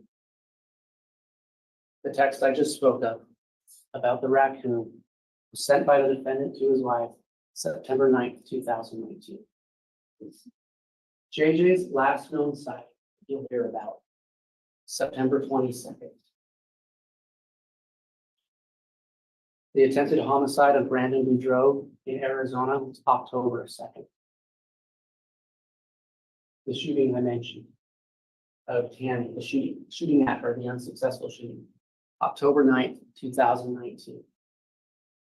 Tammy's death, October 19th, 2019. 17 days later, Chad and Lori married in Hawaii.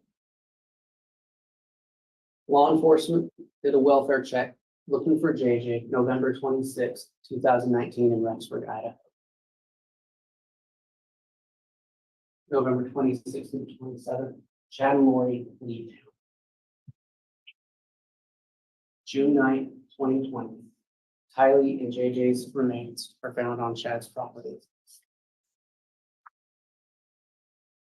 As I said, you're going to hear a lot of evidence from a lot of witnesses. And there's going to be kind of different groups of evidence you're going to hear from. You'll hear from law enforcement, some of whom will give you a broad overview of the investigation and what they did, how the search for Tylee and JJ drew to a case of murder. You'll hear how it began by people who knew Lori and Chad, the James and Elaine. You'll hear about the James and Elaine story and about their relationship with each other and how they pursued their dream, their plan for a life together. You'll hear in the defendant's own words, people referred to as obstacles, how they need to be gotten rid of. You're going to hear financial evidence. You'll hear from an FBI forensic accountant and a detective, a Social Security administrative investigator who will talk about the finances involved in this case. You'll hear more from law enforcement, from multiple law enforcement agencies, the Rexford Police, the Fremont County Sheriff's Department, the FBI, Social Security Administration, about the investigation into these crimes. You will see forensic evidence. You'll see DNA testing to identify the body of Tylee. You'll see DNA testing that showed that DNA from Tylee was found on at least 2 tools in the defendant's shed. You'll hear digital evidence dealing with geolocation data tied to certain phones that were used in this case. You'll hear from Hawaii law enforcement about searches they performed in Hawaii on the defendant and his wife. And finally, you will hear many of this defendant's own words. You will hear voice recordings of this defendant. You'll hear, recorded phone calls between him and his wife, Guy Daybell. You'll read multiple texts that he and Lori sent back. Another text he sent.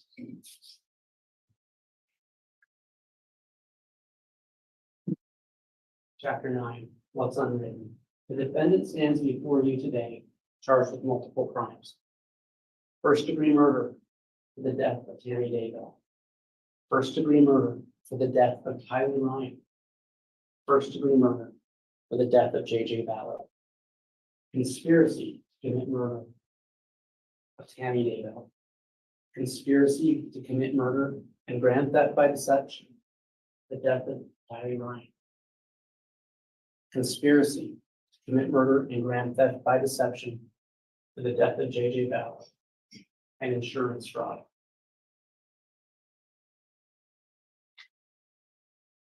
Two dead children buried in this defendant's backyard. The next month, his wife, dead, in their bed. 17 days later, this defendant marries Lori Vallow.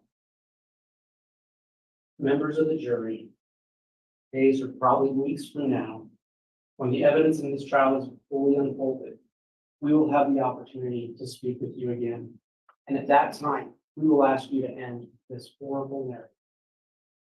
Your verdict will be the link that writes the final chapter of this tragic saga. A chapter that delivers justice for Tammy, justice for JJ, and justice for Tylee. Thank you.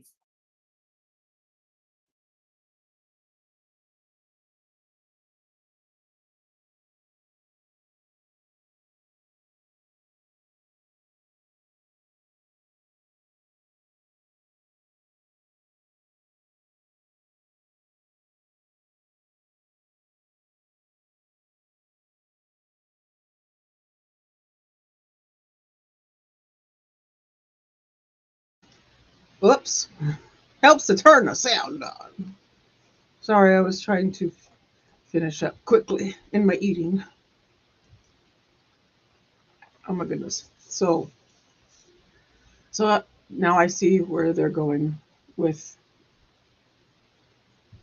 Like I said, I didn't see Lori's, so I don't know if it is similar in to where they were going with the prosecution's case in that one. I assume it was. Sorry, trying to eat quickly gives me the hiccups.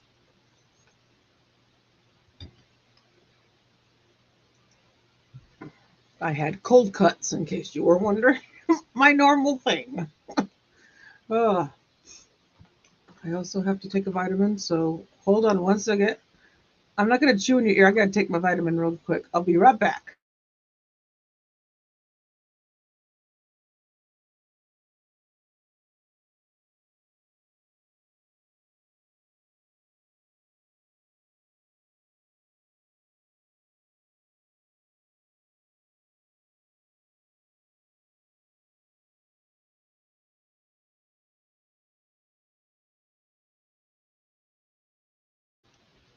Okie dokie.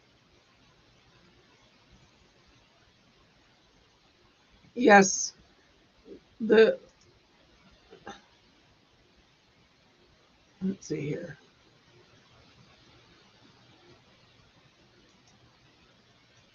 Neat. I don't. This, yeah, that was the horrible justice for the babies. Yes, obstacles. I mean, how else do you say it? I mean, how else do you present it? There's really no other way to really present this.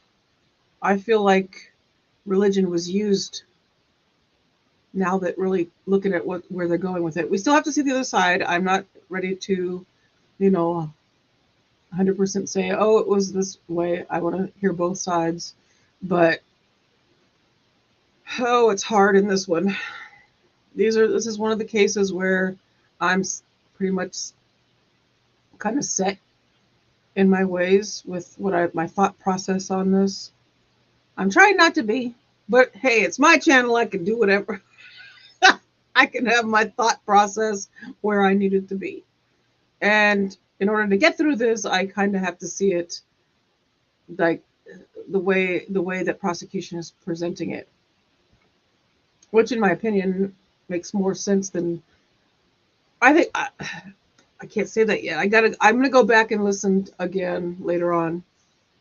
We can we could even try to listen to a little bit of it during each break until the end. But of the defense, if we can put up with him, I'm just glad he finally moved in the middle of the screen. He was driving me crazy. He was off to the side. Move over, move over.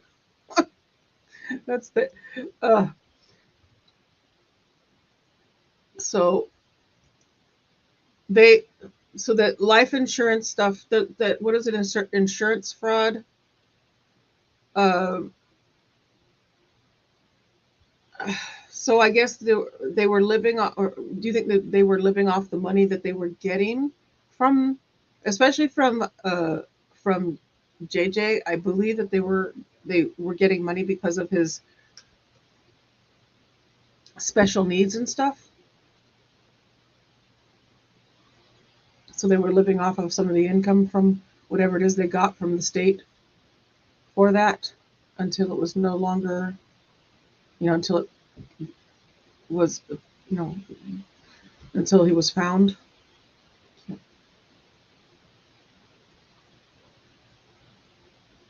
And always the money.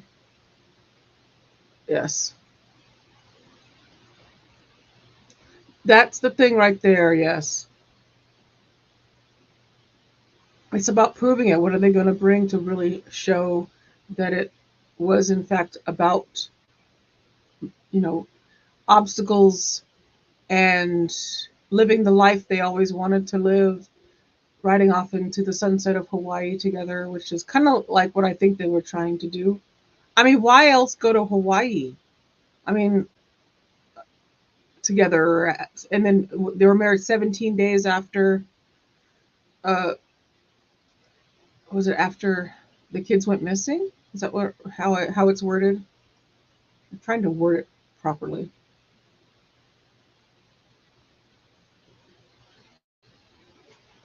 So let's see here. You can't live the footloose lifestyle with a kid in tow, much less through obstacles. Yes. Oof.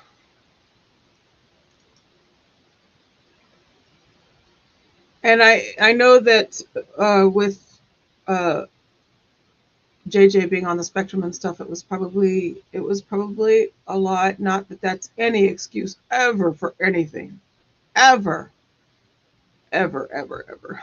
But I don't think that Lori was cut out to be a mom to a child with special needs. That was JJ came from Charles' side of the family, and Charles brought him in and adopted him. And I wonder if it was kind of thrust on her to have to parent a special needs child.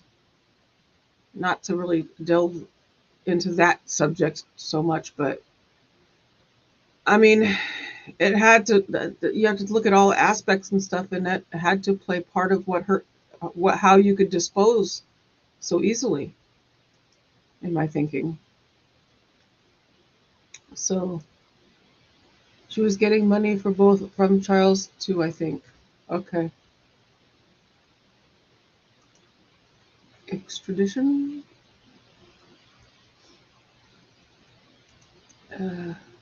Their own behavior is loud. Yes.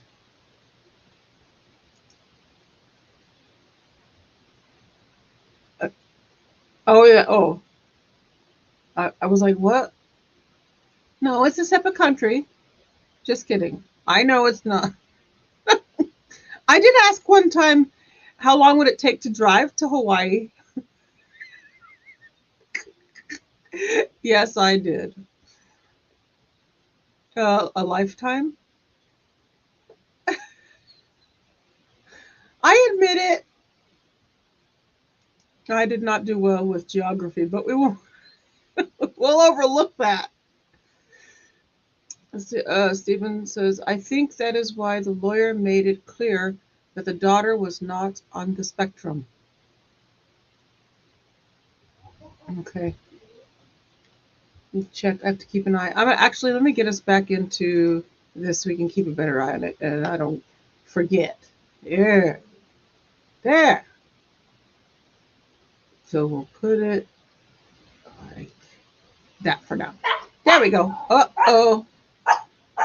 Rocky, enough. Sorry. Every sound. That may be Bella. I don't. Sorry. This is what it's like to work from home.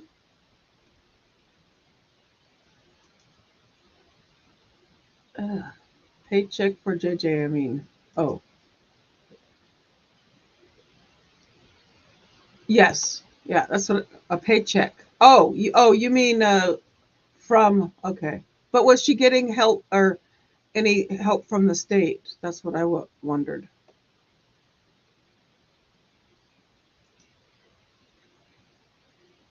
Okay, trying to go back into sequence of what I was reading. Sorry, I have to put it up here on the screen because I'm blind, and if I can't read it, I had to stick it up here so I could see it bigger.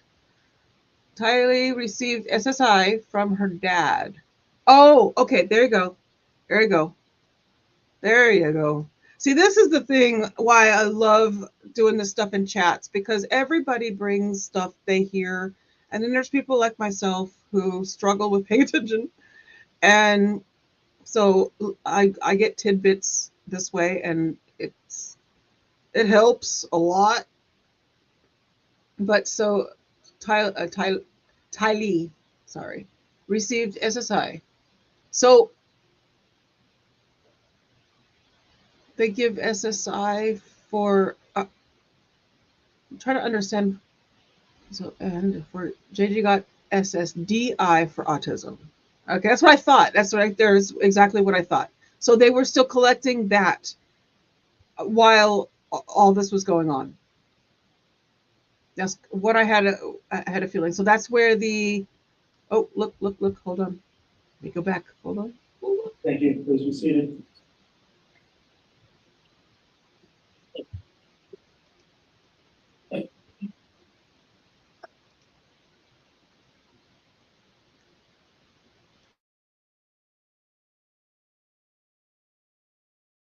Mr. Wood, before we proceed, is the statement be ready? Before it's in the jurisdiction, is there anything to bring up? Yes, If you could have a sidebar about the issue, the evidence issue we talked about.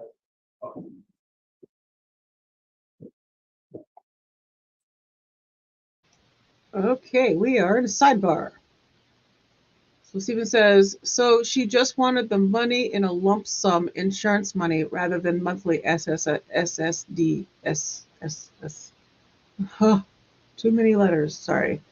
What was it? Sick people. We thought we were, but then we have to do a sidebar. It'll be a quick one. SSI is given to minor and college-age children when a working parent dies. Oh, see, like, oh, thank you. There you go. I had no idea. And Izzy says, I believe everything was about money for Lori, and that's why she took JJ too. Hmm.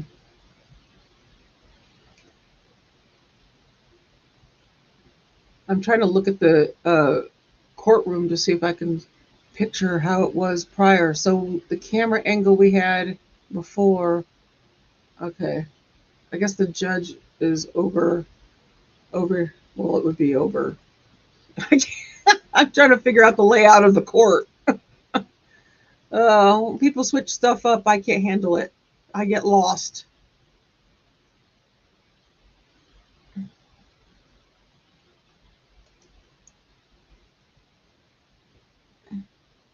And I think she liked the rich lifestyle. Yes, and thank you very much, Stephanie, for bringing the info. Stephen says, sorry, I'm familiar with programs. My grandkid didn't qualify because the deceased didn't have enough work credits. Oh, bummer.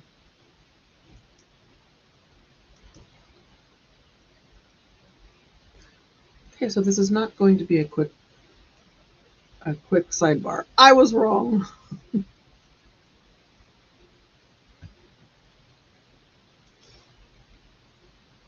Let's see what's Nate got going on over here. Oh, here comes the judge.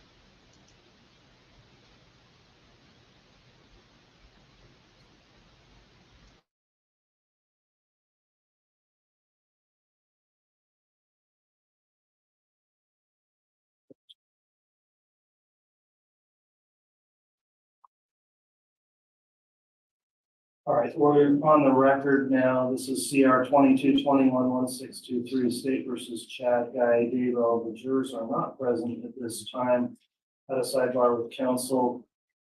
Previously, a few of the exhibits that were offered and admitted had some reference material on them, base numbers, etc., from the case that the court raised a concern. And I believe, Mr. Wood, what you've done is figured out a way to remove those references from the exhibits. And the court would know those references were not published to the jurors, and they won't be, so the court will permit those references to be removed from the exhibits before they are published or provided to the jurors. Is that how we're going to handle that, Mr. Wood?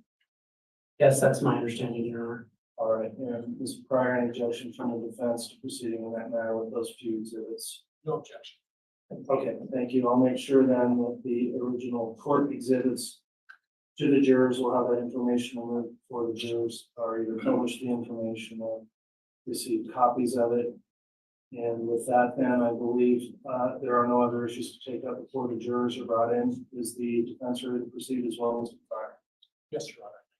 All right, thank you. Then we'll continue with testimony of this witness, and Mr. Wood, if you're ready, we'll have the jurors brought in this time.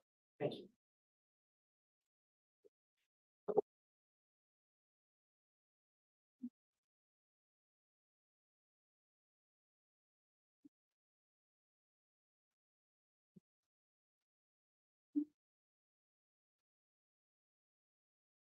All rise.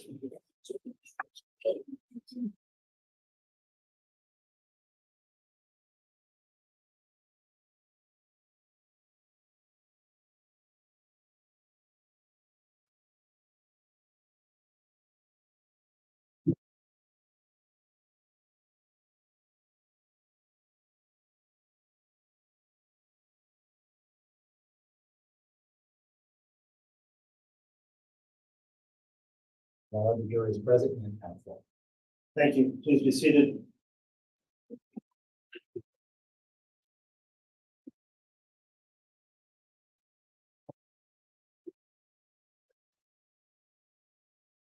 We concluded the lunch break. At this time, we're continuing with testimony of Detective Hermosillo and Mr. Wood. If you're ready, you can inquire. I'll remind the witness you're still under oath for your testimony. Yes. Thank you, Your Honor. Detective, before we broke, we were speaking about the search of a residence. Can you remind us what residence that was? I believe it was apartment 175. And whose residence was that? Lord Vallow. Your Honor, the state would ask that the witness be handed state's exhibits 7A through 7K.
I'm trying to figure out. The witness is handed state's exhibits 7A through K that have been reviewed by defense. Must be reviewed by court. Detective, do you recognize state's exhibits 7A through K? Go ahead and take a minute and review them.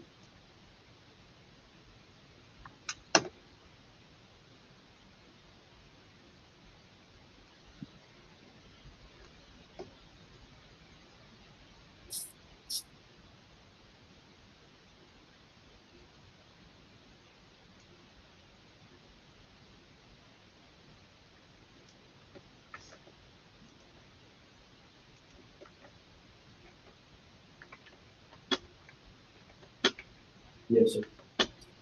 What do those exhibits report to be?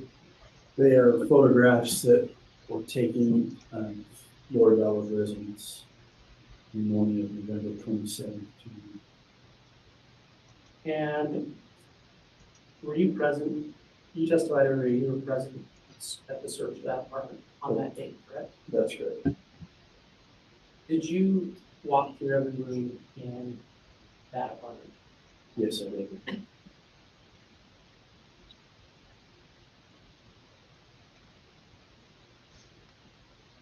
Did you take these pictures? No, I didn't. Do you recognize them as true and accurate representations of what you witnessed in that room that day? Yes, I did. Or, I'm sorry, in that apartment that day? Yes, I did. Your Honor, the state in the addition states exhibits 7A through K. The injection from the defense. What year and date of injection? Yes, and use your microphone, please, Mr. Pratt. May I judge? Yes.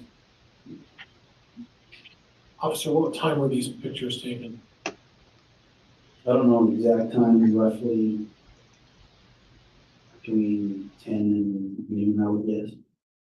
Are you guessing or do you know? I don't know exactly what time, sir. Okay, who took the pictures? I don't know who took the pictures, sir. What day did they take the pictures? I believe I testified November 27th, 2019. Well, if you weren't there, how do you know if you don't know who took it or who? Objection, he's misstating the testimony. No, I'll allow it. You can continue to go there. I never once said I wasn't there. I was there the entire time on That's not what my question was. Question was you weren't there when the pictures were taken, were I wasn't there when they were taking them. you? You don't know the condition of the home when the pictures were taken, is that correct? I was there when the pictures were taken, not standing next to the photographer. So you were there when the pictures were taken, That's correct. but yet you don't even know who the photographer was who took the pictures. Is that what you're telling me? That's correct. Is there a reason why you wouldn't know a photographer who's taking pictures for a police investigation that you're in charge of? I wasn't standing next to the photographer. I was inside the residence when the photos were being taken. At the same time they were being taken, I wasn't standing next to him. Okay, but the question I asked is why is it that you don't know the name of the photographer when this scene was closed off for investigation pursuant to a search warrant, and you can't tell me who the name of the photographer was who took these pictures? There were a lot of people that were part of that search warrant. I can't tell you exactly who took the photographs. Well, that's what my concern is. It's prior, and we're getting speaking objections now. If there's a continuing objection, state the grounds. Well, there were a number of people that were in and out of that apartment, is that right? In and out of that apartment? No, sir. In that apartment, yes. How many people were in the apartment at the same time? Roughly 10. And you would know all of the names of the people that were in the apartment, right? Correct. Yet you don't know the name of the photographer who took the pictures. Is that what you're telling me? That's what I'm telling you, yes, sir. Judge, I'm gonna object. Your Honor, I'm gonna lay some more foundation. All right, you can lay additional foundation, and I'll also note it is a group of photographs, so if you have to work through them individually, we will. I'll note just an objection on 7K, and Mr. Wood, you can seek additional foundation related before I rule on the objection. Detective, you testified you were present that day, That's correct. and you recognize these images as true and accurate representations of what you saw in that apartment. That's correct. And is it a true and accurate representation of the condition you found the apartment in? Yes, sir.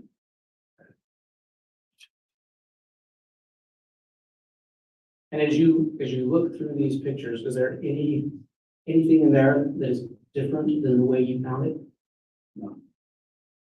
Your Honor, state moves again for the admission. Objection again, Judge. There isn't a proper foundation. The officer can't even tell me who took the pictures. He doesn't know what time the pictures were taken.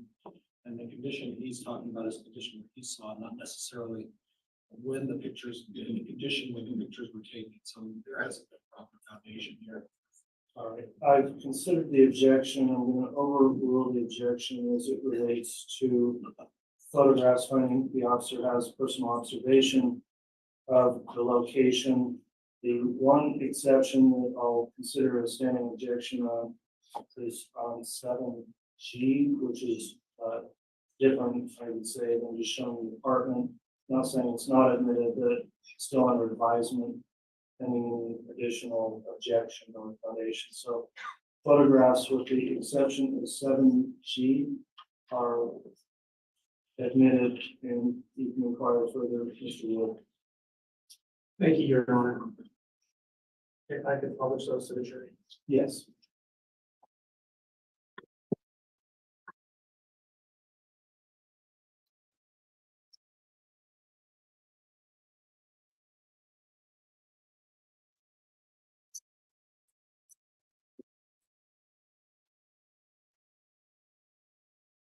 Detective, can you tell me what you observed in State's Exhibit 7A? That's the front door of apartment 175, front porch area. And is this the apartment that you searched while you were for JJ? Yes.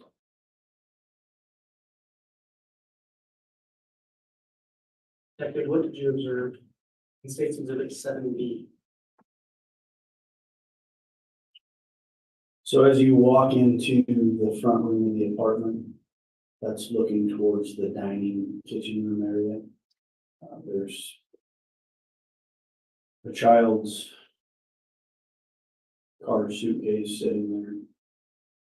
Like I testified earlier, it looked like it was lived in. There's still cups, things on the counter, paper towels, everything looked normal.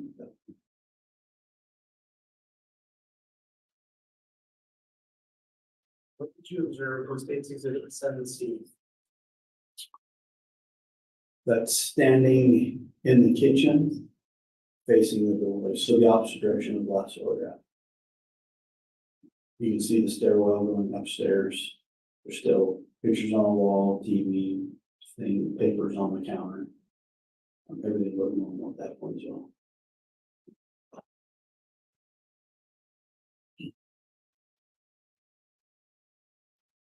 Observe in State's Exhibit 7D.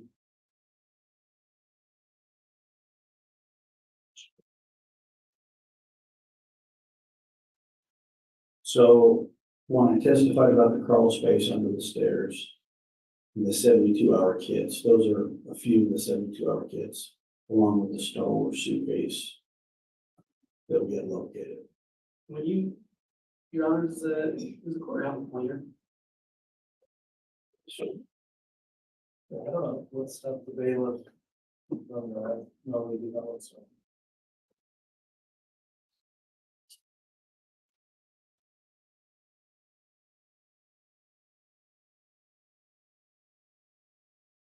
Can you point to what you're referring to, describe the 72-hour kit? So these black bags, Mr. Wood, yeah, okay, go ahead. these black bags with the 72-hour kits, there's some underneath here that you can't see. There's some here, and then that's the Star Wars suitcase that I was referring to earlier.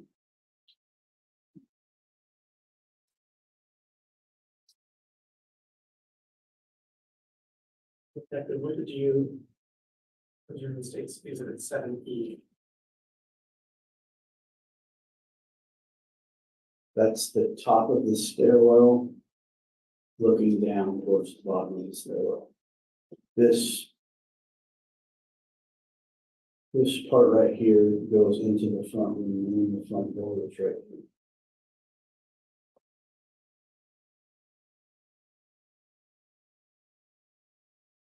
What did you observe in State's Exhibit 7F?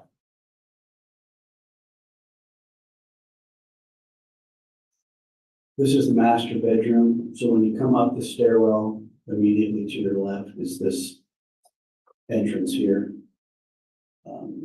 Like I testified, there was bedding, pillows, everything looked normal in the room at that point. This is a bathroom as well.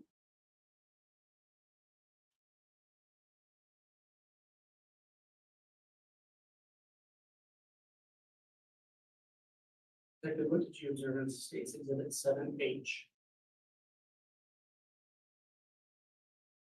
7H is what caused some red flags for us when we were searching the apartment. Why was that? Because of all these empty hangers. People go on trips. Judge, I'm gonna object as unresponsive. There isn't a question here, that's a narrative. It's the same.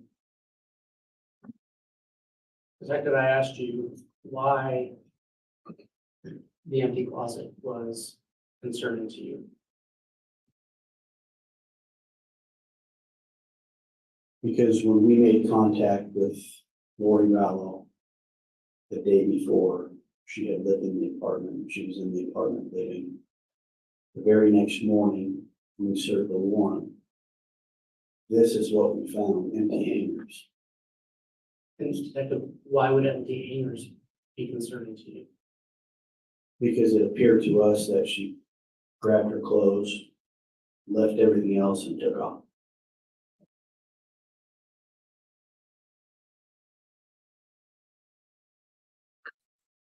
What did you observe in State's Exhibit 7I? This was a bedroom. If you walk down the hall towards the west, this is the bedroom on the right-hand side. This is the bedroom we found Alex Cox, some of Alex Cox's belongings in. So this is the bedroom to the right. And what belongings of his did you find there? There was a plastic tub with some of his belongings in, some hygiene things that had his name on them, things like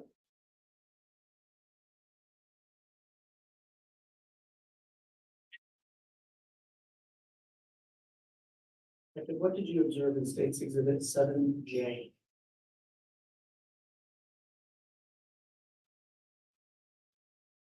this is the same bedroom. There's one of the plastic tubs that had some belongings of Alex. There's some prescription pills up here that had Alex's name on them. And then there was some white Tyvek suits that were in the closet area.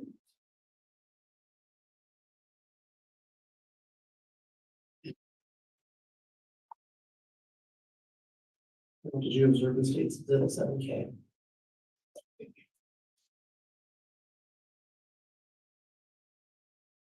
This is the room to the left. So the previous room was to the right. This is the room to the left.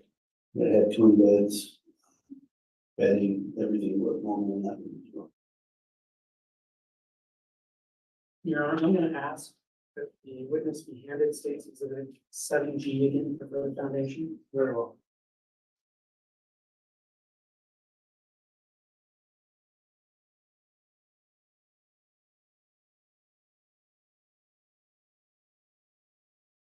That's if you recognize State's Exhibit 7G. Yes, I do. What does it purport to be? A rental agreement with the tenant of Lori Ryan. And you testified earlier about finding the rental agreement, is that correct? That's correct. Is this the rental agreement that you were speaking about? Yes, it is. And where was that located in the residence? In the master bedroom on a desk in the corner. And you saw it there? That's correct. And is that a true and accurate representation of the rental agreement you saw? Yes, it is. Your Honor, I move for admission of State's Exhibit G, 7G. Any objection? No, John. All right, Exhibit 7G is admitted as well.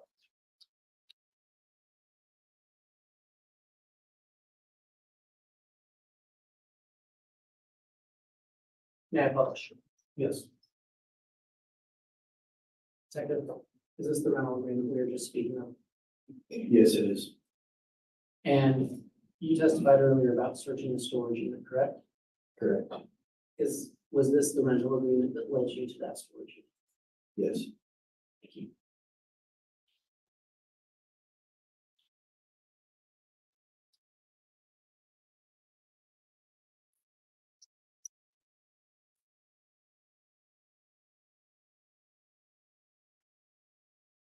Your Honor, I'd ask that the witness be handed what's been marked as State's Exhibit 8A through 8Q.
The silence is maddening.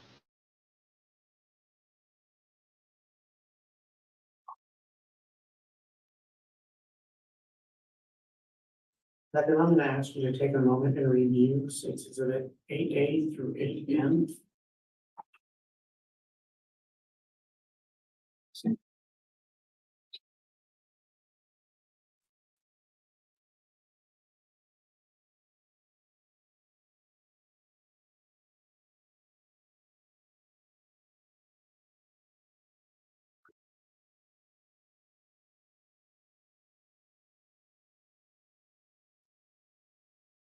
Reviewing. I don't know what else to say. They're looking over stuff.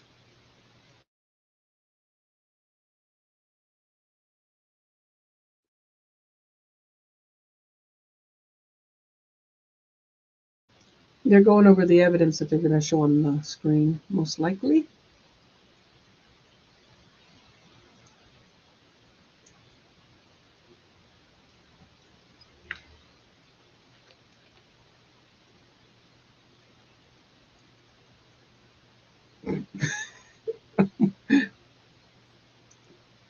Sorry.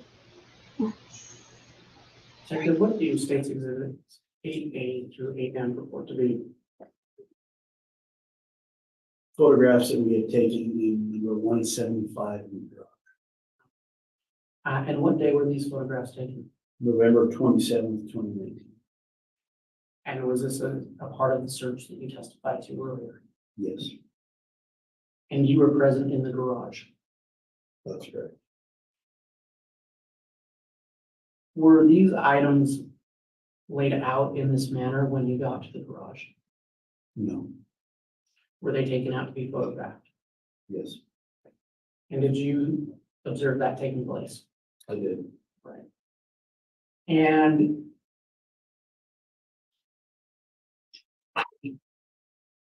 other than moving those items to be photographed, are these pictures, are these items in the same condition that you observed them that day? Yes, in the same condition, like I testified to, we manipulated some of them so we get better photographs. And are they true and accurate representations of what you observed in the garage of that apartment that day? Yes, Your Honor, the state would move for admission of State's Exhibit 8A through 8M. Or dealing with. I'm sorry. I should have said 8L.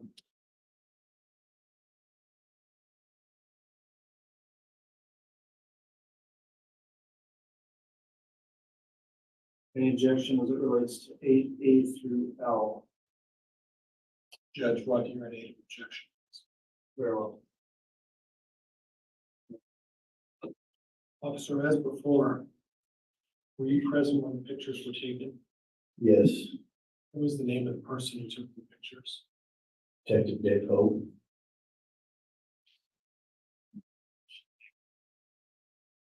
Were you present at the exact time that the pictures were taken of all of these items? Yes, I was. Who else was present at the time that these pictures were taken? I couldn't tell you who else was in the room. Well, we were in a garage, weren't we? Couldn't tell you who else was in the garage. Were there so many people there that you don't know? No, Your I Honor, this doesn't go to foundation. I'll allow a little more for articulations prior to continuing. So many people in the garage, you didn't know who was there. Oh, I just can't recall their names at this.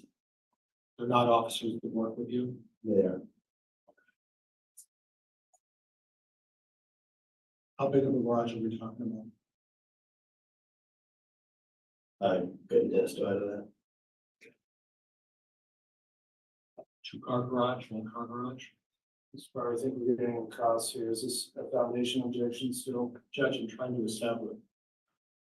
Judge, I'll move on. See. All right, the court's considered foundation objection as it relates to exhibits A through L. I'll overrule the objection and those may be admitted. Thank you, Matt Publish. Yes.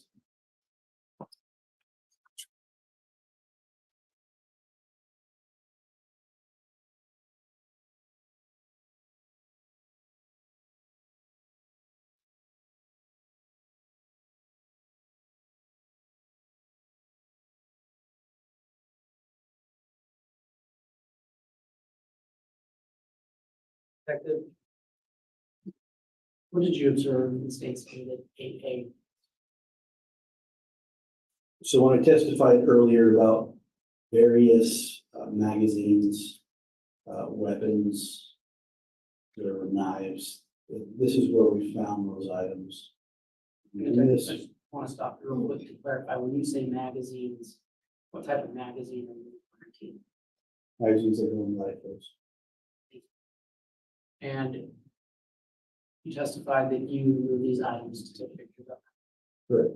And what did you observe in State's Exhibit 8A? So here's some of the various magazines that we took out of some of the tubs. There's some ammunition. There's a few suppressors that screw on to the end of a gun to muffle the sound. There's a ghillie suit. Different items in this photo. Different spots.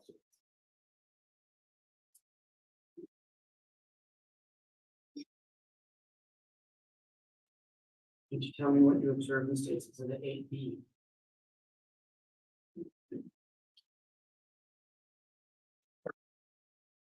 So these were items that were located in black plastic bags, which are right here that I'm pointing to. So we simply took those items out of these plastic bags and laid them out so we get photographs of them.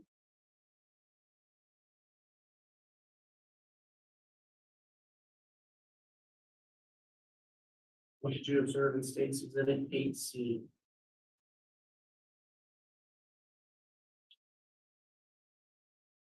These are various caliber ammunition in plastic bags that were located in plastic tubs. When you say ammunition, those are for bullets, correct? Correct.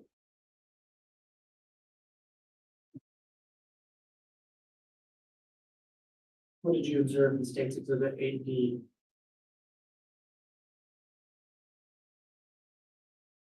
This was one of the rifles that we had located in the garage in apartment 175. It's got duct tape here. What you can't see up top. Judge, unresponsive. This day. I'm gonna move the picture so you can see the top. What did you observe at the top of State's Exhibit 8D? Like I was testifying to, at the top of this rifle, it's threaded for a suppressor to muffle the sound of a gunshot.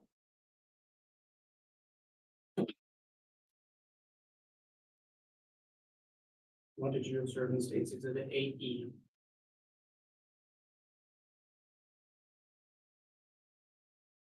This rifle here is the exact same rifle from the previous picture. There's also another rifle that was in a bag, and that's this one here. This photograph was taken at the police department once we got the items back.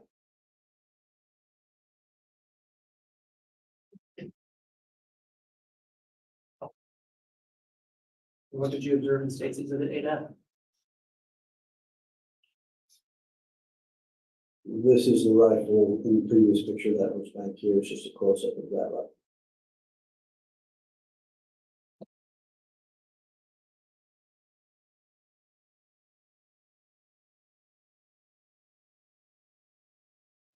What did you observe in State's Exhibit 8G? Those are what I call the suppressors. From earlier that there was a photograph of these two men on the garage floor. This is just a close-up of both of those suppressors.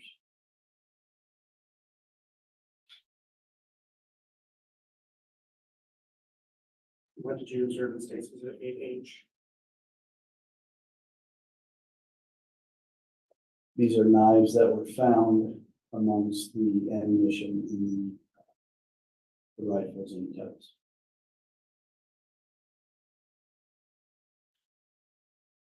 Can you describe to the jury what you observed in State's Exhibit 8I?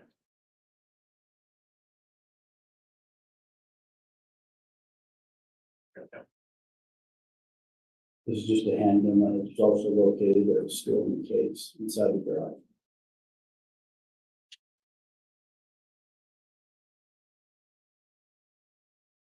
Did you observe in stage exhibit 8J?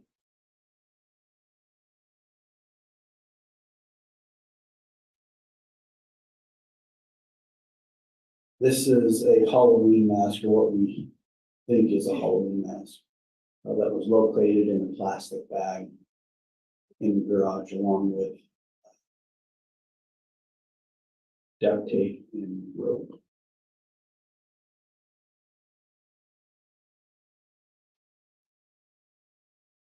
You described the jury what you observed in stage exhibit 8K. Once we remove the Halloween mask, this is the duct tape and the rope I was referring to in a Walmart bag.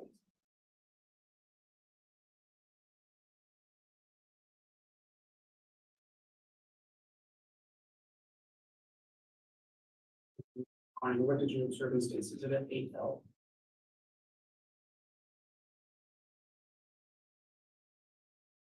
That is a passport that's located in belongings in that garage belonging to Alex Cox.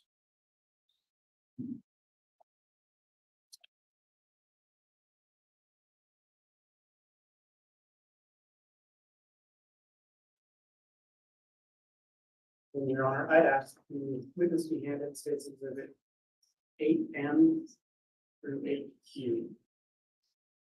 Row.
Briefly review states exhibit 8M through 8Q.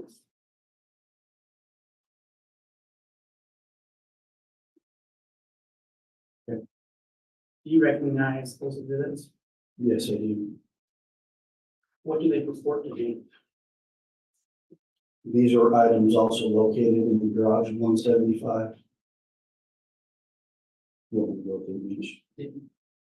Not yet. Did you observe these items with your own eyes? Yes, I did. And you saw these on November 27th during your search of apartment 175? Correct. I believe you testified they were also in the garage. That's correct. Are these true and accurate representations of what you observed that day? Yes. Your Honor, I move for the admission of states exhibit 8M through 8Q. Any objection? Yes, one to your native objection, Judge. Go ahead. Officer, you previously testified that I don't want to put words in your mouth, that you staged certain items. Is that a fair assessment? Correct.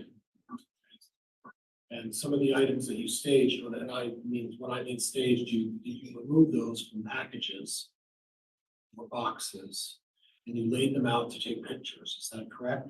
That's correct. Did you take pictures of all the items in the garage, or are these just selected pictures that you've decided to show today? We took photographs of the items in the garage, anything that we thought was evidentiary value. We took photographs of. Okay, so the question is, the answer is then that you did not take pictures of everything that was in the garage. Is that fair? No objection, Your Honor. This is cross, doesn't go to foundation of these items.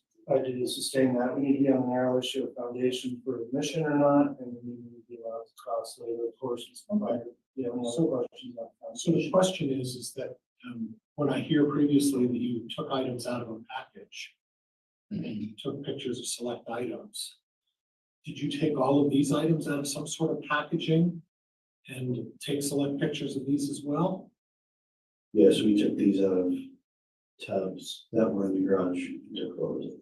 So when you were there and present going through the garage, and we don't know how big this garage is because you don't know. You couldn't see these in plain sight when you went through them, correct? That's correct. So you don't know what was in the garage and what wasn't. These were staged by someone else who took pictures, that correct? We took these out of tubs and took photographs of them. Who took them out of the tubs? I couldn't tell you what officer took them out of the tubs. When did they take them out of the tubs? Are you asking for a time, sir? I'm asking for a time, yeah. Roughly 10 to 12, I would say. In the afternoon, in the morning, when? 10 o'clock in the morning till 12 noon. And you were present when they were taking these out of the tubs? That's correct. And who took these pictures of us? Detective O. Judge, I have nothing else. Thank you. All right, I'll rule an objection on foundation relating to exhibits 8M through Q, and those will be made. Thank you. Mayor, question. You know,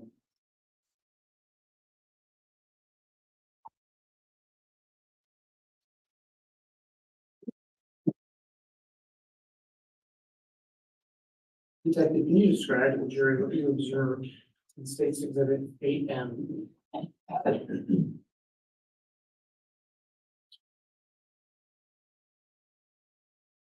That is what appears to be an email printed item that was located in the garage at 175.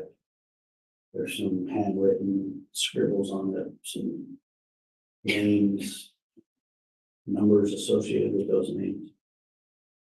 And at the time that you found those documents, did you understand what that meant? No,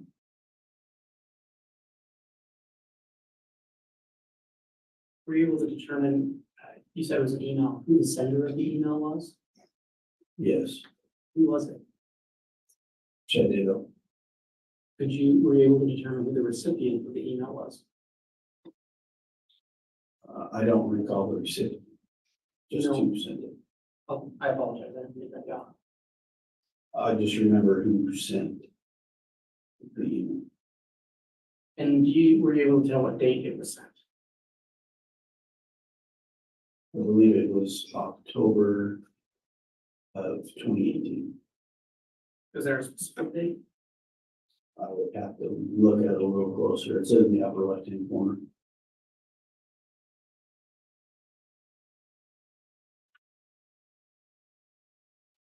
Second, I'm going to have look at State's Exhibit 8M, if you can describe what you observed there for the jury. It's the same photograph from the last slide. And State's Exhibit 8 of. Presume, oh, sorry. That's also more of the same email papers from the last slide. Detective, if I were to have State's Exhibit 8 and that, would you be able to tell the date of the email? Yes.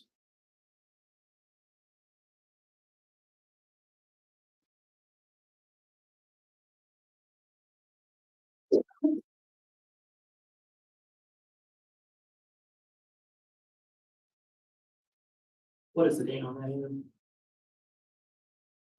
October 30th, 2018. And then Detective, what did you observe in State's Exhibit 8P? Those were also in the tub. Books written by Chad Daybell. And then lastly, what did you observe in State's Exhibit 8Q? That was a cell phone that was also found in the tub in the garage. Were you able to look and get that cell phone at any time? As far as forensically, Yes. I wouldn't be able to tell you unless I looked at the report.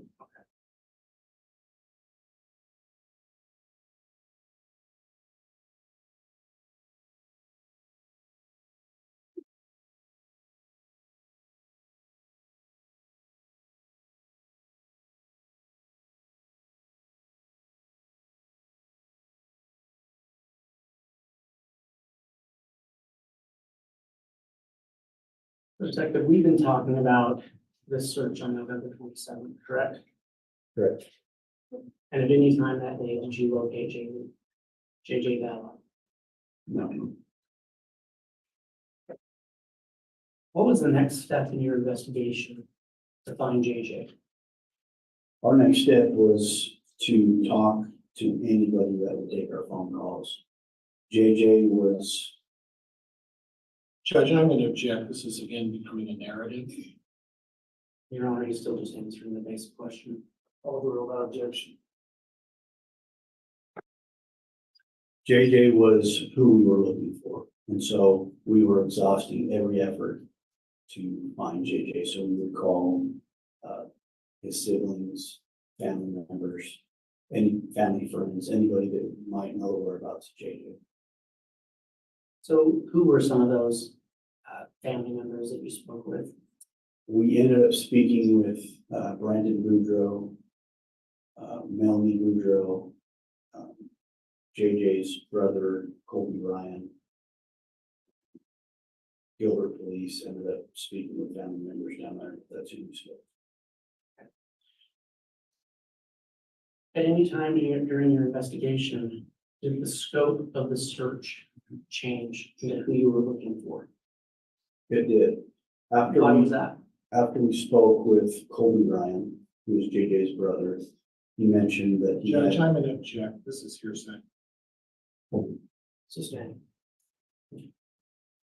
Detective, at any time did the scope of your search change to include the search for Ty Lane? it did.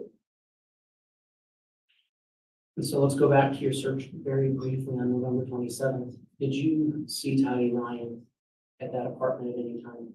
No, And during your intermittent surveillance you talked about in early November, had you seen Ty Ryan? no, Did you ever meet Ty Ryan? no,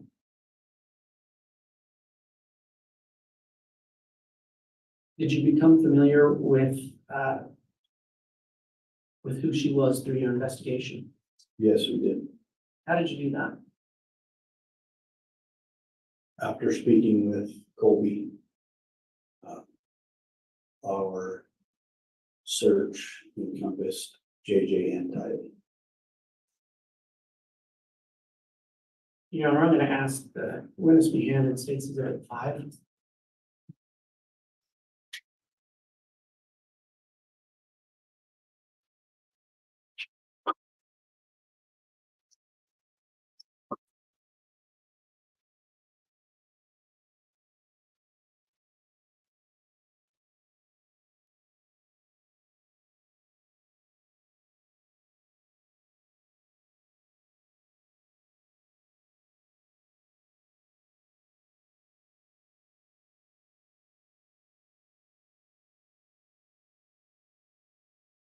I believe this comes in by stipulation. It does. Judge, we've stipulated the admission of this exhibit. The council would be so kind as to repeat the exhibit number for me, please. 5. Thank you. All right, exhibit 5 has been offered and admitted. You can proceed, Mr. Wood. Thank you. Detective, do you recognize State's Exhibit 5? Yes, I do. What is it?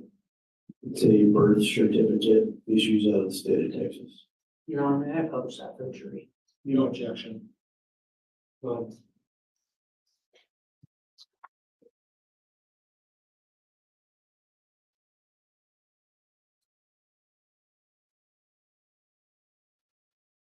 Detective, were you able to read that on the screen? Yes, You could point out with your pointer the name of the individual or who that birth certificate applies. the name is Tylee Ashley Ryan, And what was the date of her birth? September 24th, 2002, And where was she? Travis County, Texas. And just for purposes of the record, can you state who her father was? Joseph Anthony Ryan Jr., And who was her mother? Lori Noreen Cox. Through your investigation, have you learned of Lori Vallow's maiden name? Yes. What was it? Cox. Okay.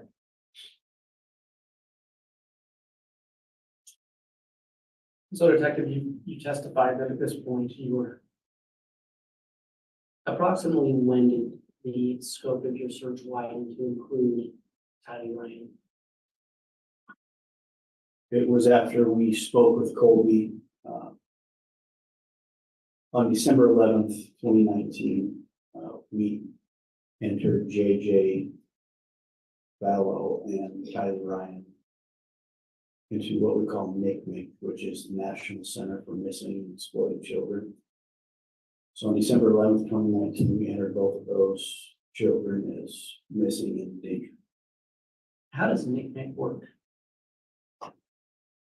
It's a center where I'm going to object at this point on the foundation. Mr. Rose, if there's any additional foundation or anything that hasn't been. Okay. Can you restate again what the acronym NCMEC stands for? National Center for Missing and Exploited Children. And is that associated with the government entity? It is. Do you know which entity? I don't. Have you ever used NCMEC before in your job as a detective? Yes. How have you used it before? When we have missing children, we enter and call NCMEC, enter the information, it goes into the database. Mr. Wood, for the record, could you indicate what that acronym is? Yes, Your Honor, it's NCMEC. Thank you. If you'd like the detective, can you just state what that stands for again? National Center for Missing and Exploited Children. Did you include any other law enforcement agencies in this search? We did. After November 27th, we reached out for assistance from the FBI. We reached out through Fremont County. So we were in contact with Gilbert Police, Chandler Police, anywhere down there where JJ or Tylee lived or could possibly be at. And did you ever try to contact Lori Daybell in regards to the whereabouts for children? Absolutely. How did you do that? We tried contacting Lori by her cell phone. We also attempted to contact. Well, let's talk about that real quick. Were you able to talk to her? No, her cell phone was shut off. Did you ever attempt to contact Chad Daybell in regards to the location of the children? Yes, we did. How did you do that? We attempted to contact him through his cell phone. And were you able to get in touch with him? No, it was also shut off.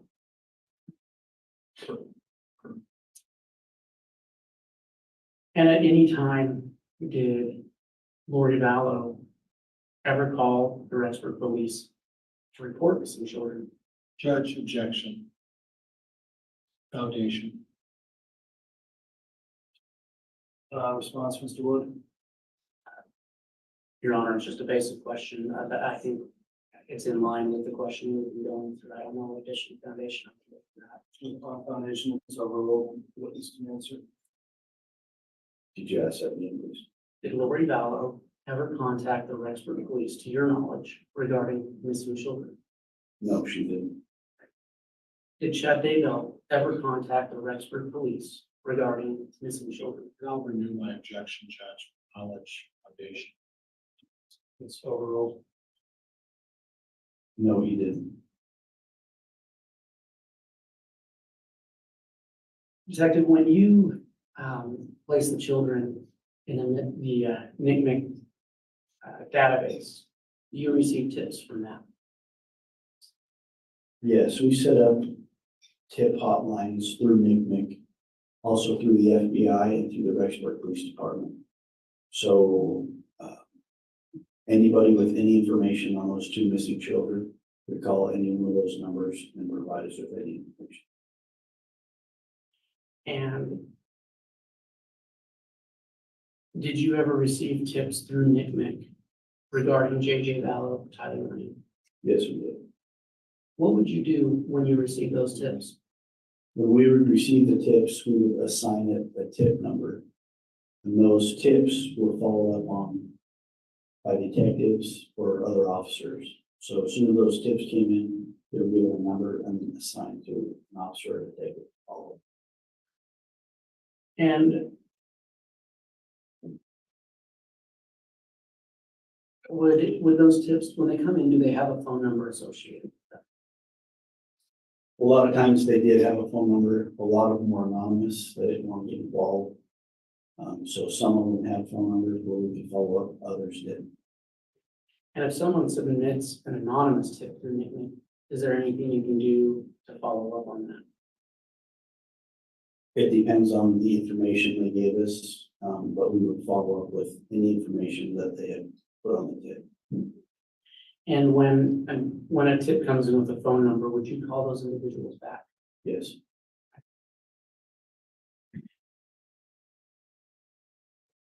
Did you ever alert the public that the children were missing? We did. We held a press conference on November 20th, 2019.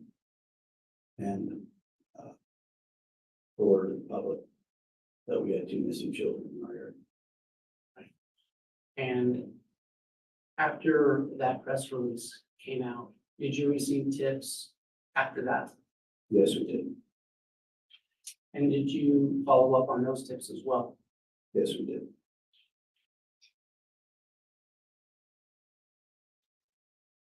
Did any of those tips ever lead you to finding JJ Vallow?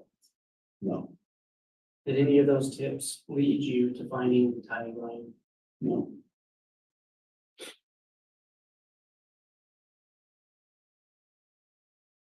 Detective, regarding Tyler Ryan and JJ Vallow, are you aware if a child protection action was filed in Madison County regarding them? Yes, it was. Were you involved with that? I was the one who wrote the affidavit. And what was the purpose of that action? Judge, I'm sorry, I didn't hear what the officer's response is. I was the one who wrote the affidavit. Thank you. You want me to ask you questions? I will, I just letting the witness drink the water. Holy shit. Detective, what was the purpose of that affidavit? To get Lori to produce her children to the Rexburg Police Department or the Department of Health. And are you aware if there was an order issued in that child protection action? There was. What did it order? It ordered Lori Vallow to produce her children within 5 days of being served at court order.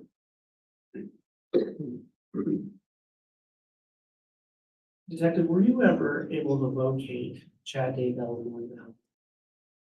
Yes, we were. How did you do that? A few different ways. Some of the tips that came in gave us location in Kauai, also through cell phone data. Judge, can I have some foundation as to the time, date, location? Are there foundational objection, Mr. Wood? I'll just ask some more questions, Your Honor. Approximately when did you learn about the location of Chad and Lori? Beginning of January of 2020. And you stated earlier, but what kind of tips gave you that information? Eyewitnesses that would call in that said they saw Lori and Chad on the island of Kauai, And where is Kauai? in Hawaii.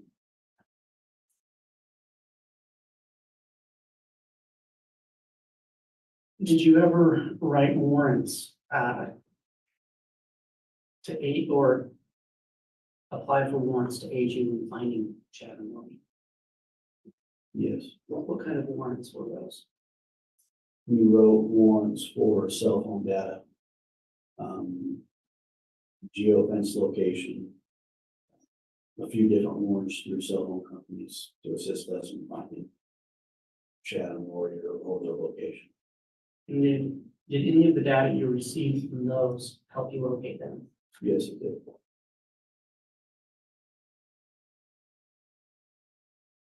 Jacob, did you ever go to Kauai as part of your investigation? Yes, I did. And what did you do when did you get there?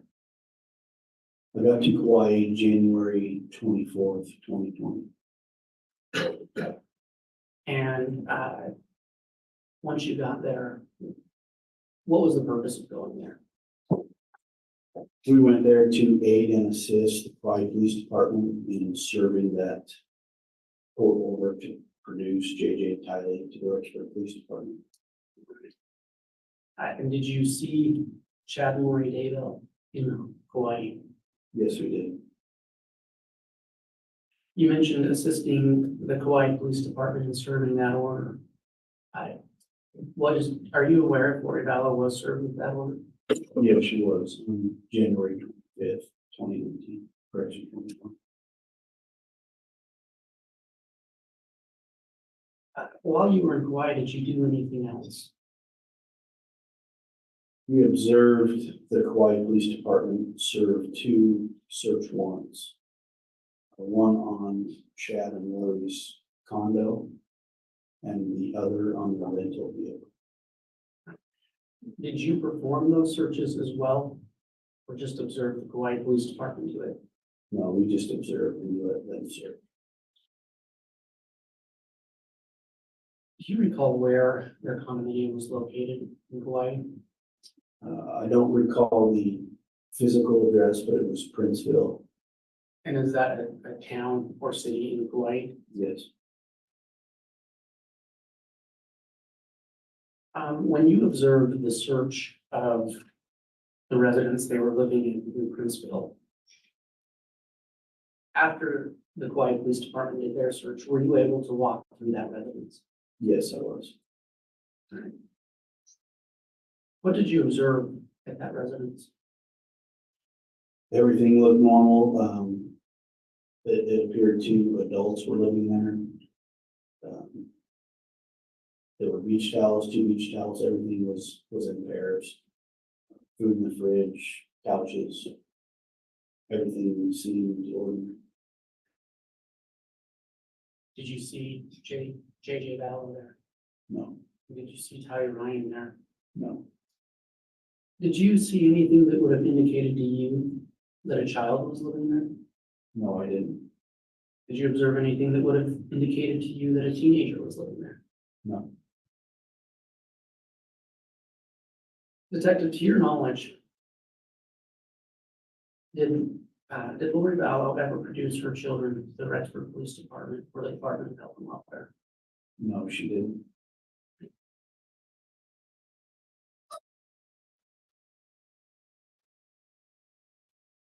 Your Honor, I'm going to ask that the witness be handed State's Exhibit 6.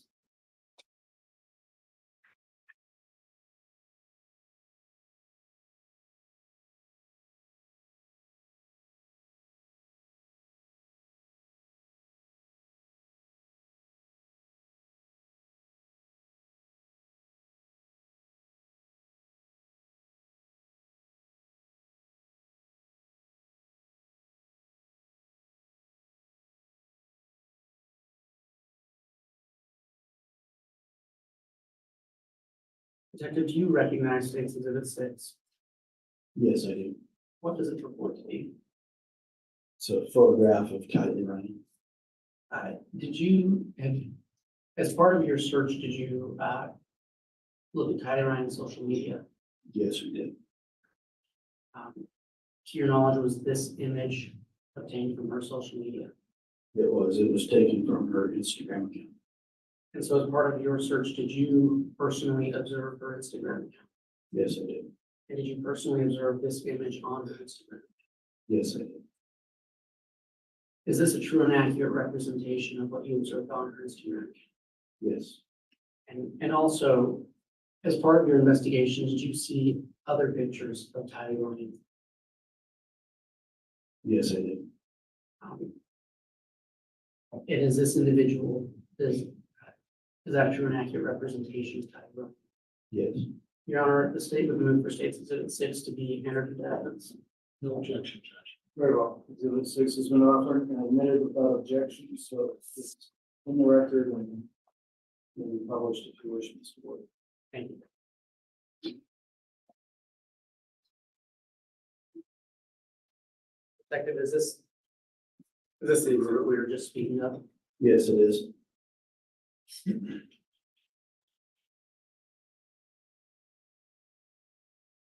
What was the username on the account that you found that picture in? Tylee A. Ryan. And this individual is the Tylee Ryan that you came to recognize through your search. That's correct.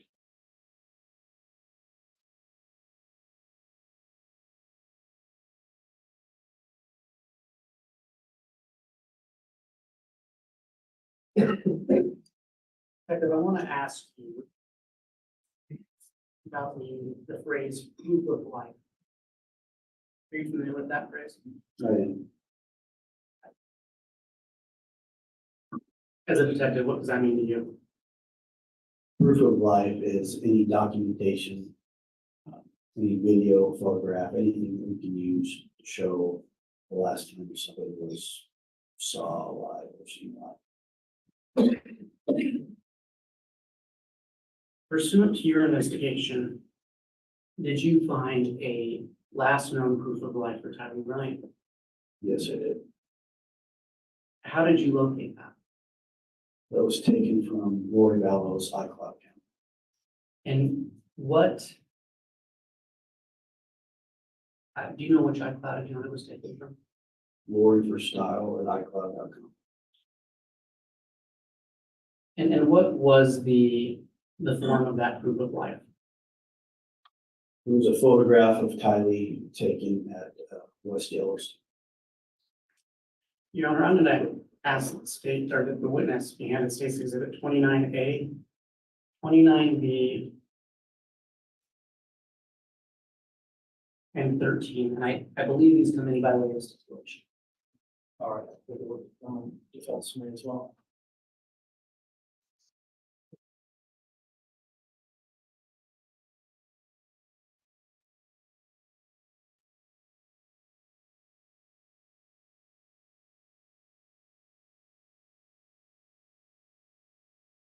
Judge, that's correct, they're by way of stipulation. All right, I'll just review those briefly and then.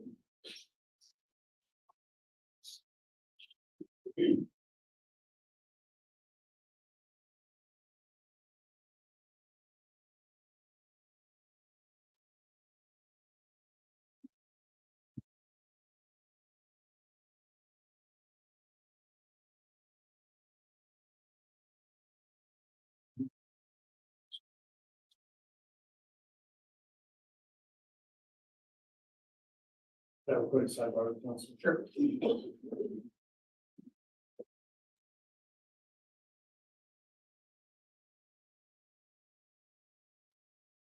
All right, we got another sidebar. And I'm out of water. Oops! Oh, woof. So, this part is, this is disturbing, very disturbing. This simple fact that this plan, whatever this is that they had, they it's not, they didn't contact the missing persons at all. I mean, I've heard of people who are in the situation. They go and they make a thing and they get out there in front of the public eye and they cry all over camera or whatever to give the appearance. These two didn't even do that. That's why this case is so, I just don't understand the deep down parts of either you they didn't not that we want them to plan it, but you want the thought process of what they're trying to do just doesn't seem like it was really thought out that well, or uh, I get the feeling like they didn't care. That's like you don't even try to put something out there knowing that your kids are missing. Submitted to witness. Oof. And I will note that exhibits 29A and B and exhibit 13 are all admitted without objection. You can proceed, Mr. Wood. Thank you. Detective, would you look at State's Exhibit 13?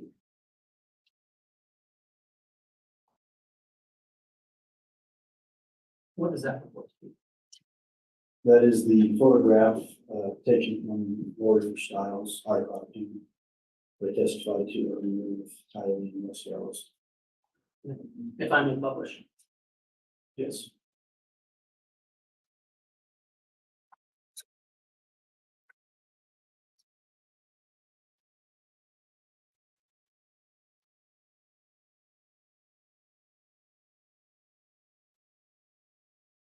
You can just identify the individuals in that photograph, detective. Sure. The little boy is J.J. Vallow. The Tyler Ryan's in the middle, and their uncle Alex Cox is on the right. And as part of this exhibit, did it contain metadata? Yes, it did. And did the metadata in this instance, well, can you describe to the jury what metadata is? Sure. Metadata is like a time and date, it has a time and date stamp with the photograph that's taken. So it's just data associated with the photograph. And this photo was accompanied by metadata. That's correct. And what date was this photograph taken? September 8th, 2019 at 2:49 p.m. And you testified earlier that this was in Yellowstone. Yes, How do you know that that's Yellowstone? I've been there. So you personally recognize that location? Correct.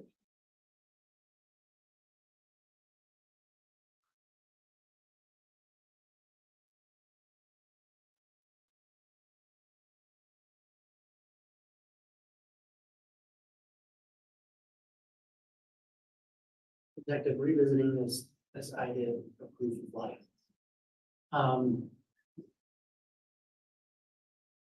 Throughout your investigation, were you ever able to find photographs dated later than that of Tylee Ryan living? No. And can you describe just quickly where you found that photograph? From the iCloud account associated with Lordell. And I believe you already said it, but just for purposes of the record, what was the name of that iCloud?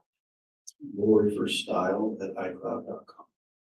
And how do you know that that account was associated with Lori Vallow? The information attached to it and also the photographs that were attached. And when you say photographs, what type of photographs led you to believe that that was attached to Lori Vallow? Family photographs, Lori Vallow's photographs with her in the photos.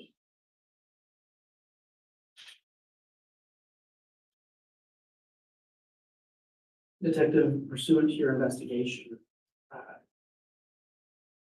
are you aware of a last known proof of life for J.J. Bell? Yes, I am. Your Honor, ask this, the witness be handed State's Exhibit 14, which I believe also comes in by way of stipulation.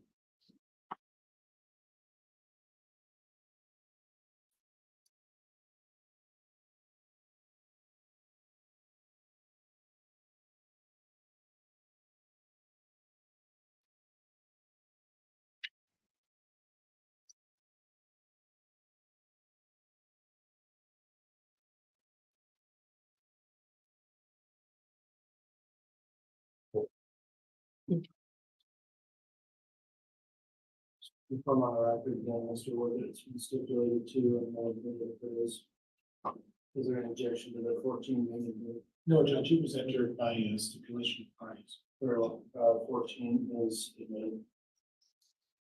Detective, what is State's Exhibit 2?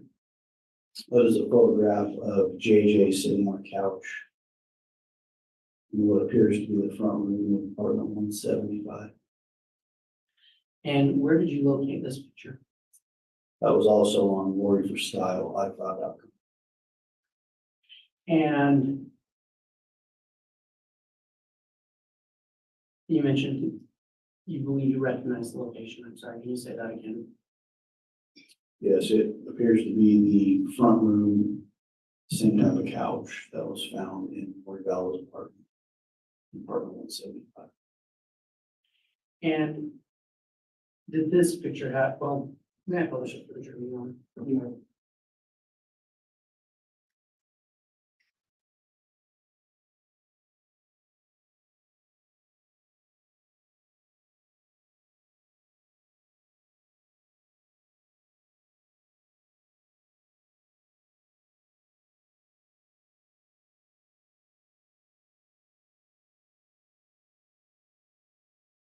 Can you just describe to the jury what you observed in State's Exhibit 2? That's JJ Vallow sitting on the couch in red pajamas. And did this picture, was this picture accompanied by metadata? It was, Is this the metadata that accompanied that picture? yes.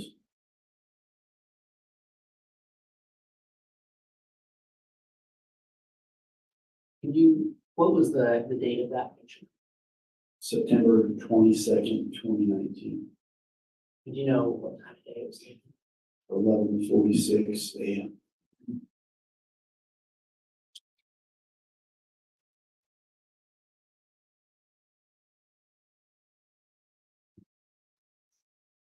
And just to clarify, what iCloud account was that picture taken from? Also, Lori for Style, iCloud.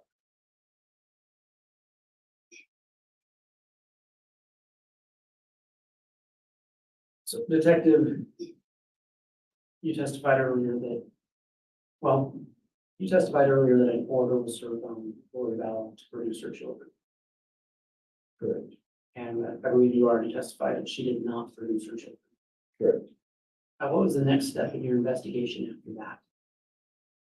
Our next step in that investigation was to reach out to anybody that would possibly know where JJ was. Who would you reach out to?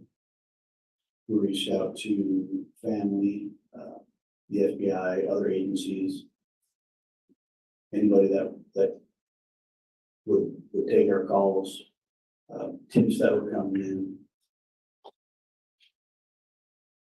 Detective, while you were doing this investigation, were you aware of any investigation in Fremont County regarding Tammy Daybell? Yes, And what did you know?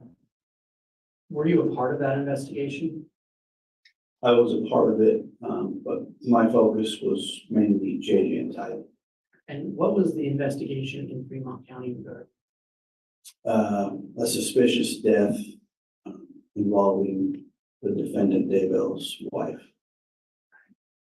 And as part of your investigation, did you know when she had died? Yes, When was that? October 19th of 2019. You testified that your primary focus was locating Tylee and JJ, correct? That's correct. Your Honor, we just have a very brief sidebar. Yes.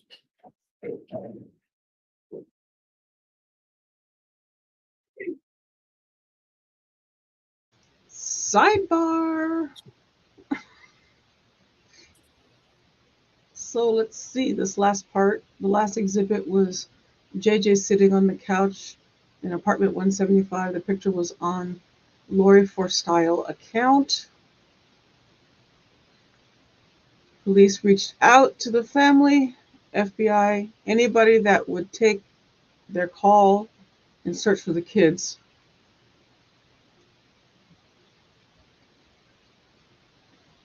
Take care, Ski.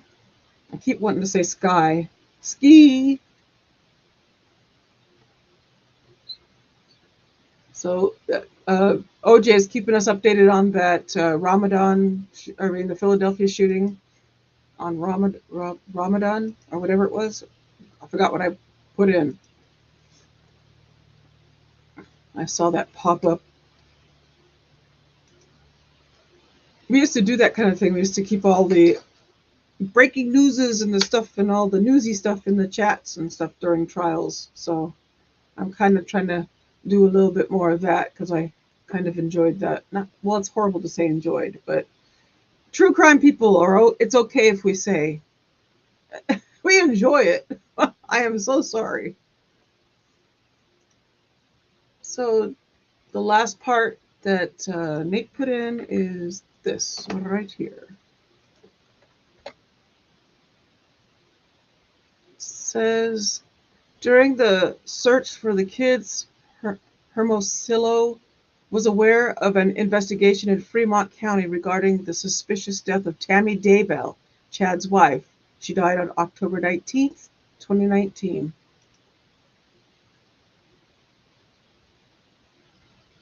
Right before that, Nate had put something in that I missed. Rexburg police reached out to the family, FBI, and also the FBI. Anybody that would take their calls in the search for the kid. Oh, I already did that one. Now that sounds familiar. Okay, judge back on the bench. To make every effort to be concluding trial each day at 3:30, including today. We are going to take our mid-afternoon break at this time. And just for your reference as well, in case I forget to mention, we'll be going through evidence and testimony again tomorrow, scheduled 8:30 to 3:30. And then with some scheduling issues, we are going to not be holding court on Friday. And so we'll be back on Monday. I just want to make you aware of that schedule as well. So we'll go until 3:30 today, but at this time, we will take our break. So if we can try to keep the break to 20 minutes, I appreciate it. With that, I'll apologize for the jury.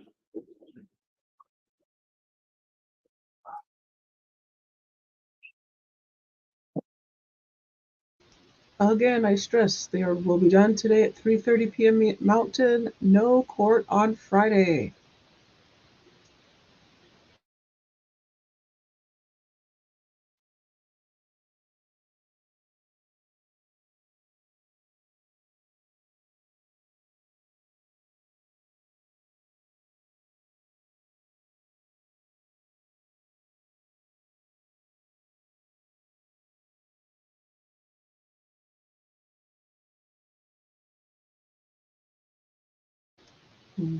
Okay, we are now on break. Hello, sir. Good to see you. Hey, we got to see him up close. Or closer. Yes, so he said that they have stuff they have to do. So most likely they'll use Fridays. I don't know if this is going to be all the time. I assume it's just going to be this Friday that there will be no court. I need to make sure I remember that because I get to sleep in on Friday. Yay! Maybe we'll do some live or something or other if y'all want, or we could look at other stuff. We could run around the internet, and look for other stuff to look at if you want to. If not, I'm going to enjoy my Friday 3-day weekend. Heck yeah! Either way, you just let me know ahead of time. Y'all are probably watching everything else. That's the thing. I'm only watching one thing. So when there's not this, then there's nothing else for me to do. So I'm not taking down his name because he was not done on the stand. So I'm just going to leave it up there. We know we're in break. I could put the break thing up. Hold on. I forgot. I got a banner for that. I forgot. I got the banner.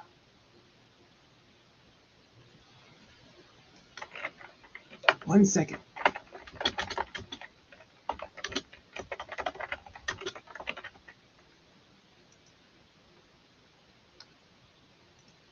There. See? I got a banner. Okay, hold on a second. Let me get me bigger for a second. It was this one? Yeah, there. Okie dokie.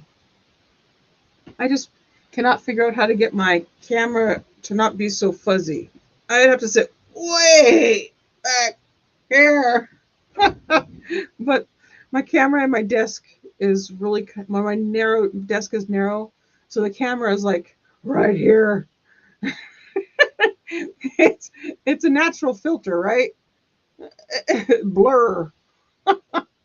You can see the real me if I go way back here.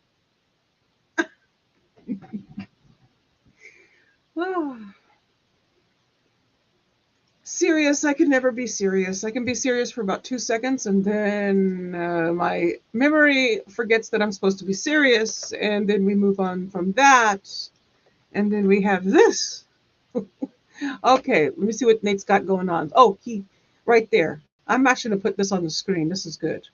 This one right there. So about 6 hours and 17 minutes in, that's where that info is, and if I forget.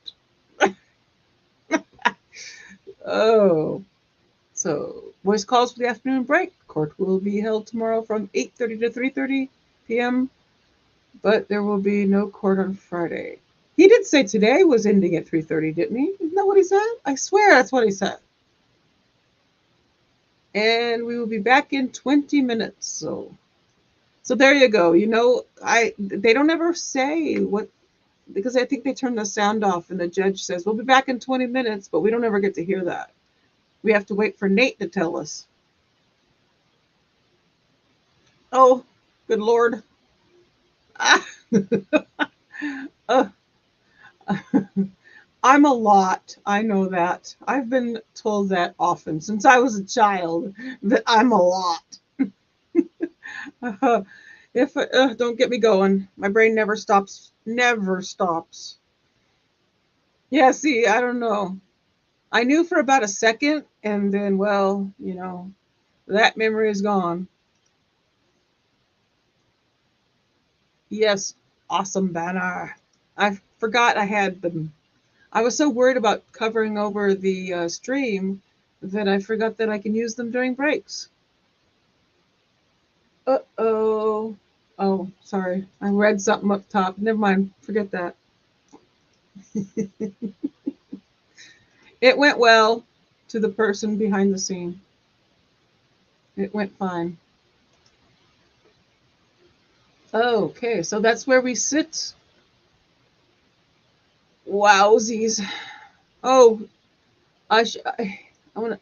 So I want to see if I can do some of these pictures and stuff that Nate put up. They get to me, and I like to put them up during the break. I'm gonna put this one. Let me go. But where did I lost myself? There I am. Okay, let me put that down.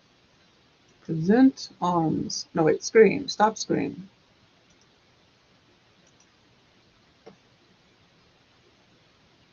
Is it? Nope. Is it? I gotta find it now. I've got too many things open. I'm gonna need to shut some things. Oh, I know where it is. Let me go back to. Hold on 1 second.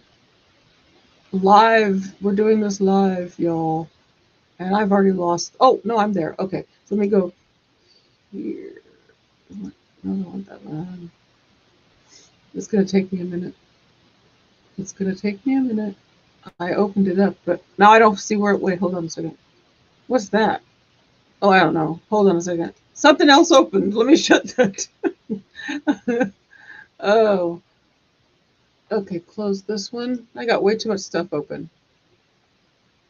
I lost it. It's here. Let me put that there. Put that there. Maybe I can find it easier. Juggling. All right. So let's go.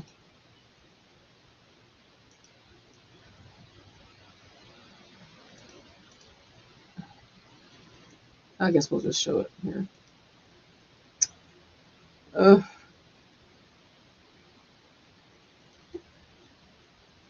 Yeah, the picture there.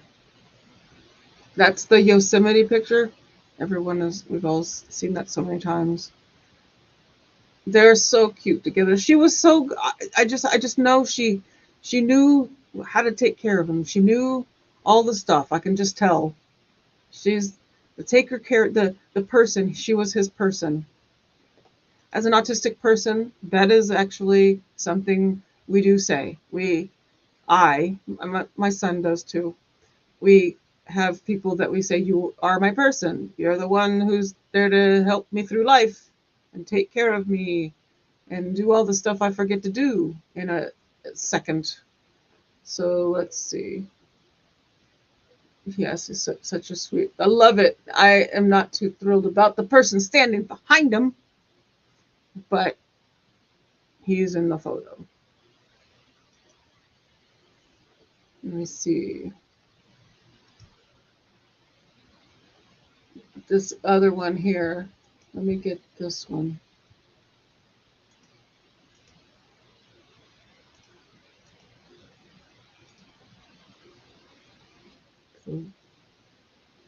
Bigger there. Oh, seeing him just in his comfy jammies, the ones that don't bug him, I just know it. He's so comfy in those are the best jammies ever. No tags, no annoying stuff on the inside to drive your skin crazy. And he's doing something that just is so adorable. If you know, you make you as an autistic person, you may not play with toys like other kids, but you may play with something, a cup, and it looks like he's stacking stuff. Like he's got, I can't really tell what he's got going on, but I think he's stacking. It's so cute. I was a liner upper. All my stuff, as you can tell behind me on my thing, everything's lined up. And it has to go, but when I clean, this is going to sound really weird, but I take pictures of stuff before I clean it, and then I put everything back exactly the way it is in the picture. Is that weird? It's not weird, right? That's perfectly normal, right? I think it is. Hey, that's why you look at it, go, she doesn't move a thing. Well, yes, it's because it goes back where I had it. Who's what? Let me see what I'm missing in the chat. Sorry, I got into pictures. Perfectly normal. See?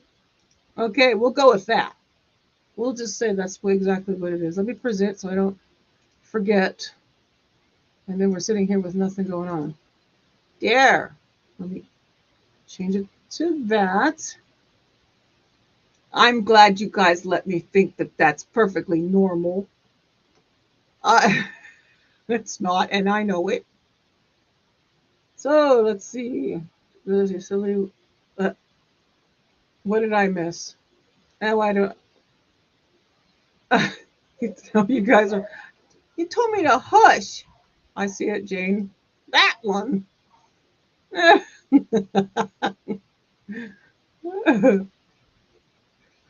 Oh, we are a fun group, aren't we? Let me.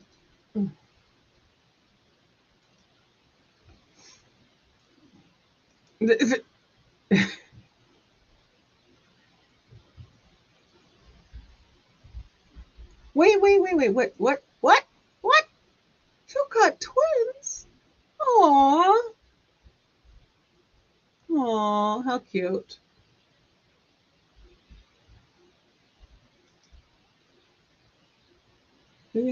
I see what you're doing, OJ. Keep going. The world? He's going to say world, not, oh, best. I was going for we are the world. Aha! Wait till you guys hear what I just said. I Mal, Mal and my brain are on the same wavelength. That's scary.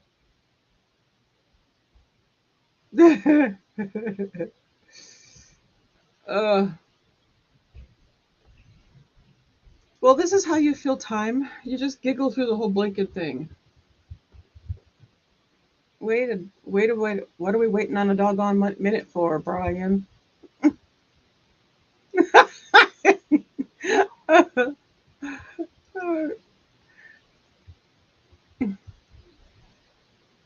Oh, trying to catch up and being behind in text and stuff is. I get lost easily. Somebody please leave breadcrumbs so I can find my way back. There's also another issue is I forget to look at the clock when we go on break. So I get startled every time they come back from break. It's like, oh,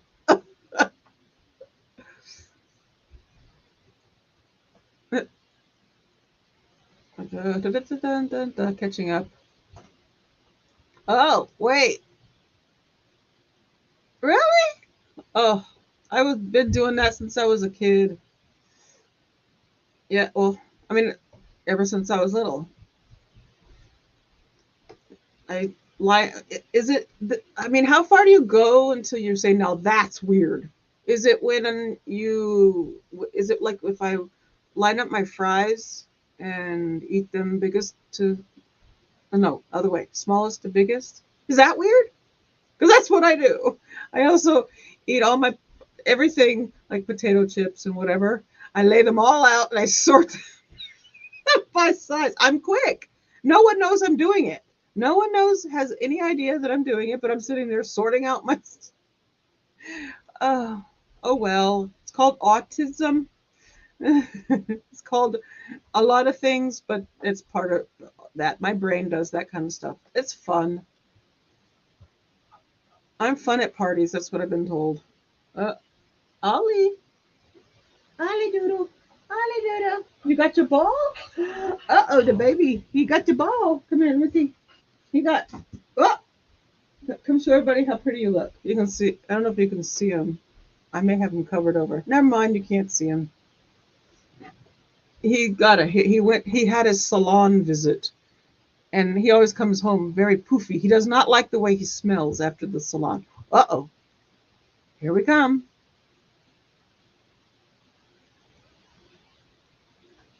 Waiting. No, they just went to the thing. He does not like the smell. I like the smell. He smells nice and pretty, but he just is like, yeah, I want this stuff off of me now.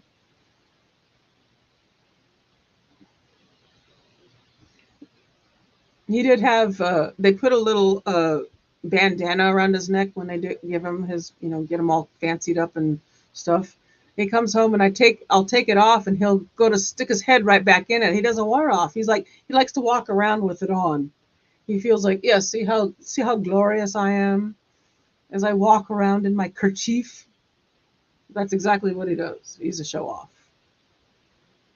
That's the poodle in him, I think. Sorry, I went on a tangent. My dog came in and went down that rabbit hole. So, I forgot to read this. The grandson was impressed that I know about pause, but I promise not to use it in a sentence. Y'all keep me relevant. Oh, oh, anybody ever sees Dwayne out there anywhere, tell him I said hi. That's all I'm going to say. I can try to get other people that I haven't seen in a while. I need a list of names. Y'all can say hi to them for me. I also have to remember to go get me my water on this when they come back. Oh, I'm looking at. We're talking about pepper now. Pepper grinders. Uh, hold on. Okay, I got to go back a little bit here. Let's see. Uh, oh my gosh. Oh my gosh. I need, my thing is, oh, I love all that. I love it when stuff is in order. The thing is that it's only with certain things for me. I want my entire house to be in order, and it doesn't always end up that way. It doesn't. I wish I were a perfectionist in every aspect. My brain, inside my brain, I would like to be that way, but on the outside, it doesn't always happen. Uh, I try. For 3 whole years straight, I folded all of our clothes, all the laundry that I do for the entire family. I folded them perfectly. You know, and how they do that folding stuff. You can look it up on folding clothes on YouTube and stuff like that. I did that for 3 years straight, and then one day I turned around and went, I need a break. I'm wearing myself out folding everyone's clothes. I did it because they didn't want to do it. And I'm like, I want to fold clothes and make all of our drawers like perfect, pristine, beautiful, like you see on YouTube. I made 3 years. I think that's pretty good.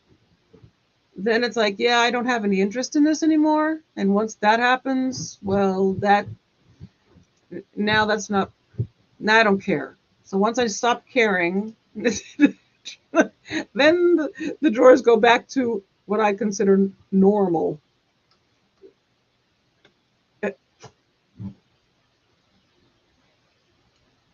Uh, I kind of like Stevie.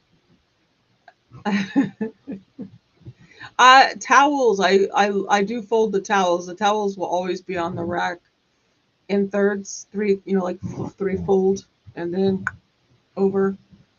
Yeah, they don't stay that way, but I put them that way every time I come out of the bathroom.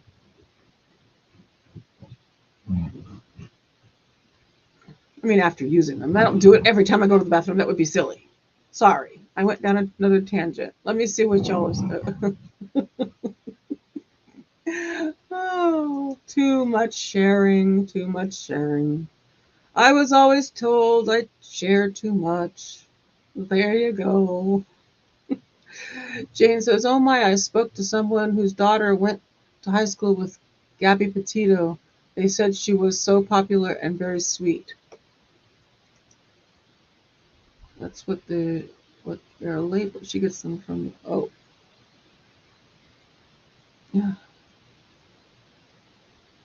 Wait, we start talking about what? Hold on, I can't see this. Oh, what am I doing?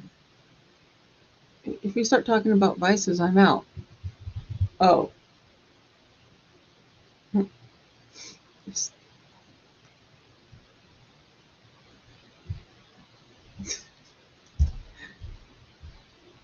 Oh, no, I grew up where we had to fold our socks and underwear perfectly. They had to be perfectly, and if they weren't, everything in your entire dresser and closet got put in the center of your room, dumped on the floor, and you had to start all over again.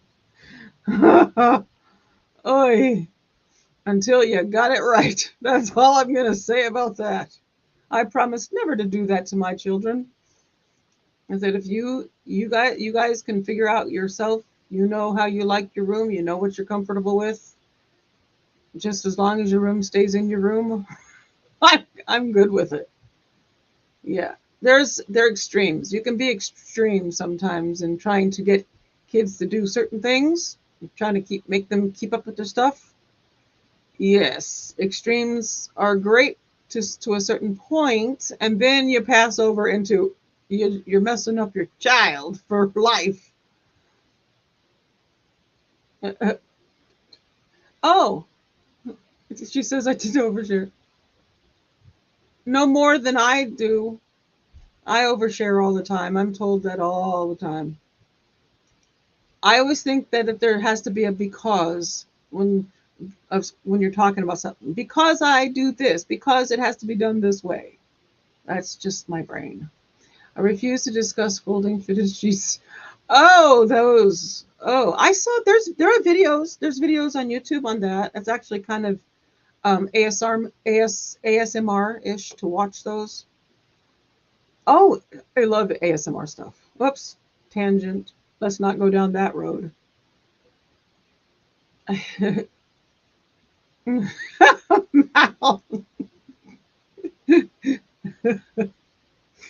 Oh, it's funny how you find out stuff about yourself when you start talking to other people who do stuff for a certain reason. And it's like, oh, I do that too, but maybe not for the same reason, but It's still a thing. And then Brian says, well, I was in the military and that sounds familiar. Yep. That's what I heard. That's what I heard. About military. Yes. Tucking in the corners of the sheets. And if it's not perfect, they rip everything off and make you do it over. Isn't that something like that? Yeah. But I wasn't, our family was not in military. That's all I'm going to say. Not military.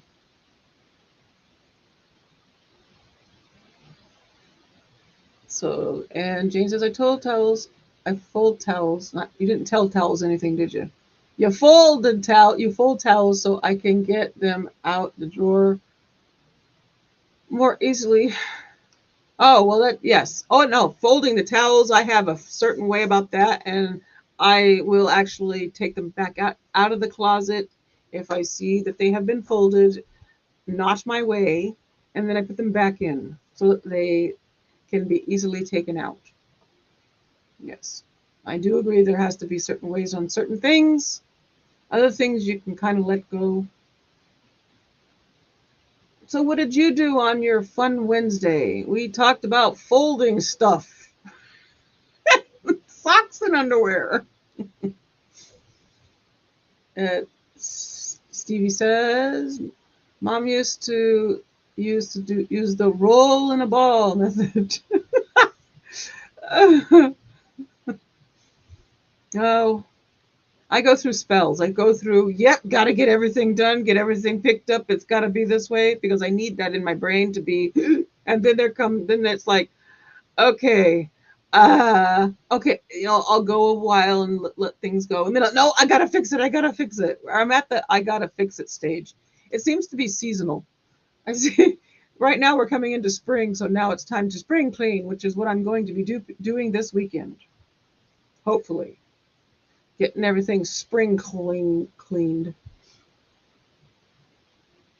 I also tend to have the seasonal blues, which this year seemed to be more of a struggle. I had more of a struggle with it. Actually, I hope my husband and I both did, so we noticed. So things were a lot different this year. We did better during the pandemic than we did this year. Oh, back to it. Okay, shh, time to be quiet. Thank you. Please be seated. We've got the jurors return, please. Thank you.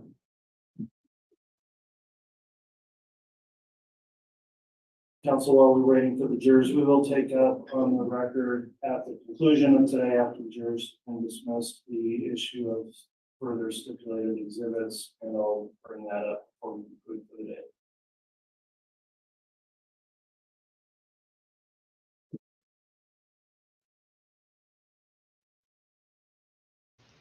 Hi, Jen. Good to see you.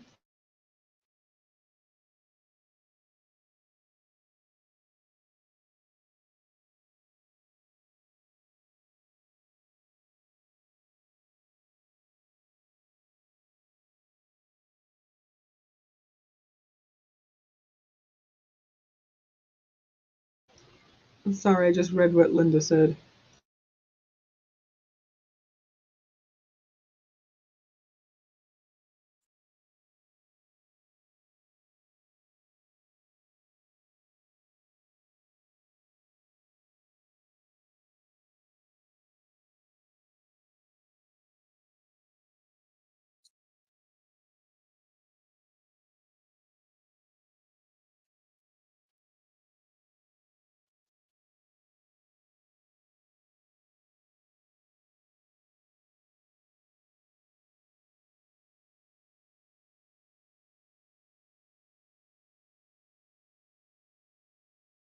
All rise.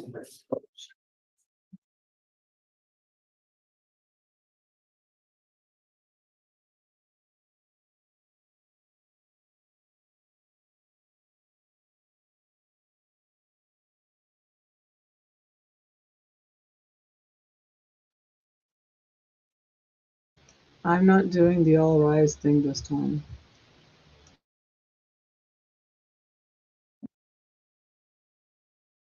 All juries present and accounted for. Very well. Please be seated.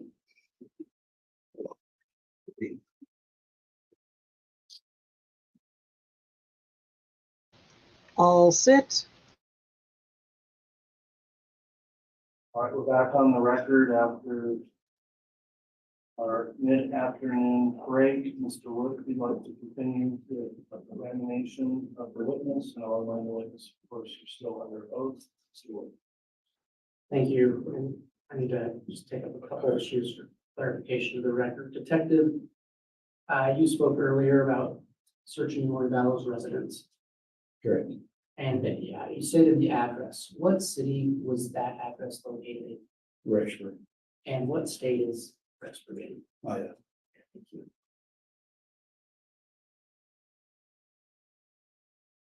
Detective, as part of your investigation, did you ever help execute a search warrant on the Daybell, on Chad Daybell's residence? I did. I executed a couple of warrants. Okay. When was the first one? January 3rd of 2020.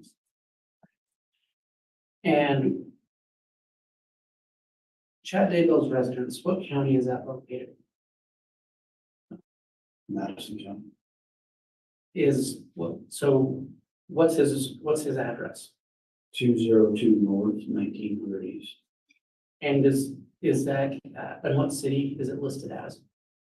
It's listed as Rexburg. It's actually in Fremont County, but it's listed correct. Okay, so just to be clear, did you just misspeak when you said it was in that I city? did. I mean, say it right. Okay, and it's what county? Fremont County. All right, thank you. And you testified that you did a search there on January 3rd. Correct.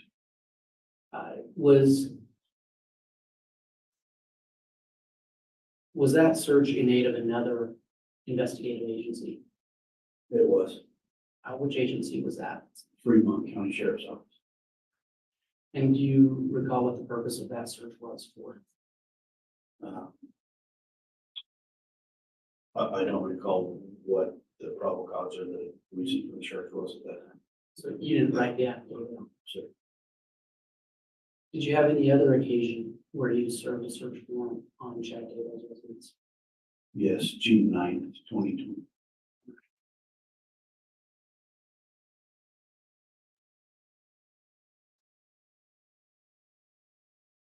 When you served that warrant on June 9th, 2020, what time did you arrive at Chad Daybell's residence? Roughly about 7 in the morning. Your Honor, I'm going to ask that the witness be handed State's Exhibit 10A.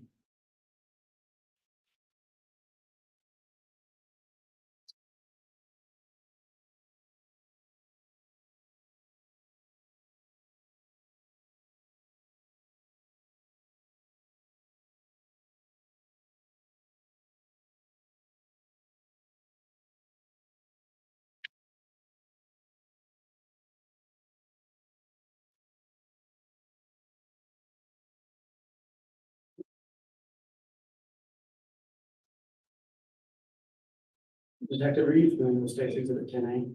Yes, I am. What does it purport to be? It's a aerial image taken from Google Earth of the defendant Daybell's property. So, do you know who prepared that image? I did. Right. But you didn't take the picture No. because it's a satellite photo, correct? Correct. Have you been, I believe you testified you have been to Chad Daybell's residence. Yes. Have you walked around the grounds of Chad Daybell's residence? Yes. And have you been inside his home? I have. Are you familiar with the landmarks of that residence in the yard? Yes, I am. And are you familiar with the general layout of the yard and what's located in it? That's correct. And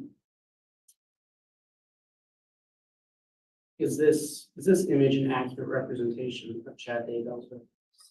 Yes. Your Honor, for demonstrative purposes only, the state moves to admit Exhibit 10A. Any objection?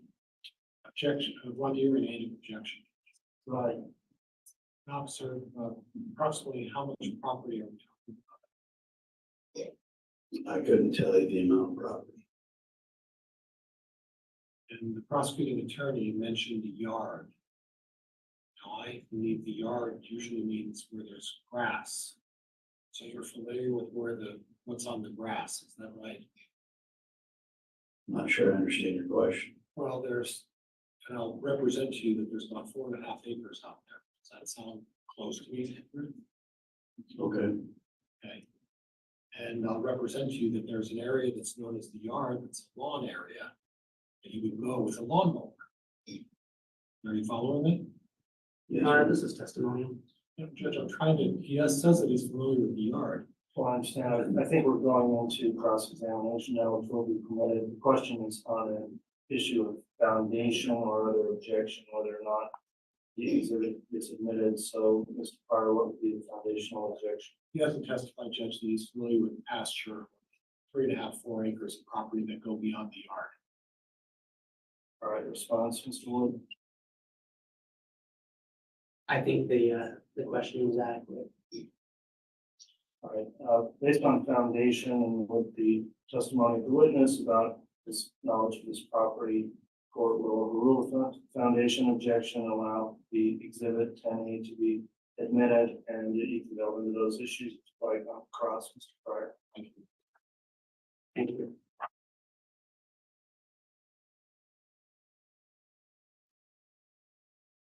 Your Honor, I'll publish that shortly.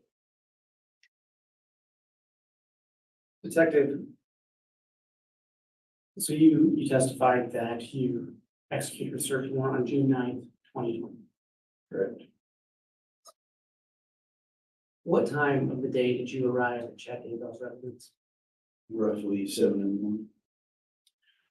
And was it only the Rexburg Police or were there other agencies involved? At that time, there was Fremont County and Rexburg City Police that went to his house at 7. And did any other agencies help you that day on that search? They did. Who were they? The FBI ERT team, which is the evidence recovery team, the Attorney General's office, Fremont County. I believe that's it. Okay. And you testified you got there about 7 o'clock. Yes. When you first arrived, who was with you? So I do apologize. Could I have a quick sidebar with counsel? I'd like to discuss this exhibit briefly.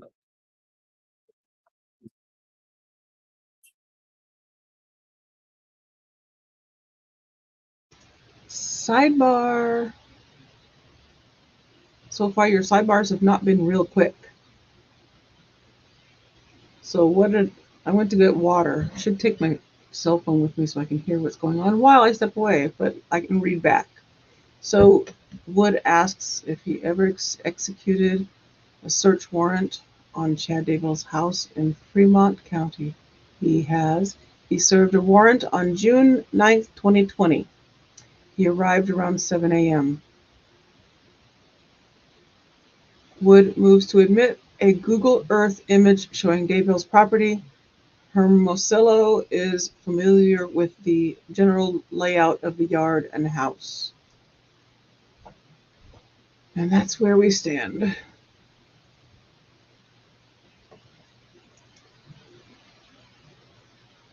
Let's see here. Chad said that he buried a raccoon. Turns out that's what I meant. That's what I meant. Yep, that's what I meant. Why did he refer to JJ as a raccoon? Like what? Why that? Maybe there was nothing meant behind it.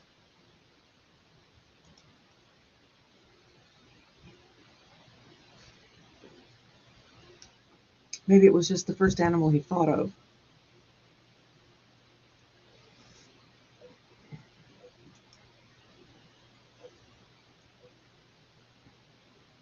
Yeah. What's your thought on that, Jen?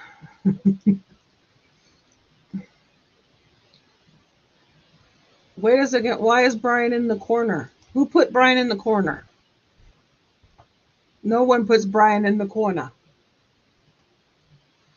Oh, wait.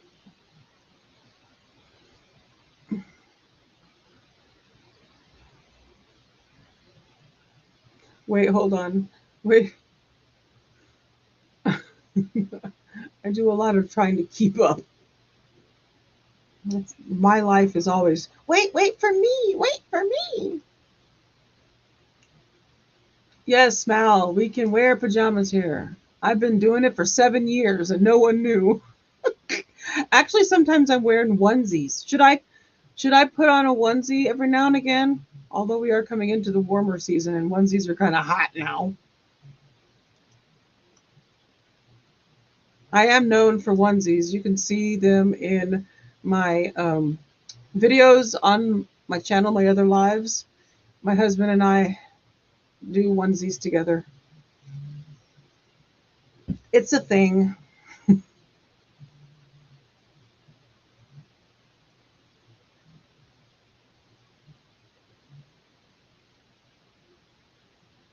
Oh, I don't know. I missed. Oh, so Linda asked that. I have no idea. I was getting a drink of water. Water, people, water. It may seem like I'm on more than water, but this is all natural.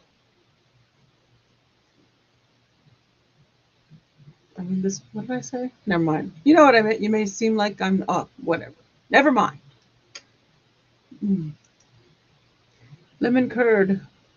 His wife was alive at that point, I think. He messaged someone at the time that a raccoon was buried in the backyard to explain the dirt being disturbed. Yes. Yeah. No, I know what was said. I want to know why that certain animal was used. That was my point. I know all about the burying.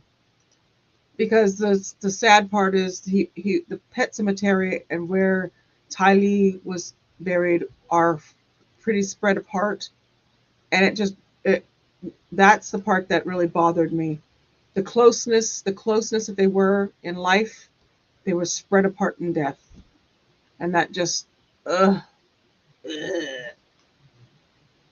I think that was intentional to be mean, but that's just me.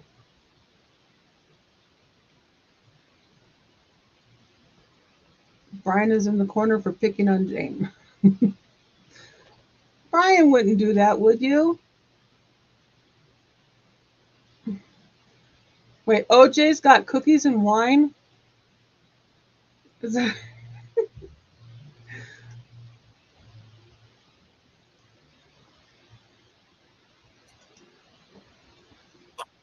And we are back. All right, Mr. Wood, apologies for the court's interruption, discussing that last exhibit. You can continue with your direct examination of the witness. Your Honor, could I have the court reporter read back the last question I asked? It's kind of a half question. When you first arrived, who was, the question before that was, and you testified you got there about 7 o'clock, answer yes. That's right. Thank you. Yes. Detective, when you arrived around 7 o'clock, who was with you at that time? There was myself, Lieutenant Ronball at the time, Detective Guy Daybell, and Detective Bruce Madigan, and also Detective Dave Stubbs. All right. So can you go back to those individuals and say who they were employed by real quick? Lieutenant Ronball with Rexburg Police, Detective Stubbs is also with Rexburg Police. Detective Guy Daybell and Madigan are both Fremont County Sheriff's Office. And just for clarity of the record, is Detective Ball still with the Rexburg Police? No. Okay, what organization is he with now? Madison County Sheriff's Office. And Detective Kai Kamani, was he still with Fremont County? No, he's also with Madison County Sheriff's Office. All right, that's just clarity, thank you. So when you got there, what did you do? Initially, we knocked on the front door. We made contact with Mark Daybell, who's the defendant Daybell's son. He answered the door, he was eating a bowl of cereal, it was early in the morning. We informed Mark of why we were there and that we needed to speak with his dad. He stated his dad was still asleep, and we showed him a copy of the warrant. And he proceeded to let us in and show us where his father was. And did you make contact with Mr. Daybell that morning? We did, he showed us that he was sleeping in bedroom above the loft, above the garage. So we walked up the stairs, just a few of us, Detective Kakamani and Matt, and we stayed back. We informed Chad that we were there and needed to speak with him. He was still asleep.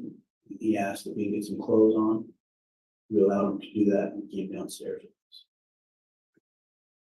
And did you provide a copy of the warrant to Mr. Daybell?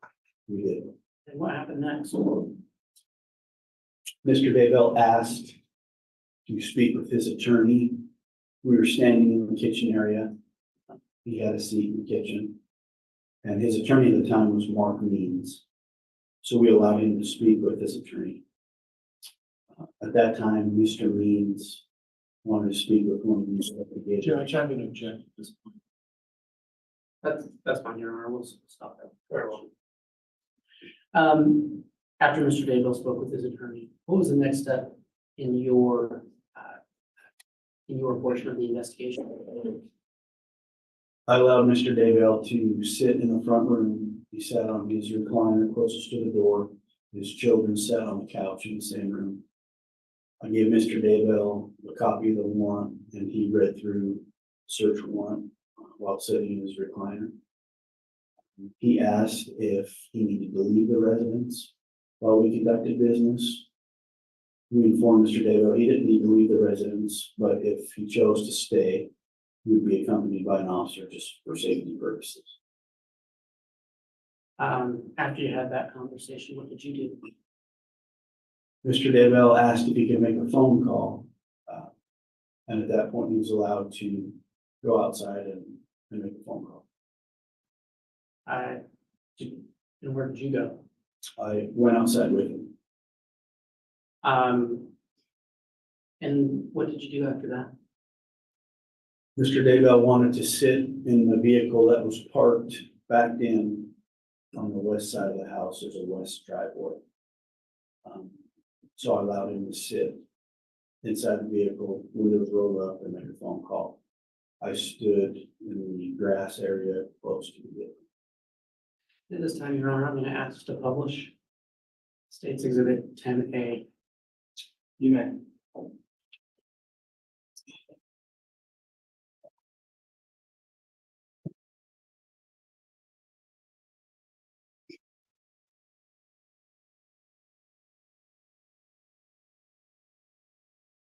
Detective, do you have that pointer? Yes, I do. Can you point out where the front door of Mr. Daybell's residence is? In that image, or where it would locate? There's two doors. I don't know which one Mr. Daybell used as a front door. I can tell you there's a door right here and a door on the back side. So Mr. Daybell was roughly, that's not the vehicle he was in, but it's roughly parked in the same area. And I was standing here in the grassy area.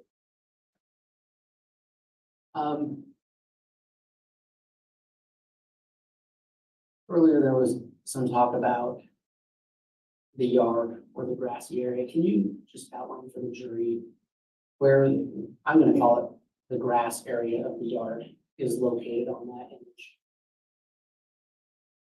The grass area is right through here.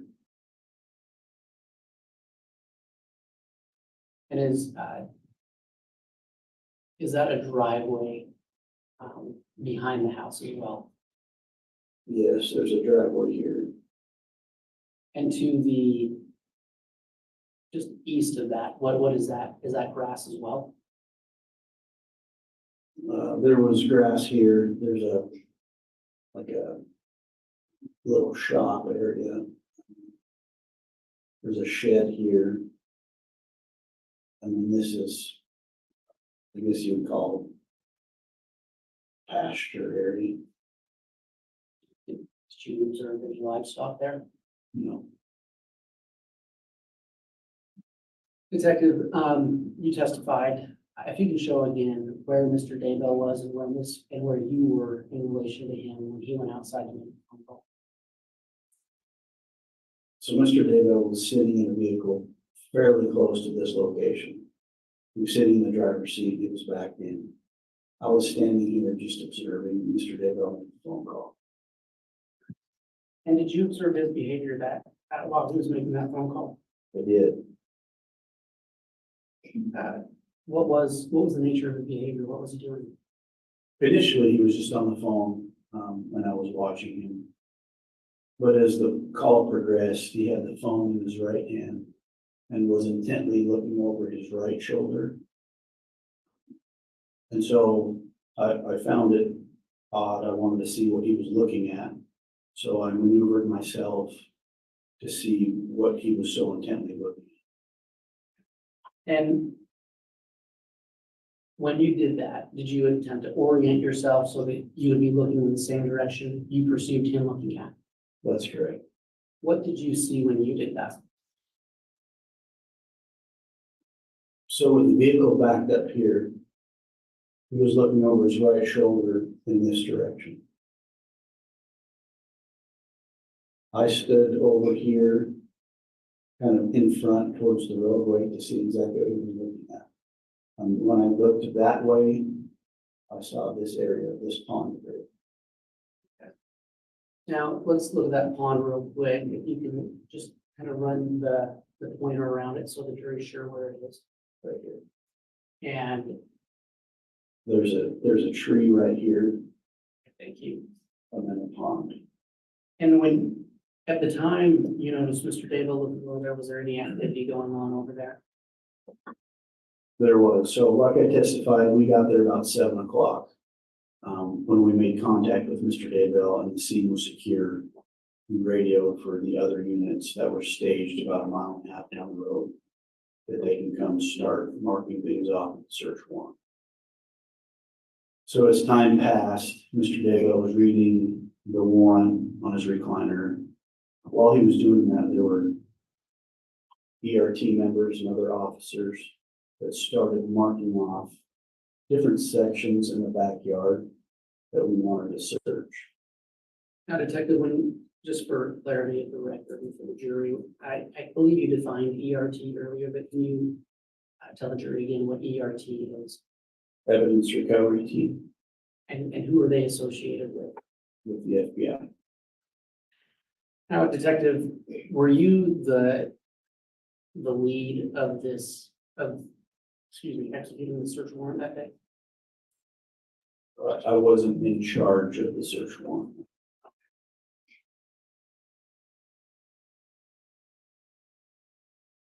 So, and just for clarity again, what did you see when you looked in the direction you thought Mr. Daybell was looking at? Or I guess, what activity did you see? There were some ERT members marking off a section under this tree right next to on the east side of the pond area. So right in this general location.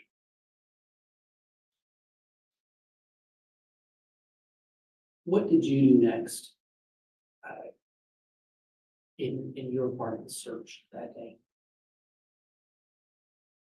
I was tasked with going into the backyard and sifting through what we determined was a fire pit.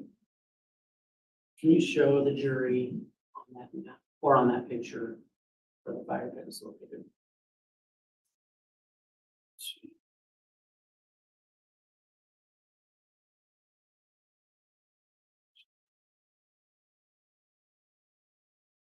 And you said, I apologize, but for the record, would you have the witness please reference where that pointer just went somehow, so there's a full representation?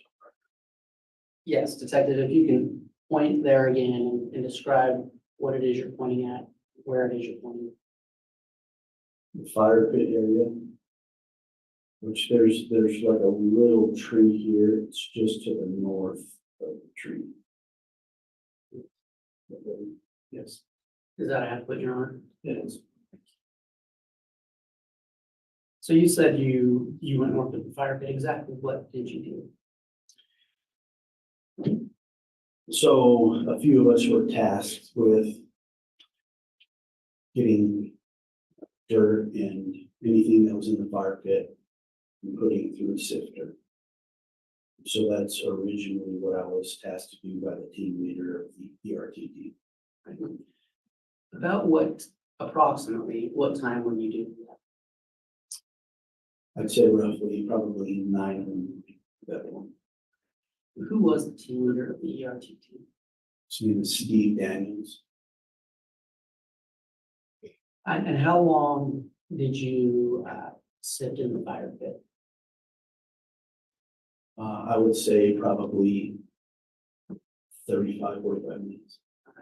And so when you sifted, what kind of tool did you use to do that? It was a wooden sifter. We would scoop shovels full and put it in the sifter, and wooden handles. You would just shake back and forth. And any larger debris would stay on the top of the wire screen. And did you find anything of interest while you were sifting through the fire pit area? Not at that time, no. Did you move to another area of the search? I did. When approximately did you do that? You asked for a time, Approximately, yes. probably 10-ish maybe. And why did you move? There were ERT members and some other members of law enforcement that had marked off a place under this tree next to the pond. They had called and wanted some other people over there to help with that area, so I left the fire pit area and responded to this section right here next to the tree and concrete. And what did you observe when you got over there? I observed ERT marking off, they had already marked off probably a 6x6 section.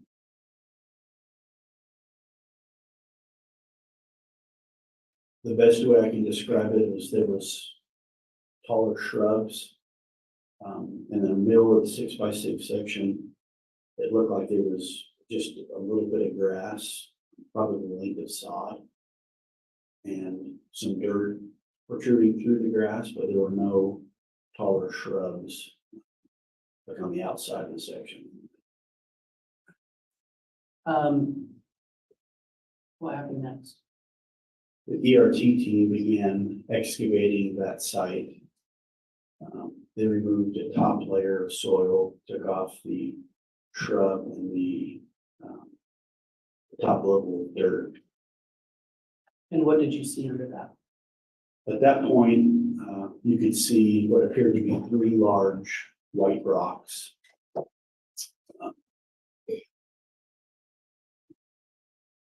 And as soon as they did that, we could start to smell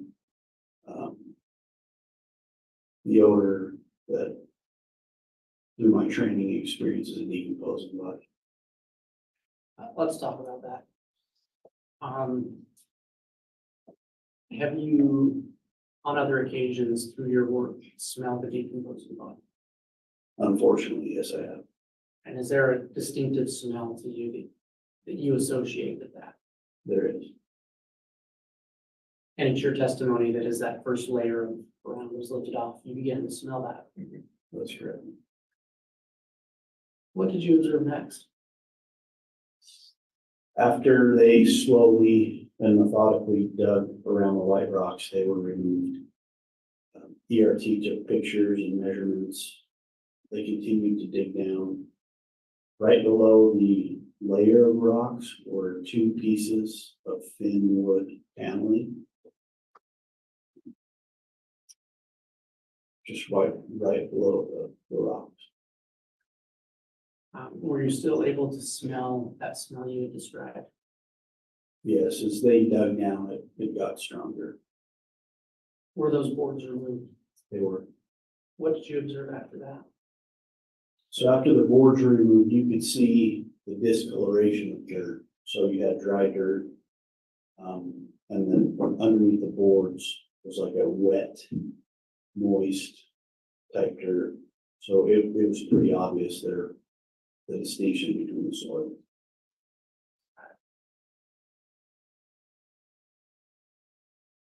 Then what happened? They continued to brush away the wet soil. And at that point, you could start to see a black round object start to protrude through the dirt. And describe that object. About what size was it? Initially, it just looked like a littler black round object. They dug down further carefully and it appeared to take shape of the crown of a human head.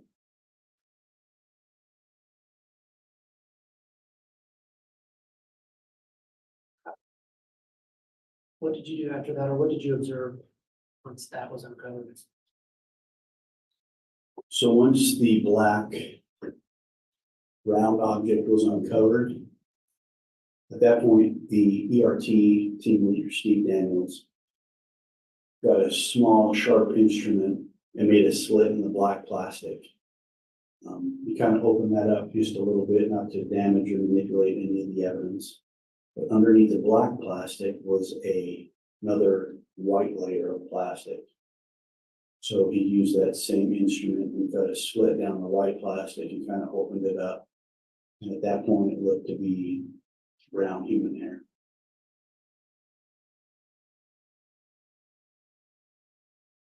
After that was discovered, what happened next?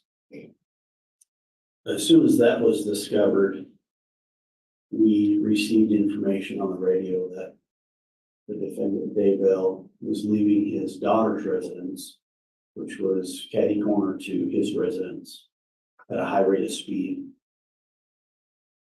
And at that point, Mr. Daybell was pulled over and subsequently placed in custody. Did you go back to the site where what appeared to be a human head was located? I did.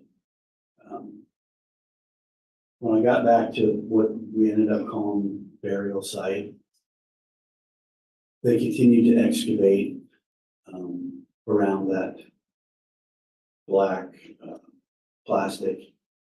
And after they excavated and took the dirt off the plastic, it revealed what appeared to be a small body wrapped in black plastic with duct tape around it.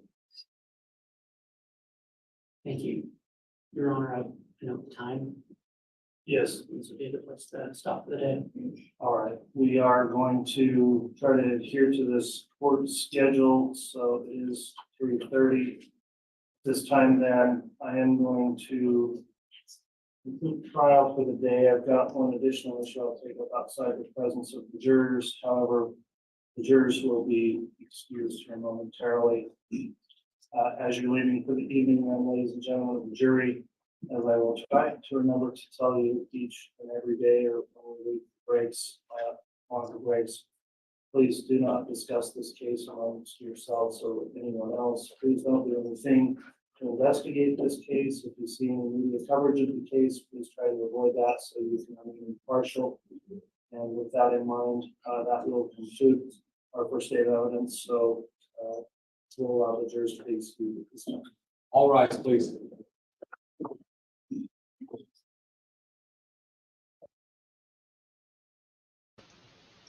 I do believe we start at 8:30 a.m. Mountain Time tomorrow.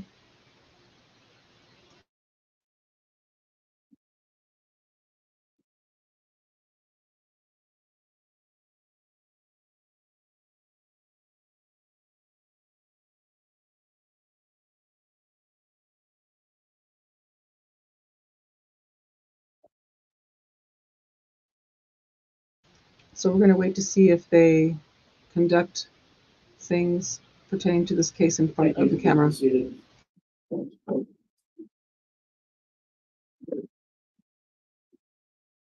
Detective Tuan, go ahead and step down off the stand. We're going to just argue this motion. Council, this isn't necessarily a motion, it's just what I want to get on the record in terms of stipulated evidence the parties have agreed to. I'll note that back on February 27th, the court received a pleading stipulation on introduction of specific evidence. The list contains 74 separate items the parties have determined will be admitted at trial by stipulation. And let me just first begin there and inquire from the state, is this still an accurate representation of evidence that's going to be proffered and admitted by stipulation to your understanding? To the state's understanding, it is, Your Honor. Okay, and Mr. Pryor, you did review that before it was filed. You signed as well. Is it still your understanding that those listed items on the pleading are not going to be objected to if offered by the defense? And by the state judge, that's correct, yes. Very well. All right, so counsel, I am going to then indicate on the record that those particular items of evidence are to be admitted by stipulation.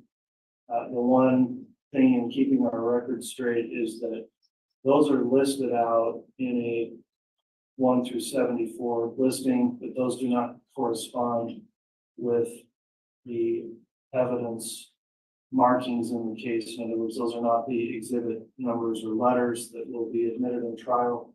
So I'll keep the list running, but each one of those, of course, needs to be independently marked and admitted with independent trial stickers so the exhibits are kept straight in the record.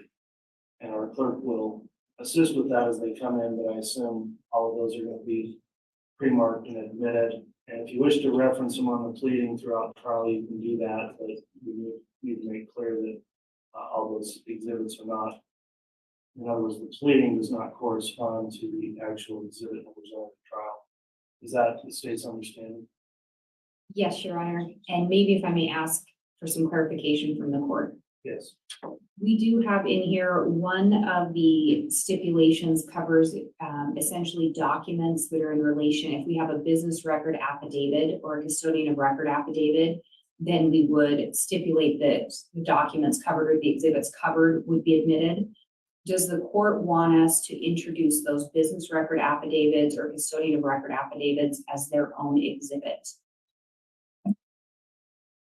I'll let defense weigh in, but I think that makes the most sense to me. Separate affidavits should be admitted as separate exhibits, so those can be tracked down later if someone's referencing the record. Judge, they're stipulated exhibits, so I'll let the prosecutor decide how they want to hit. Okay. Thank you, Your Honor, because I think at the end of the day, the affidavit itself is stipulated to, but really what matters is the content and documents covered by that affidavit or what's actually going to be admitted as evidence. So, but we have those if the court would like those admitted as well for the record. Yeah, so they'd be separate. The affidavit itself, laying foundation for the other exhibits would be a separate exhibit. And Judge, Yes. Judge, you will note that of my 54 exhibits that the state has agreed and stipulated to admit, the individual exhibits are the same numbers as the stipulation that we put on the record. So in other words, number one on the stipulated list makes mention of some phone cell right information. The actual exhibit itself is the same number that I've been offering. It just happens to be the contents within that phone celebrate. So my numbers match up corresponding to the stipulation that the court has exactly. And I did that for ease of convenience for everyone, Judge. Okay, and if they do match, we'll just reference that. If they don't, I guess the point is the stipulation itself is not any kind of controlling document as to what the exhibits actually will be marked as in the record. So we'll mark each one as it comes in on the record and make clear that this is simply a reference, basically. If they correspond, they do. If not, clarify that, and it should be admitted in terms they're offered as your evidence is introduced. So that will conclude then my concerns on stipulated evidence. Is there anything else we need to bring up this afternoon before we break for the day from the state?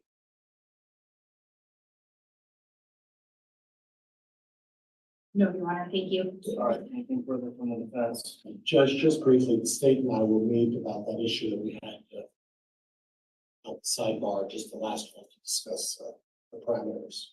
Okay, I would suggest council will want to start with further testimony at 8:30. So if parties want to be available at 8 tomorrow morning, we can take up any matters outside the jury's presence before we get the jurors back in the court tomorrow morning. So that'll be our schedule for tomorrow.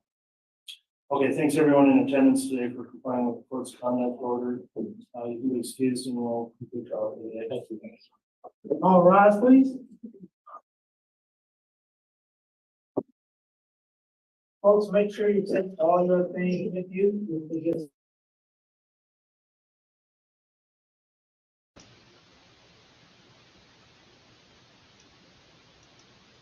Okay, we are done. Holy, not even, I feel like we didn't do enough, but we did a lot.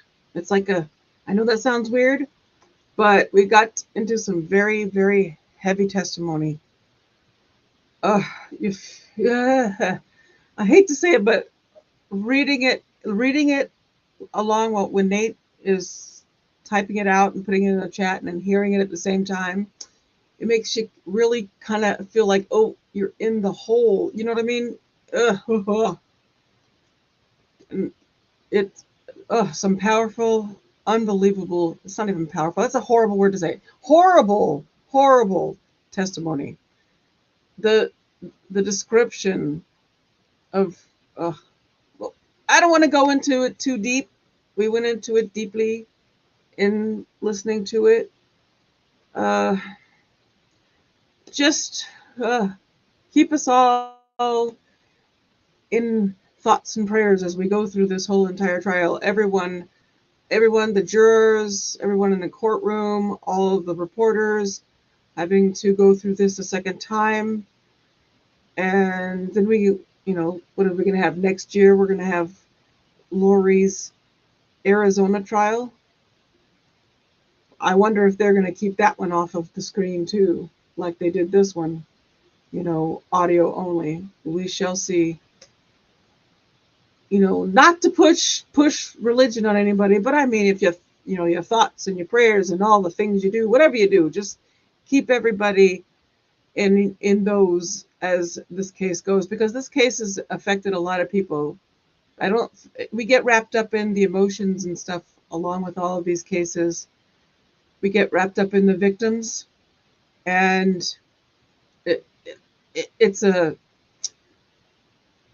it's trial watching is, it's hard to say, but it's interesting. It's fun, but remember, I want anyone who comes in here and watches my lives and stuff, and if you see or think that I'm being too silly or we're being too silly, I always say that humor is how you get through these hard things that we sit and listen to.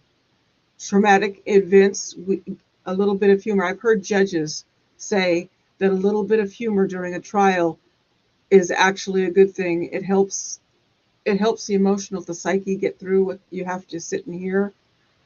And unless you've been in a courtroom or known somebody or had somebody have this, you just don't know until you've been there. Anyway, I thank you guys for being here. I thank you for listening. Tomorrow we will be back in court at 8:30 a.m. Mountain and all of the other time zones. So before we go, did they say that they would be ending at 3:30 tomorrow too? I think they said that. I don't remember. But anyway, it's 8:30 in the morning is when they will be starting, and we'll just worry about when they end. And when it's time. I don't remember. But I just wanted to make sure the end of this little video gets its proper ending and all of the proper thoughts that need to be for this case, and all of the love and support towards the families of the victims and the family members of the defendant. You have to always remember that too. There are two sides, and both sides suffer during these huge cases. So keep them all lifted up. But I am going to go ahead and end this. Be happy, everybody. Have a great evening. I will see you at 6:30 Mountain Time in Nate's live stream. Have a great evening. Enjoy your loved ones. Hug them tight. Give them lots of smooches, and give them a little squeeze from me. Love you.